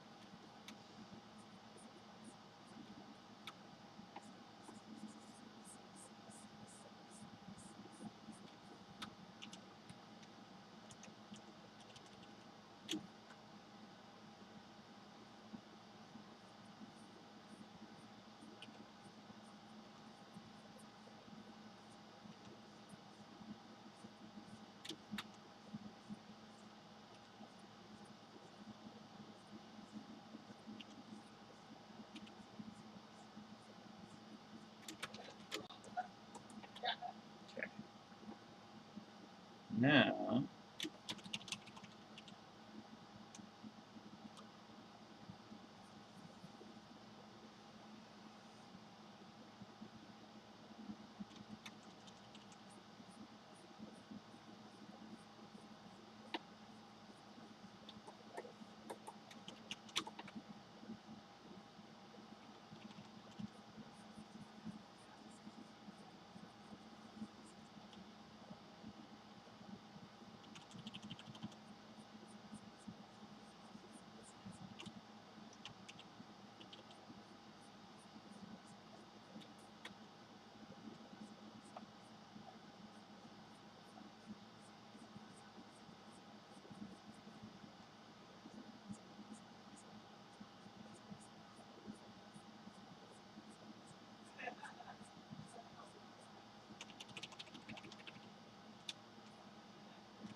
okay, I actually think that might be working.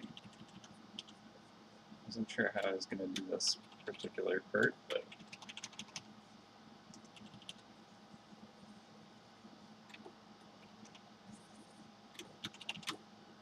you know, we'll figure it out as we go. That's usually the rule. Either it'll work or it won't.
Cool. Alright, I'm pretty happy with that. I had no idea how I was going to try and make this work. I actually think that's kind of neat.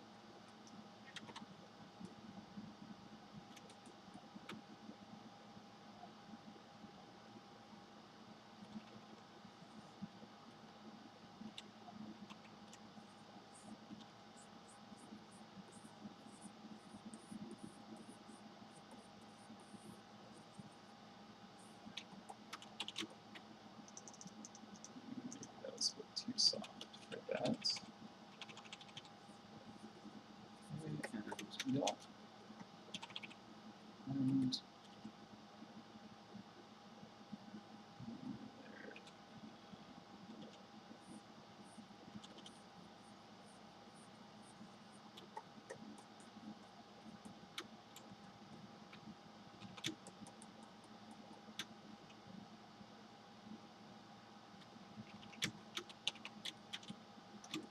I think I'm just going to have a little bit of this kind of warping down here. Just a bit.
I would definitely want this mirror myself.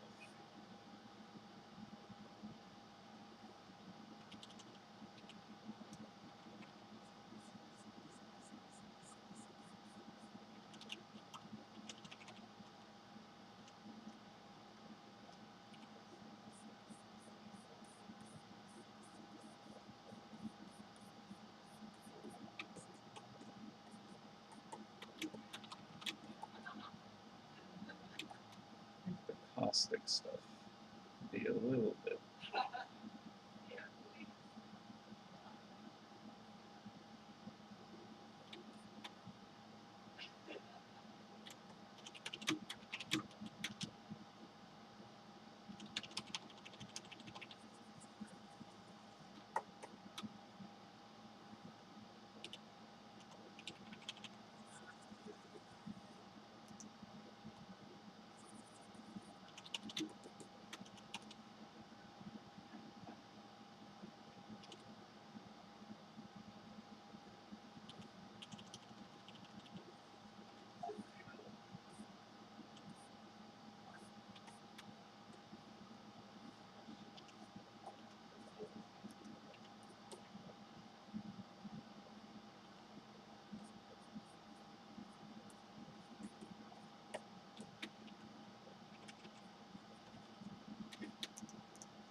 quite working how I want it. I think these need to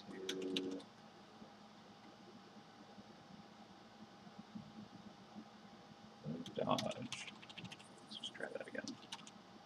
I think this needs to be more rich color.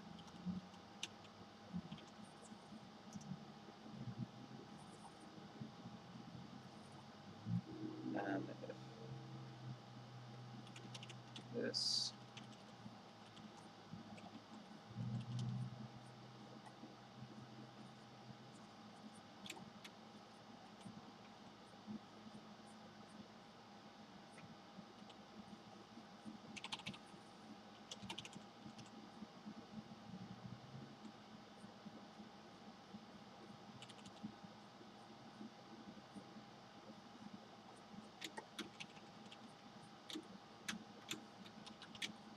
well, I'm obsessing over the detail that is pretty inconsequential, I think.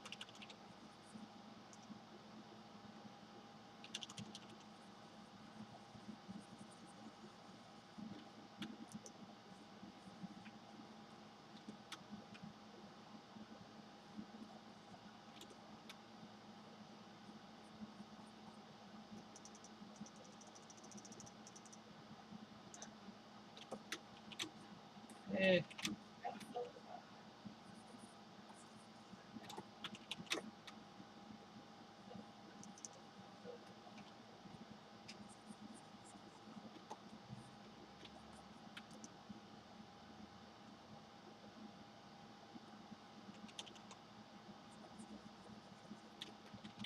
Well, it's not quite working how I want, but I think that I should probably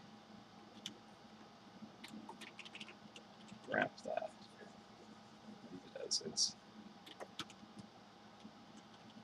Or just manually do it.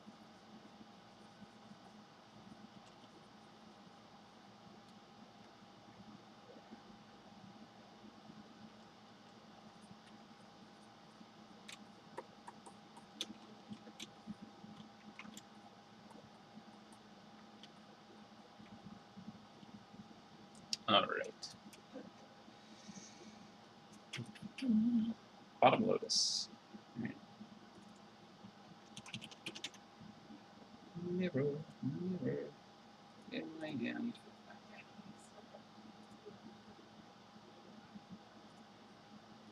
Oh, you mean the handle? You mean this one down there?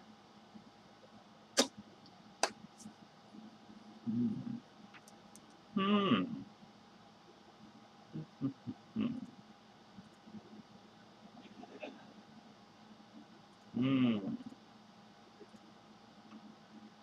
Gives me an idea.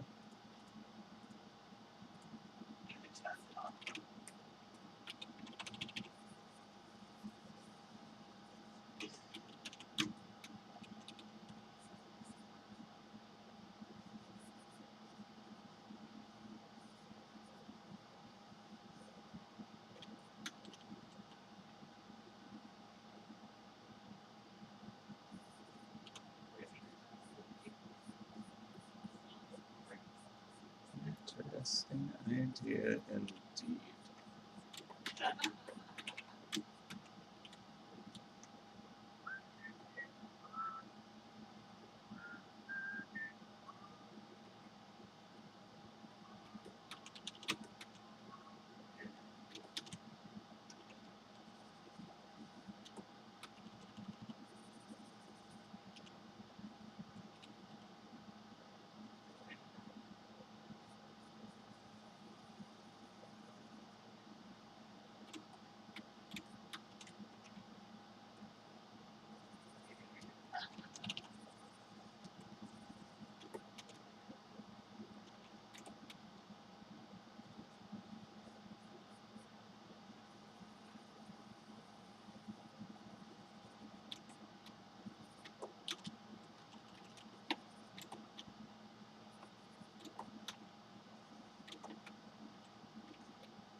Told you I was gonna smash it to pieces.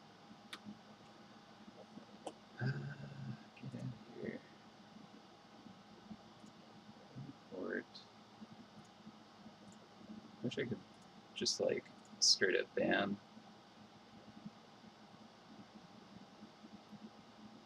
Does hiding user on channel? Like, I feel like that just hides it for me. I don't know. I've tried like all of the different blocking options. I think they just have like, you know, their own tricks to bypass everything.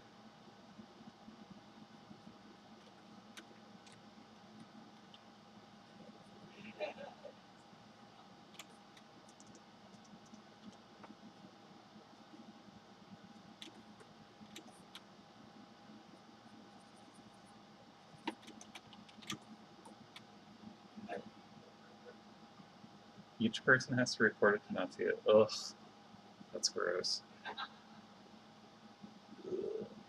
You would think that, you know, like, the channel owner could just straight up be like, hi, yeah, this shouldn't be allowed here.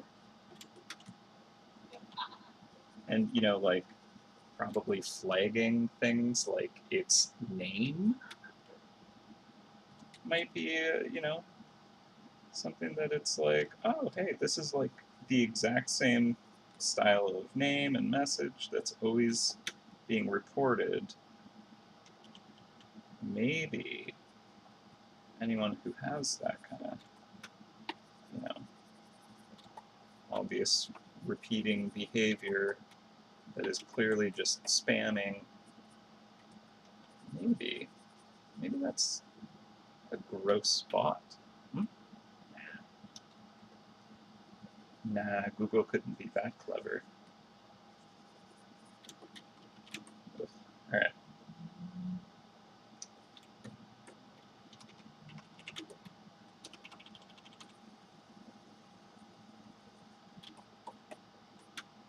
Boom.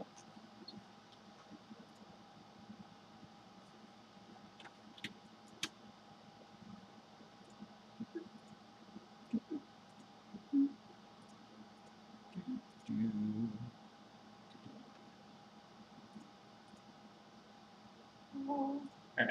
I should have open recent. No, import file object. I just want this in the file proper. There we go.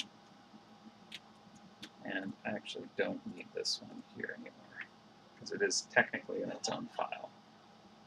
I won't delete it just in case. But if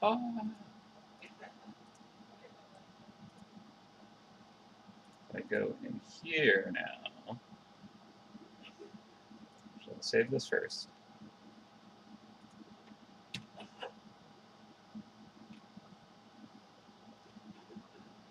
And yeah, blocking does not work, yeah.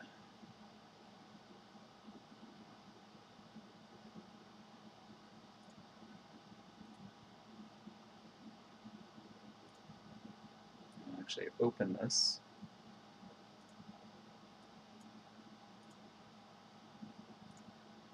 And final detail, I would think.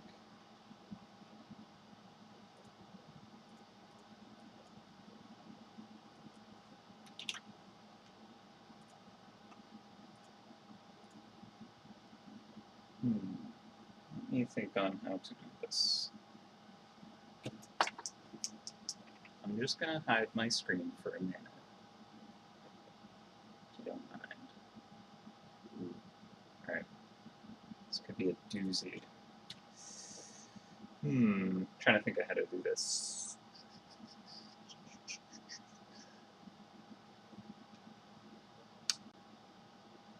Yeah, you know what? I'll do that off stream. It'd be a little too much to show, I think. A little too revealing for what it does. But it'll be a cool thing. I think people will like it. All right. Well, I think that I should probably wrap up. It's nearly 5, and I still need to do some things before. So I should do that. All right. Well, let's take a gander through what we have accomplished today. So we have created this lovely antique and proceeded to crack it into several distinct parts. That's interesting.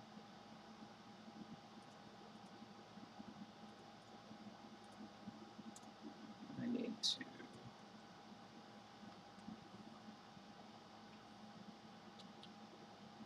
Oh, I know what's happening. I know what's happening. Go into this, and this white layer that I just added is actually overlaying stuff. So what I need to do is, I mean, technically that could be a draft layer, but when you load it into a file, it'll still show up. So I'll just turn it off, save, and we're good. There we go. All right, so let's try that again. We started off, we made a lovely little mirror and proceeded to break it apart into various components, destroying it, aging it, mutating it, whatever. Yeah, I had fun with this. I think that I think you'll enjoy. Maybe we'll see, but I enjoyed creating it. So how's that? That's better. Thank you for being a part of this journey. I'm going to do that time lapse thing, and I wonder if this is going to be the right time lapse. Okay, good, it is. Because like we ended up saving it out as a smart object, and I was worried that by doing that, we actually like somehow destroyed the recording. Because I feel like when I've accidentally, like when I've saved out files to like a PSD form, that has like corrupted the recording before. So I'm like, uh-oh, does doing like smart objects do that? Does it like remove all the work put into the object and put that recording over into the other file? No, it doesn't. So we're good. Yeah. Well, I'm glad that you had fun with it. I hope that you guys get to manage with your like heat wave. It sounds really brutal, but you know, hang in there. Sorry, the ice cream isn't really pulling you through. Go just like fill the bathtub with like cold water or something and soak. I don't know. Dig a really like nice hole somewhere and just kind of like lay in that. Put some like insulation foam above you, and yeah, you know, those normal things. Yeah, I'm just kind of running out the clock as we watch this recreated in hypersonic speed.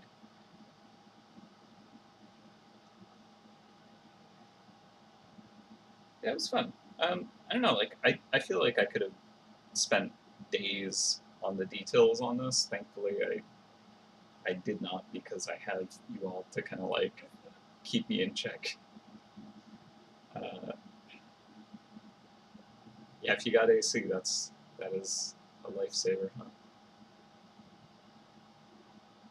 Yeah, sun blocking curtains, good insulation, that stuff's pretty important. But ultimately, if you can do a heat exchange, that is pretty useful.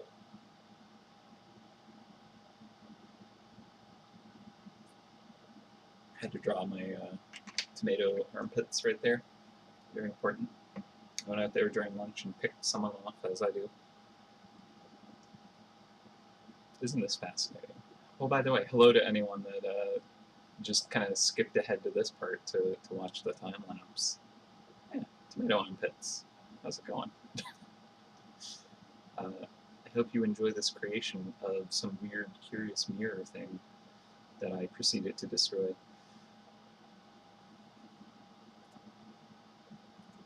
All in the name of probably science and magic, I guess. You know. Yeah, I'm pretty happy with like the material stuff. I don't know. I'll see what the art, like the rest of the team thinks. Maybe they'll be like, I wanted it more like this, because it does have some specific elements to it, which you might have picked up on. But we'll see. We'll see. I'm thinking this is okay.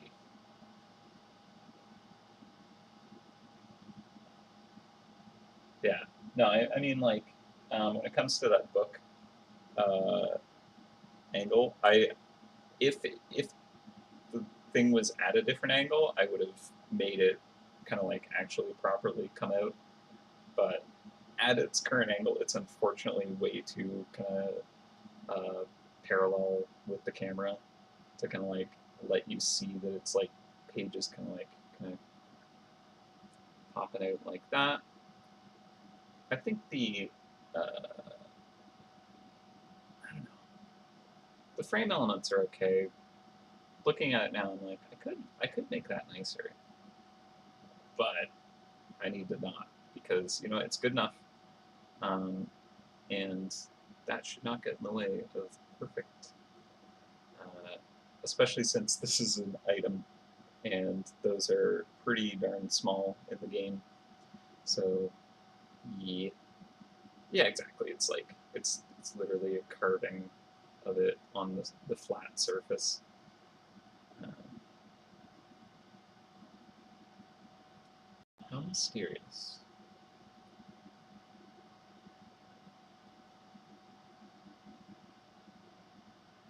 Hmm.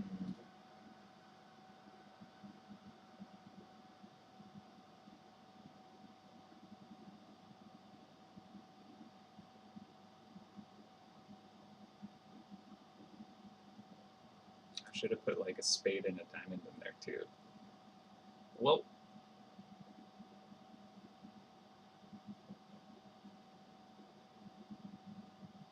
this one I had no idea what I was gonna do.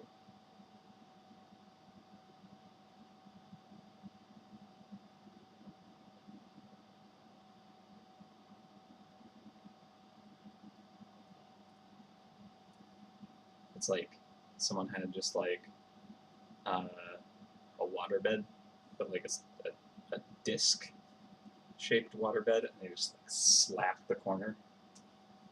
That's what I was going for. Yeah, the caustic effect didn't really kind of turn out. I should have maybe done more kind of like arcs. But hey, that is what it is, and there we go. That was the time lapse. I hope you enjoyed. Um, Thank you again for tuning in, being a part of this creation. I appreciate you, and I'll catch you next time. I hope you all stay safe. Take care of yourself. Take care of each other, and be well. All right. Yeah. Until next time, probably 2 weeks. I'll catch you later. All right. Take care. Bye, everyone.